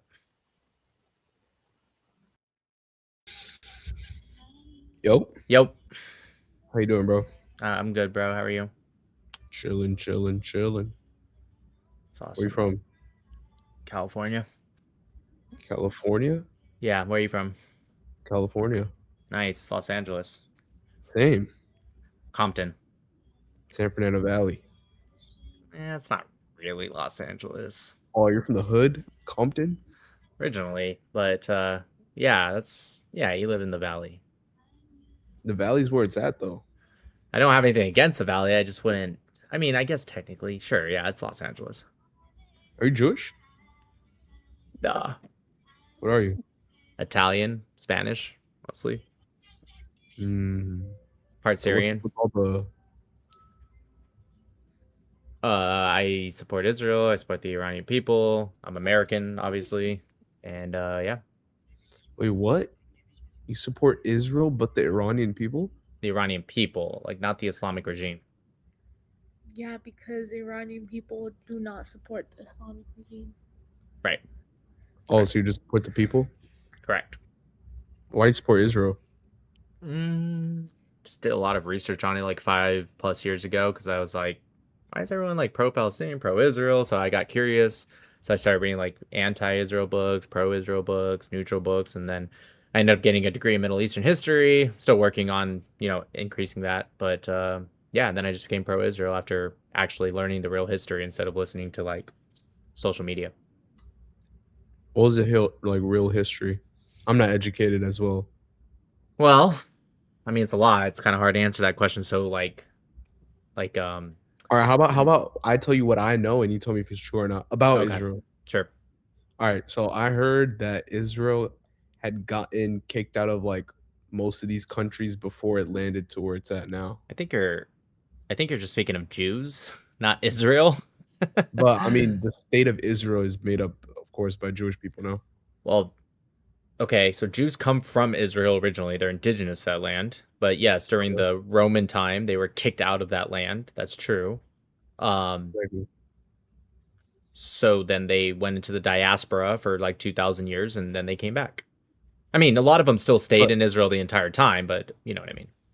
Yeah. Israel wasn't Israel until it became like what Israel in what year was it? So the modern state of Israel is 1948, but the kingdom of Israel goes back thousands of years. I see what you're saying. Okay. Yeah, because it teaches or not teaches us, but from what I know that Jewish people used to live in like that area too. You know what I'm saying? That's where Jewish people are from, yeah. Yeah. But that's where do you believe that Palestine is real or no? Well, I think it's a regional name that was put in by the Europeans, but if you mean real, like it's a country? No, of course not. It's not a country. How though? Because it doesn't follow what makes up a nation state, like the Montevideo Conference. It's not recognized. I mean, some people recognize it, but I'm saying as an actual nation state or country, it's just not. What do you mean how? It's not. Oh, what, there's no such thing as Palestinian people? So there are people, Arabs specifically, that identify as Palestinian. That's true. But what do you mean? Like, do you think it's an ethnicity? No, of course not. It's if someone says they're from Palestine. Okay. What does that make them? If I say I'm from Matau land, my last name is Matau, does that make Matau land a country? Okay, but Palestinian is like actually like known. You know what I'm saying? It's not like a made up, like, you know what I'm saying? Is Kurdistan a country? No. Okay, so where are Kurds from? Where are they from? Well, that's the point I'm making. Maybe it should be a country. Maybe one day it will be, but it's not. I heard it was actually going to be a country. I hope it does. But the point is it's not, regardless if I think it should be or not. So it's the same thing when you say, well, where they say they're from Palestine, a Kurd might say he's from Kurdistan, but it's still not a country. It probably should be one, but it's not. So Palestine may one day become a country. I hope not. No, Palestine's been a country. It's been on the map before, you know what I'm saying? Like, you've seen it on the map before. Okay, maps don't only indicate countries. Maps indicate regional names. Like, you're American, yeah? Mm-hmm. Do you live on the East Coast? West. Okay. Have you ever been to the East Coast? Yeah. You know the region known as New England? Mm-hmm. Is New England a state? No. Do you know where Iberia is? Yeah. Is that a country? No. If I look at a map, could I find a map that says Iberia on it? I have no idea. Of course you can. Would that make it a country? No. So, yes, there are maps that say Palestine because it was a European word that was pushed by the Europeans, and that's what they called the region. Canaan. You can find maps that say Canaan. Is Canaan a country? Or Canaan? Okay, see how your point doesn't make a lot of sense? Yeah, but it's just like people like it's like I say I'm from Pakistan, right? That's a country. Exactly. Right. People say they're from Palestine, that makes it a country too, no? Just because you say you're from somewhere doesn't make it a country. So you don't even think like the West Bank Gaza area is a country considered? Of course not. It's How? disputed territory. But what about before the war? Well, before it was Jordan that controlled it, actually, the West Bank, and Gaza was controlled by Egypt. So it was a country, Jordan and Egypt, but not Palestine. Jordan controlled it from 1948 to 1967. Egypt controlled Gaza from 48 to 67. Israel, during the Six-Day War in 1967, kicked the shit out of Jordan and Egypt and pushed them out. Okay? 2005, Israel leaves Gaza and gives it to the Palestinians to see if they can be peaceful. They fail immediately. But it was disputed territory at that point. It's still not a country. Do you believe in what Israel like does to like Palestinian people in your perspective? Do I believe it? What do you mean? Like what you see like online and stuff? I'm pretty sure you've seen it. Yeah, of course. I believe it's happening. It's a war that was started by the Palestinians, and Israel is responding to the attack on October 7th. But I've heard multiple times that Israel was also attacking Palestine before even the war started. Yeah, they've always done responses to terrorist attacks, and terrorism definitely from the Palestinians they predate October 7th. October 7th just gives us the context of this specific war, but yes, the conflict existed before. Palestinians have been terrorists since their inception. So you don't think like there's just a whole operation behind it of like Zionist people. Like if you were to think of like the U.S., right? You would think American people run this American. You know, we're not talking about religion. Talk about American people. Yes, Americans run America. True. But in what we're seeing now is starting to be like Zionist people are running America. No. Can you tell me why you think that? I mean, there's so many politicians that are like claim they're Zionists. Yeah, I'm a Zionist, but that doesn't mean countries ran by Israel. Zionist just means you are colloquially pro-Israel. Zionist just means you believe the Jews have a right to self-determine. I'm a Zionist. Am I controlled by the? What does that mean? No, like exactly. I would say the U.S. is controlled by Israel. Okay, how? Because you just said. No, I didn't say that. I don't know what you thought I said that made you think anything like that. You said Zionist means pro-Israel, right? Colloquially, Zionist means that you believe the Jews have a right to self-determine in their ancestral and indigenous homeland. That's what Zionist means. Do you believe Jews have a right to be in their indigenous homeland? What do you mean? It's not a confusing question. Do you believe Jews have a right to be on that land? I feel like, I mean, I have no political opinion on anything because I'm not educated enough. Dude, I'm just asking you a simple question. Do you believe Jews have a right to be on that land and self-determine as Jews? Do you believe? That's not my place to talk. But do you believe? Italians have the right to be in Italy? I mean, yeah, I guess. Oh, you can answer that one. Okay. Do you believe Germans have the right to be in Germany? No political view on it. You know what I'm saying? That's not political. It's just common sense. Dude, come on. Like, you know, like Israel, Palestine, blah, blah, blah. No, I didn't say anything about Palestine. You can be pro-Palestinian. I didn't even say that. I said, do you believe Jews have the right to self-determine and be on that land? Regardless of how you feel, you can be pro-Palestinian still. I'm just asking you, do you believe Jews have the right to be on that land? I feel like the people that are causing the kind of changing the subject, I can already tell. No, hear me out. You're just not answering the question. I feel like the people that are behind and causing the bloodshed in Palestine shouldn't have the right to be doing that. But the people that are just what if they're responding to terrorism? Do you think it's okay then? Do you think that adds a little bit of context? Well, war, but genocide's different than war. You think it's a genocide? Yeah. Honestly. So what percentage of Gazans do you think have been killed? Even if you include all terrorist deaths? Bro, it doesn't. Can you just answer the question, dude? I just want an answer. Like, I get it. I'm just like, you keep ignoring every question I ask you, and I'm trying my hardest to have a conversation with you. What percentage of Gazans, even if you include all terrorist deaths, I'm not even talking about just civilians, every death, what percentage of Gaza, according to even Hamas, we can even take Hamas's numbers, what percentage of Gaza have you think has been killed? Most of it, honestly. Okay, so 51% or more? Probably. Okay, 3%. No. Yes. No. Look it up. What should I look up? Look up what is the total. Here, I'll look it up with you, and I'll even show you my phone. Okay, watch it. Total death toll of Gaza. Okay, you want to read that for me? What's it say? Total death toll of Gaza. What's it say? Habibi, it's right here in front of your face. Oh, you're showing me? Yes. What's it say? More than 73,000 Palestinians have been reported. Let's call it 75,000. Let's round up. Okay. Bro, now, but this is dude. like, just can I talk? Sources. This is Hamas. This is according to the Gaza Ministry of Health, okay? All right, so now I'm going to ask, what is the population of Gaza? What is the population of Gaza? Okay, go ahead and read that. 2.1 million. Okay.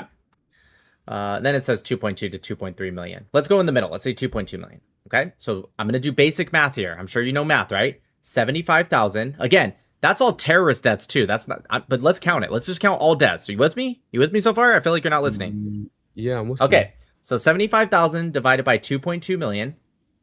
Sorry, 75,000 divided by 2.2 million. You agree that's what I typed? 75,000 divided by 2.2 million? Mm-hmm. Okay, times 100. What's that say? 3.4.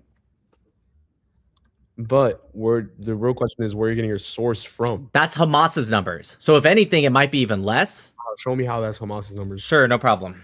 So I'm going to go back to what I showed you before. Total death toll of Gaza. Can you go ahead and see where it says according to figures from? What's it say? Well, click on the link, brother. Sure, no problem. No problem.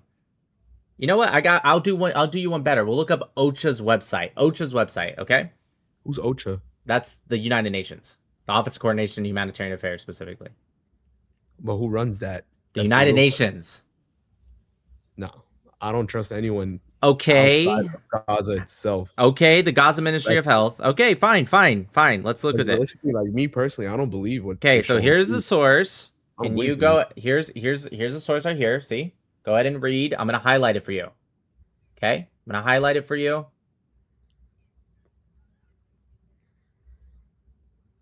Go ahead and read that. Okay, but what sources? Can you just? Dude, if you read it, it says the source. What does it say? Okay, what source is this coming from? It says it right there. I'll just read it since you refuse to. Okay. I already read it. 73,000 Gaza's Health Ministry. Jesus fucking Christ. Where did the link of that written come from? This one specifically is Palestinian death toll in Gaza top 73,000 officials say. Okay, what? Let me just ask you. So that way we just make it easier. What source would you accept? That's the Gaza Ministry of Health. You don't accept that. Fine. What source would you accept so I can finally get to the point I'm trying to get to? I would accept a source directly from the link of that. But you're showing me that was the link. Oh my god. Link of what? You just keep saying that. What is that? So I can show you right now. The Gaza itself. What do you mean the Gaza itself? What does that mean? Like Give me Gaza like not administration, but like you know what I'm talking about, bro. I don't. I really don't. I'm trying my hardest. That is the Gaza Ministry of Health. That is the official. That's written. What are you looking for? A video? No, gang. I'm looking for the direct. What's the link of what it was written as? Every single link says that, dude. Every single one. I don't know what you're looking for. I can find Al Jazeera. I can find the Gaza Ministry of Health. I can find the Palestinian Authority. I can find the office. Okay, fine. Al Jazeera Gaza death toll. Okay. Here's Al Jazeera. Hold on. There it is. You see, you agree. That's Al Jazeera, right? You agree? Active link? Yes? Okay. Okay, can you go ahead and read it again? Is it really that hard to read? I'll read it for you. What does Al Jazeera say about the population? Okay, sure, no problem. Do you agree that we're on the same page now? Finally, Habibi. I just love how you guys like deny this shit as I'm like showing you. Okay, so now we got to look at, here's Al Jazeera still. Okay, Al Jazeera, yeah. Active link. Okay, I'm going to highlight it for you. I'm trying to highlight it. Hold on. There you go. What does Al Jazeera say the population is? I highlighted it for you. 2.2 mil. Okay, so now that we got the numbers out of the way, 75,000 divided by 2.2 mil. Okay, yeah. Times 100. I know that. Okay, so do you agree with me now? Compare that to Israel's now. Okay, that doesn't matter, and I'll tell you why. Because stop. You calls it a genocide. Someone else's population or death toll doesn't make something more or less a genocide. You agree with that basic statement? What do you mean? The death toll? God, dude. Okay. I'm trying my hardest. To like spoon feed you right now. What does a genocide in Gaza have to do with the percentage or the population or the death toll of another country? It would still be a genocide, right? If it was a genocide, it's a genocide, correct? Okay. No, I'm asking you, is that correct? Yes, I said okay. Your statement was that there's a genocide in Gaza. And when I asked you about like the death toll percentage, you said most of them, at least 51%. I debunked that. So what does the death toll of Israel have to do with the fact that you got that wrong and you're, I don't know, too ashamed, too proud, whatever the case might be, to just admit that you were wrong? I told you, I'm not educated on it. Okay, but you're also with giving all the information, me turning my phone around, giving you the sources you want. At what point do you get to say, you know what, I was wrong about that? Because I have to hear both sides of the story. You can't. But I just showed you. It's not hearing. I showed you the statistics. Bro, you don't understand. I'm trying to tell you. I'm not arguing with you here. I'm trying to. Well, you are arguing, but nonetheless, that's fine. Well, you are Every time I'm arguing. It's I'm okay. not arguing. I'm trying to there's learn. They're called questions. So you can argue and learn at the same time. You know what the Socratic method is, for example? I'm not arguing. If I was arguing, I would have something in my mind. Have you ever read the works of Socrates? No. Wow, I'm so shocked. Okay. You can argue and also still learn at the same time, just FYI.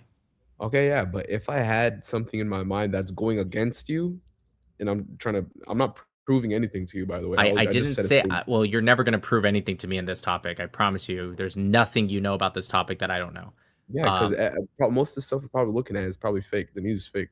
So now Al Jazeera is fake too. Okay, so what is real then? No, that's why I asked you. What about Israel? Let's compare it to Israel. No, I said what is real, not Israel. Jesus Christ, dude. Bro, you said it fast as shit. Israel. And that's what we're talking about. Oh my God. It was a good learning moment, though. Okay, you still think it's a genocide? In my opinion, yes. Why? Based off what? It's just, bro, like just because just feelings, just feels and vibes. And, you know, I see people on here while we're talking, talk about, yeah, fuck the kids, we kill them, fuck them, well, fuck them. Like, okay, that sounds like an evil person. What does that have to do with genocide? It just sounds like that person's a piece of shit. They're wearing no, you don't. No, you don't. No, you don't, dude. Come on, you've seen it too. You've seen it yourself. So I did see one, and he was arrested because he was an Israeli Arab pretending to be an IDF soldier, and he was arrested. Stop.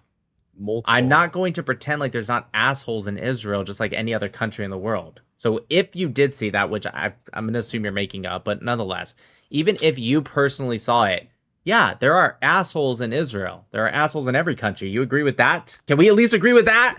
Okay, good. So that has nothing to do with genocide. That just means that that person's an asshole or a troll or both. Yeah, that's not genocide. I asked you, why do you think it's genocide? Not why do you think there's an asshole? From videos I've seen of war? It's not war. They were targeting hospitals. Article 19 Geneva Conventions 4, you're allowed to target hospitals. Next. That's a war crime. It's not. It comes from the Geneva Conventions 4, Article 19. Let me see this. I need to yeah, Google it. Google Article 19 Geneva Convention 4. It tells you when you're allowed to attack a hospital. When? Yes. Why is any time a freaking... If it's used by enemy belligerents, you can attack a hospital. Okay, that's BS. It's you know what? I'm gonna pull it up right now. I'm gonna pull it up, dude. How many times do I have to debunk you? Even if it's used Article by enemy, 19 Geneva Conventions 4. Right. That's not more. Great, we're gonna read it because you just called me a liar again, even though I've consistently shown you I know more than you. That's not morally right. That's not what you said. You said it's a war crime. That's what you said. I said it should be considered a war crime. Why? If enemy hold on, stop. See, this is why you don't think what you're saying. You don't think about it. If it was automatically a war crime no matter what, wouldn't that just encourage terrorists to use hospitals because then they have like a cheat code? You can never attack them no matter what, so they can just shoot you from hospitals. They can just use hospitals as military purposes. And because you're... Stop. I'm trying to ask you a question. If you're in charge of the whole world and you say, hey, what's your name? Josh. I, Josh, am the new president of the whole world. And I declare from right now, no matter what, doesn't even matter if terrorists are in a hospital, you're not allowed to attack them. Okay? That's according to you.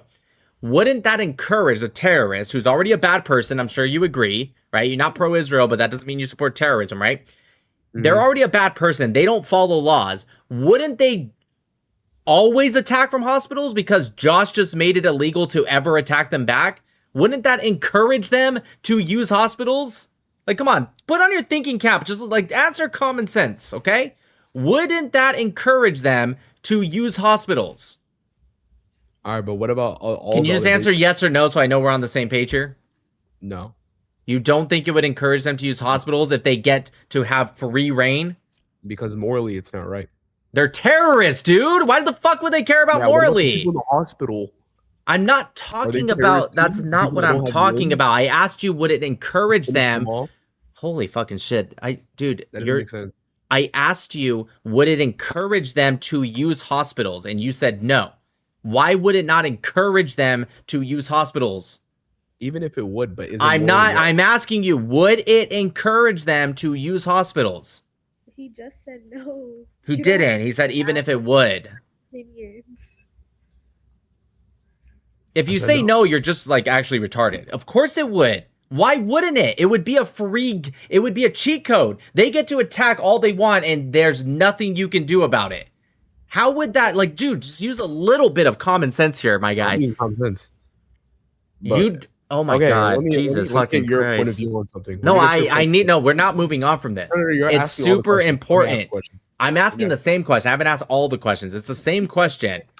Yeah, because you guys are actually stupid right now. Why wouldn't it? Can you answer that? Legitimately, why wouldn't it encourage them to use a hospital if they get to attack you and you don't get to shoot back? Why in what? You think it's okay? Attack you? You think? It's Yes, okay. if someone is a terrorist, okay, and Josh, can you just let me finish this real quick? If Josh here, he makes it a new law. You're not allowed to attack hospitals no matter what. It doesn't matter, okay? You're with me so far? Mm-hmm. Okay, so terrorist A, we'll just call him terrorist A. If he goes into the hospital and starts shooting from inside the hospital, according to you, you can't do anything about that, right? We're still on the same page? Okay.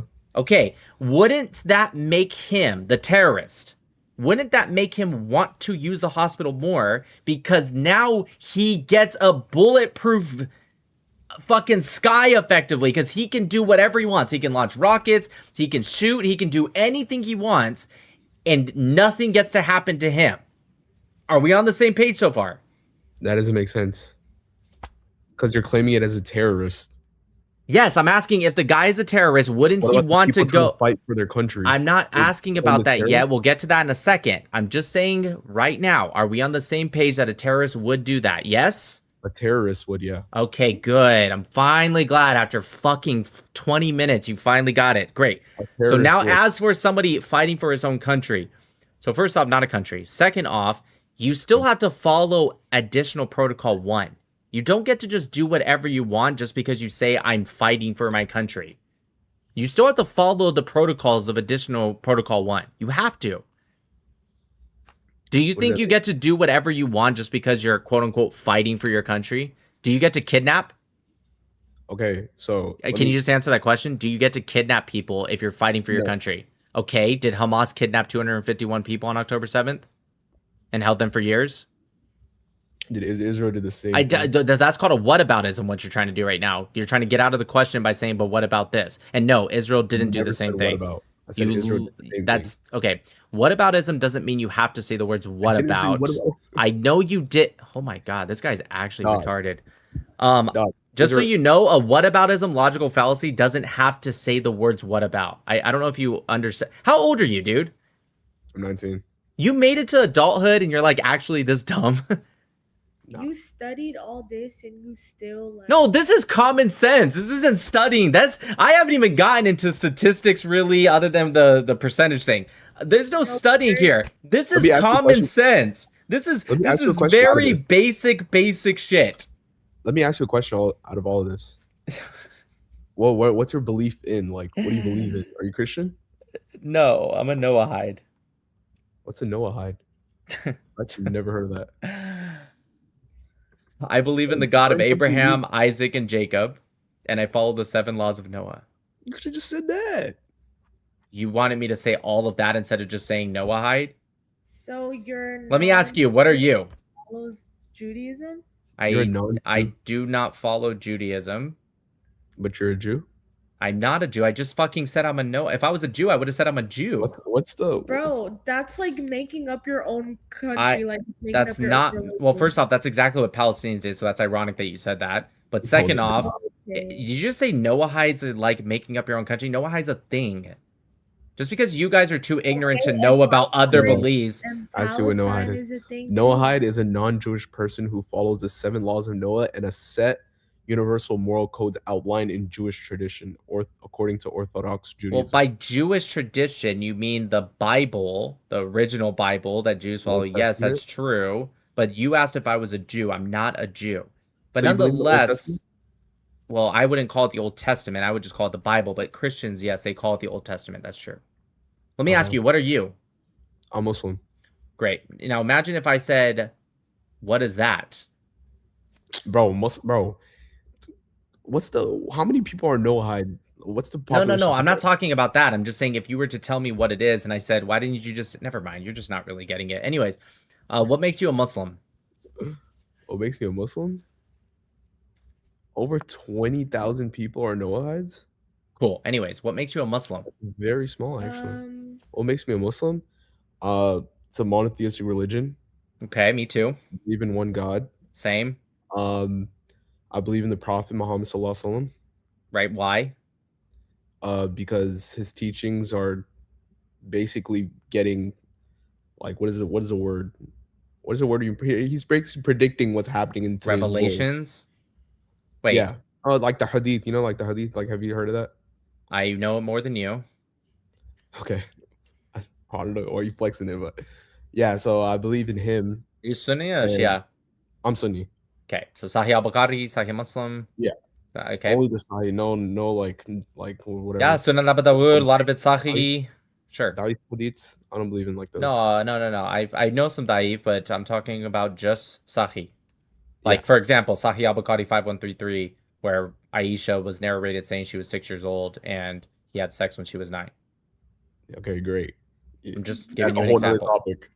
Yeah. That's a And whole then nother- Quran, Surah 65, Ayat 4 allows for prepubescent marriage. Great. Nice. That's Right. a whole nother topic. That's what we're talking Pedophilia. about. Correct. So basically, pedophilia? Are we serious? Okay, I'm not even gonna get into that because you're okay. Because I will be right and you won't be. Yeah, all right. Yeah, true. But basically, yeah, monotheistic religion, believe in the prophet, the way of life is just beautiful, honestly. Right, like how they treat women and they say they have half the mind. Yeah. Right. And it also You're says just, they're you're half just as hearing all the religious. bad things with religion. I can say the same thing about Judaism, say the same thing about Christianity, say the same thing about You Hinduism. could try and I can debunk you. I've read the Quran twice. I've read over 15 to 20,000 hadith. So you could try. Oh, what's the opening statement of the Quran then? What is Like it called? You're talking about like in English or? I have the Quran right here. What's the I have surah? Quran by What's the- Tarif Khalidi. What's the surah name? Well, again, I only know them in English. Are you asking me like in Arabic? The name of the surah. How many surahs are there in the Quran? 114. Okay. You don't know the names of them? Well, like again in English, like Surah 2 is the cow. I don't speak Arabic. If that's what you're asking me. Yeah, like. Oh well, I didn't know that's what you were talking about. The first one's called the opening. Okay.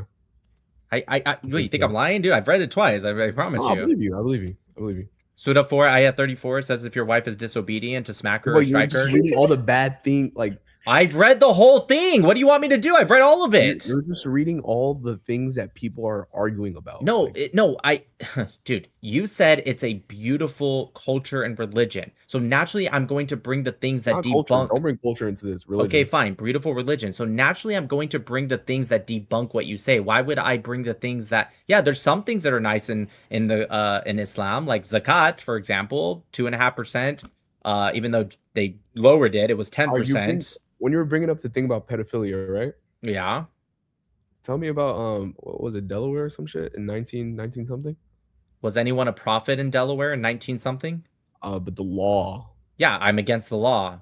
What's the point? What's the point you're making? They are also equally. That's how it was back then. So what? These people aren't the most perfect man to ever exist. These aren't prophets. These are people in Delaware. But by the way, if they did that, they were also pedophiles. What's your point? What are you saying? Oh, they did it in Delaware, so therefore my prophet fucking a child is okay? Like, I don't understand. What's your point you're making right now? So if we're talking about back in the day, which you weren't alive. Is he the most perfect man to ever exist? Yes. Okay, so why are you comparing him to people of the 600s? Because I'm comparing that the age of consent you're calling pedophilia. Well, it's how it was back then when Well, people used to mature. A couple. quicker. No, actually, women get their Yes. period earlier. Scientifically Can I? proven. No, it's not. If you look in science, is. can you just let me speak? Go ahead. Science. All scientific studies have proven that women get menarche. Their menarche is earlier today than the 7th century by far. It's not even close, by the way. And where'd you read that? Any scientific study, just Google it right now. Just see, does menarche happen earlier today or the 7th century? Here, I'll Google it with you. Bro, I always gotta come with the Google with you. Just to make it easier. What was the question again? My bad. Does monarchy happen earlier today or in the 7th century? Okay, you want to just go ahead and read it for me? Or we're already up? Monarchy. No. Here, I'll read it for you. Monarchy, which is a girl's first period, happens earlier today than it did in the 7th century. Today, the average age of monarchy in developed countries is about 12 to 13 years old, whereas in the 7th century, it was roughly 14 to 15 years old. And let me see what you searched up. I'm not saying you're like. Yep. Does monarchy happen earlier today or in the 7th century? I actually said it so that way you could hear me. And you can look up National Institute of Health. They did a study on it called The Evolution of the Age at Monarchy from Prehistorical to Today. There's the Wiley Online Library, University of Reading. Yeah, every single scientific study will tell you that because of the developed nations today versus back then, that women get their period earlier today than they did in the 7th century. And by the way, women still don't get their period as early as Aisha's age, even today. Sounds weird. Also, even if, let's say, she did get her period, would that still be okay to have sexual relations with her at the age of 54, which is how old Muhammad was? Like, let's say she got her period the next day, okay? She was 9 and he was 54. She didn't get her period. I'm just saying, even if she did, is that your standard, dude? Is that like your standard? Okay. But well, that was back in Muhammad's the day- standard. Of course, in our society, it's going to be looked at as like, oh, weird, blah, this. Is he the most perfect man to ever exist? In Christianity, in other religions. Sure, what about it? What about, was it Isaiah and Rebecca? Okay, first off, it's Isaac and Rebecca's age is not labeled in the Bible. Also, they didn't have sexual relations for the first 10 years anyways. She would have been 24 when they had sex. Correct. From what I've heard, it's different. Yes, because what you heard was online chitter chatter, and I'm pulling the actual Bible. You want me to read it? I can tell you. I don't really. I can read it right now if you don't believe me. I think the Bible's corrupted, in my opinion. Well, it's irrelevant, right? Because you're saying, well, I heard different. I can pull up the verse right now. That's the difference. Is you read like online Reddit posts, and I actually read the Quran and the Bible. I never seen the verse. No, I mean, props to you. I mean, you're doing a research. I should do better. But actually, let me see the verse because I actually never seen it. Yeah, sure. It doesn't say her age, but you're gonna say, because online people will say she was 3. Let me ask you something. I'm gonna read when he first meets Rebecca. Okay, you tell me if this sounds like a 3-year-old. All right, ready? We're in the book of Genesis, chapter 24. Mm-hmm. Here we go. He had scarcely finished speaking when Rebekah, who was born to Bethuel, the son of Milcah, the wife of Abraham's brother Nahor, came out with her jar on her shoulder. Okay? She went down... the water? Yes. She went down to the spring, filled her jar, and came up. The servant ran toward her, Rebekah, and she said, please, let me sip a little water from your jar. He said to Rebekah, please, let me sip a little water from your jar. She said, drink, my lord. And she quickly lowered her jar upon her hand and let him drink. When she had let him drink his fill, she said, I will also draw for your camels until they finish drinking. Quickly emptying her jar into the trough, she ran back to the well to draw, and she drew for all of his camels. I can keep going, but does this sound like a 3-year-old to you? Like the strongest 3-year-old ever. Look at a different translation. That's what I'm saying about this is the original Hebrew, my guy. Look. But dude, there's so many translations. Bro, it's not translation. This is the original Hebrew. This is the original. Dude. Come on, man. This is insane. This is the original. This is the Tanakh, bro. There's no translation. I promise you. There are 0 translations that say she was 3 years old. And also, just FYI, even if she wasn't, but I just want to say, even if she was, they still didn't have sexual relations. My problem with Muhammad and Aisha isn't that he married her at 6.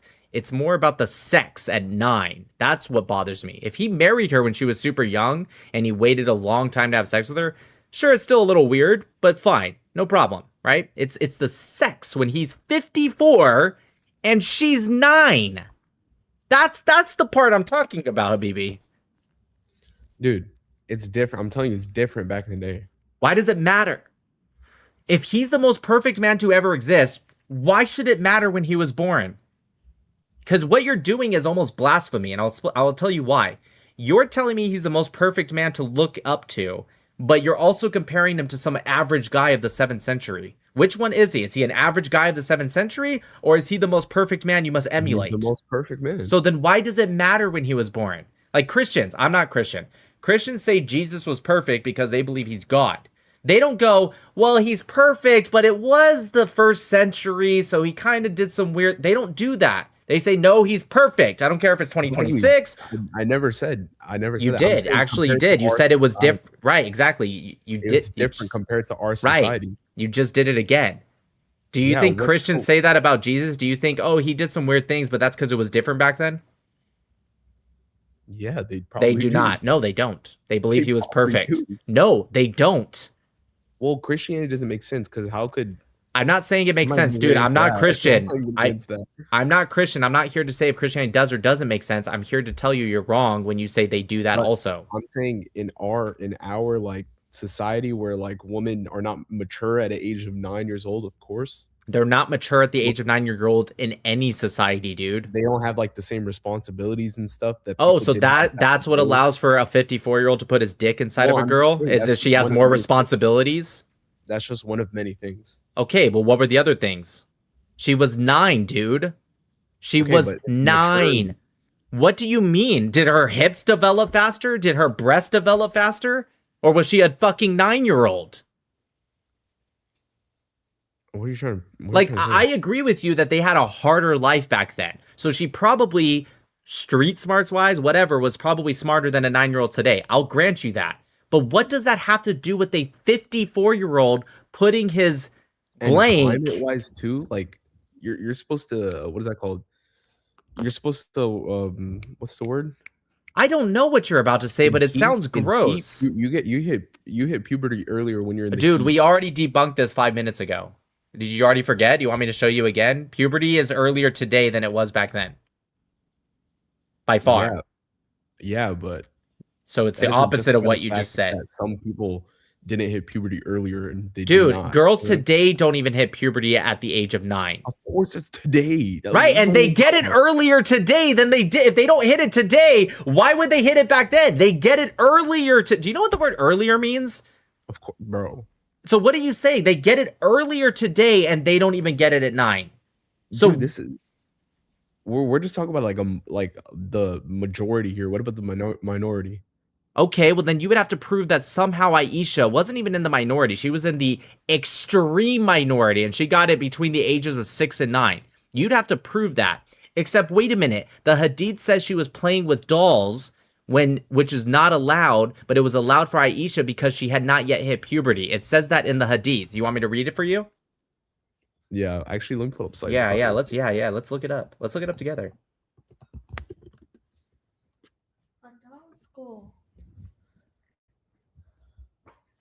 Go to Sahih al-Bukhari 6130. Narrated by Aisha herself. This is according to Aisha, okay? I used to play with the dolls in the presence of the Prophet, and my girlfriends also used to play with me. When Allah's messenger, children be upon him, used to enter, they used to hide themselves, but the Prophet would call them to join and play with me. The playing with the dolls and similar images is forbidden, but it was allowed for Aisha at the time because she was a little girl not yet reached the age of puberty. That's Sahih. That's Sahih al-Bukhari. I see it. That's interesting. You learn something new every day. Now I'm gonna go ask someone in a... Yeah, you should. Go ask your imam. I've asked scholars, by the way. You know what they do? They don't do what you do. They go, yeah, so what? What did scholars say if you got scholars' opinion? Yep, they actually don't deny it. It's actually only Muslims like you who are ashamed. The Muslims who are scholars, they straight up say, yeah, so what? He said, what's the problem with marrying a child? They just acknowledge it. People are not stupid. There has to be reasoning behind it. There's a reason. Yes, they think it's okay to marry a child. You want me to pull up a video of a scholar where this Muslim asked him, says, hey, some of my friends say that our prophet married a child. How do we respond to them? And the scholar goes, yeah, so what? You would want to do it too if you could, wouldn't you? That's literally what he says. Well, I don't know what kind of video you're pulling up, gang. That is a Islamic scholar. Ibn Abbas, Ibn Kathir, they all say this.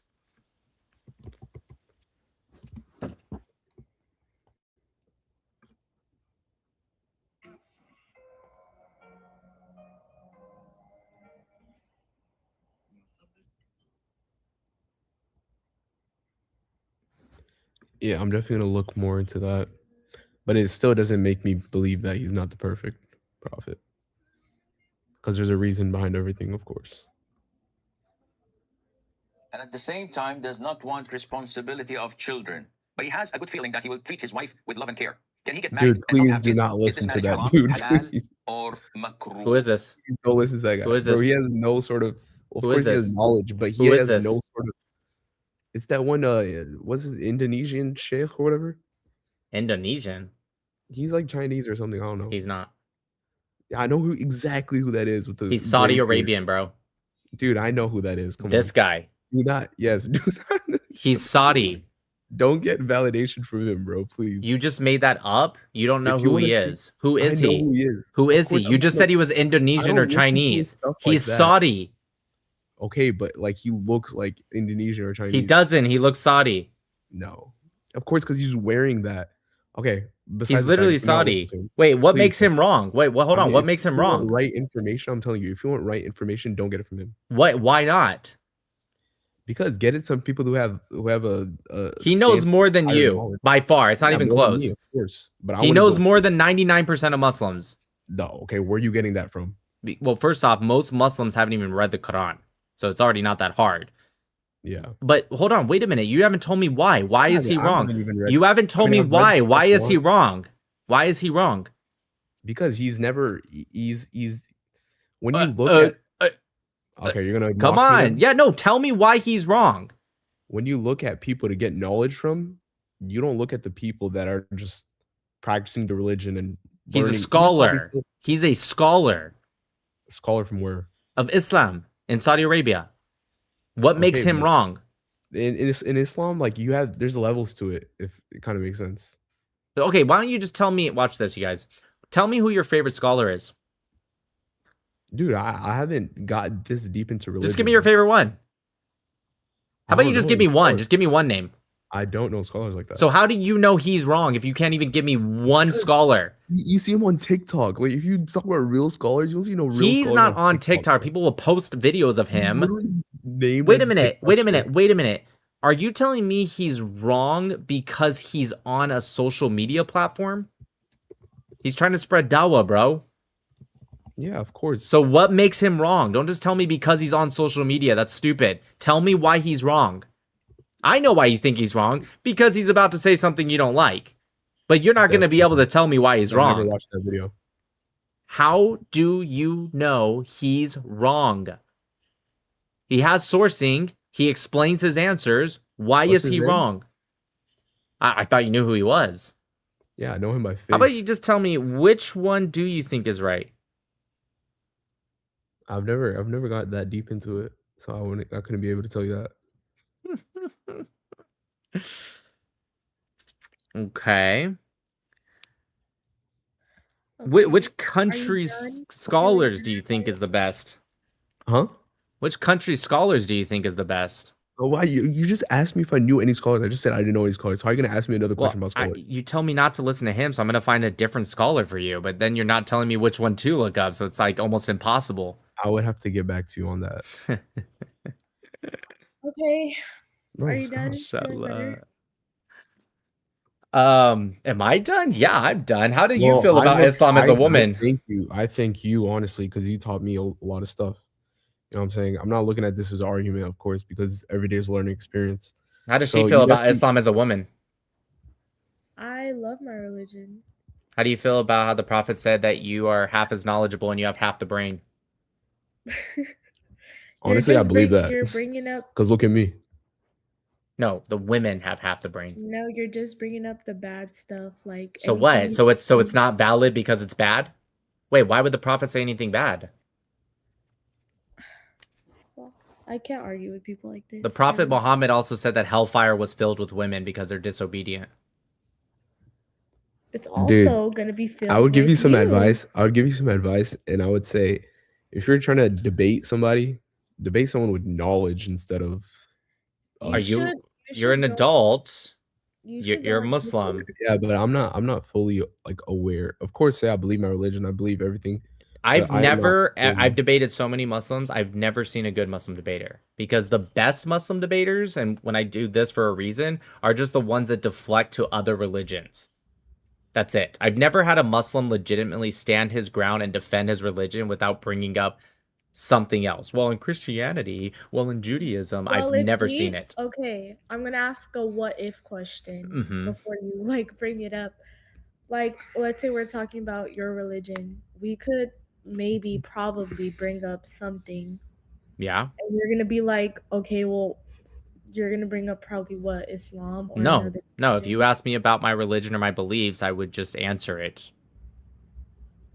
I would never say, "Oh, it's okay because your religion thinks you this way." can't like when people have so much knowledge in what they believe and have knowledge. Of course, you have knowledge in other things too. I'm not saying you don't, but it's hard to debate with them because they're more knowledgeable than you. Okay, but I'm bringing up values though. I'm not like I can understand your point if I was asking you, tell me which surah says this. Like I was quizzing you. I'm not. I'm asking about values here. Hey, what does the Muslim woman think about how the Prophet said this, this, and that about women? What does the Muslim woman think about Surah 4, Ayah 34 that says if you're disobedient, your husband can strike you?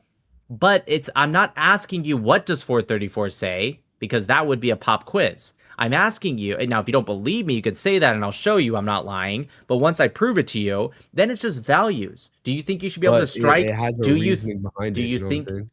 It's not like they just said it as like. What reasoning could be right to strike your wife? There's a reason behind it. To strike your wife. Okay. Can the wife strike a husband in Islam if he's disobedient? Bro, you're bringing the striking the wife one? Yeah. I don't think you should strike your wife just because she's disobedient. You know how many times before you strike her? Like 3 goes exactly. Yes, 3. Yeah. So you first, well, actually 2 before. The third one is strike. So you first. Let me hear about your religion. I'm kind of. What about it? You know what I'm saying? I just want to see what Noah hides about. Okay, go ahead. I don't. His arc. What is Noah hide about? Like, tell me what you believe in. I told you, follow the 7 laws of Noah, and we believe in. Explain it. Explain it. Explain what? Explain your religion. We believe in one God. We don't commit idolatry. We don't commit thievery, murder, sexual immorality. We establish courts of justice. We don't tear the limb from a live animal. You know, don't torture the animal. I'm not really sure what you're referring to specifically. So basically, you believe everything the Old Testament says? Again, I don't call it the Old Testament, but yeah, the Torah, the Nevi'im, and the Ketuvim. Are those what books are what religion? Well, both Jews and Christians, would believe in those books also. In what book? The Torah, the Nevi'im, and the Ketuvim. What's the Nevi'im and Ketuvim? It's prophets and writings. The Torah is the first 5 books of Moses. Okay, I know that, but the other ones, I never heard of them. They're just the rest of the Tanakh, or what the Christians call Old Testament. The rest of it, as in like it wasn't finished? Right, there's the Torah. No, there's the Torah, which is 5 books, and the rest of the Tanakh, which the Tanakh is Torah, Nevi'im, Ketuvim, which is the first 5 books of Moses, the prophets, and the writings. It's what Christians would call the Old Testament. So you said you believe in one God as well. Yes. And You believe in how many prophets? You said Abraham, Moses. Well, I believe in more than just them, but Abraham, Isaac, and Jacob. Abraham, Isaac, and Jacob. But I believe in more than them, obviously. That's just... I see. No, I respect it. Yeah, but I appreciate you, gang, a lot. Thank you. You're welcome. You made me dive deeper in my religion, which was needed. Dive a little deeper. For sure. All right. Wait, are you streaming? Yes. How many people are watching? 2,515. 2,515? On what, Twitch or Kick? YouTube and X. What's your name? Nick Matau. Nick Matau. Hey, shout out to the chat. Y'all have a blessed night. You have a blessed night too, Nick. Peace. Free Palestine. Free Palestine. From Hamas. All right, y'all.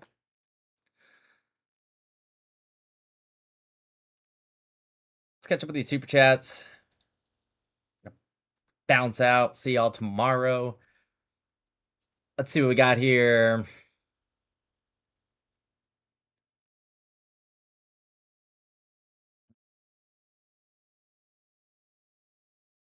Jonathan says, I wanted to see some Quran page ripping. My wife doesn't let me do that anymore.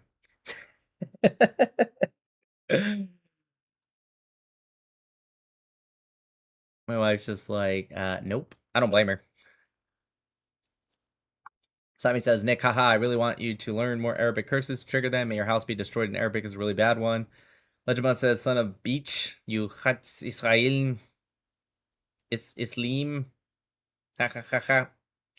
Legend says, Hujara, Bujara, do not speak about Quran, you son of beach. Legend says, Carib interactions should involve more liberal use of Aisha, the little goat with bells. Legend says, how does he look? I imagine a Somali with a vitiligo. Pingu says, Vav Zain.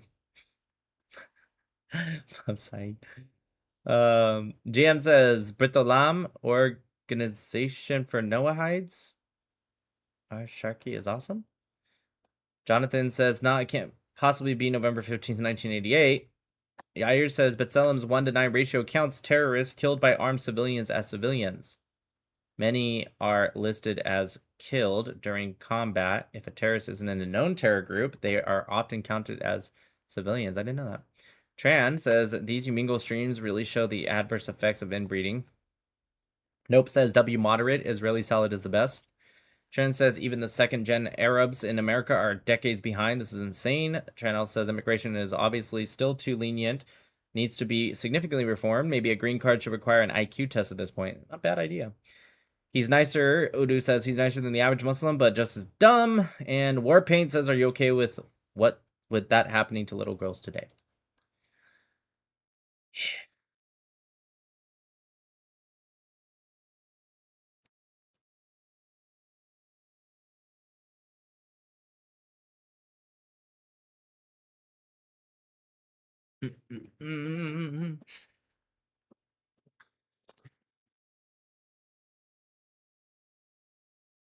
Please rip.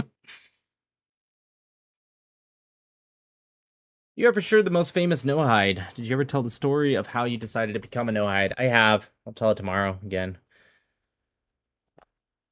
Long story short, I'll give you a longer story later, but long story short, a lot of questions I had as a kid didn't get answered as a Catholic, left the church, became an atheist for a while. Then I realized I wasn't an atheist, believed in God again.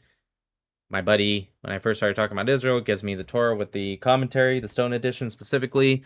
I read the commentary. Commentary answered all the questions that I had as a kid that nobody else answered for me. ... Boom, boom, boom.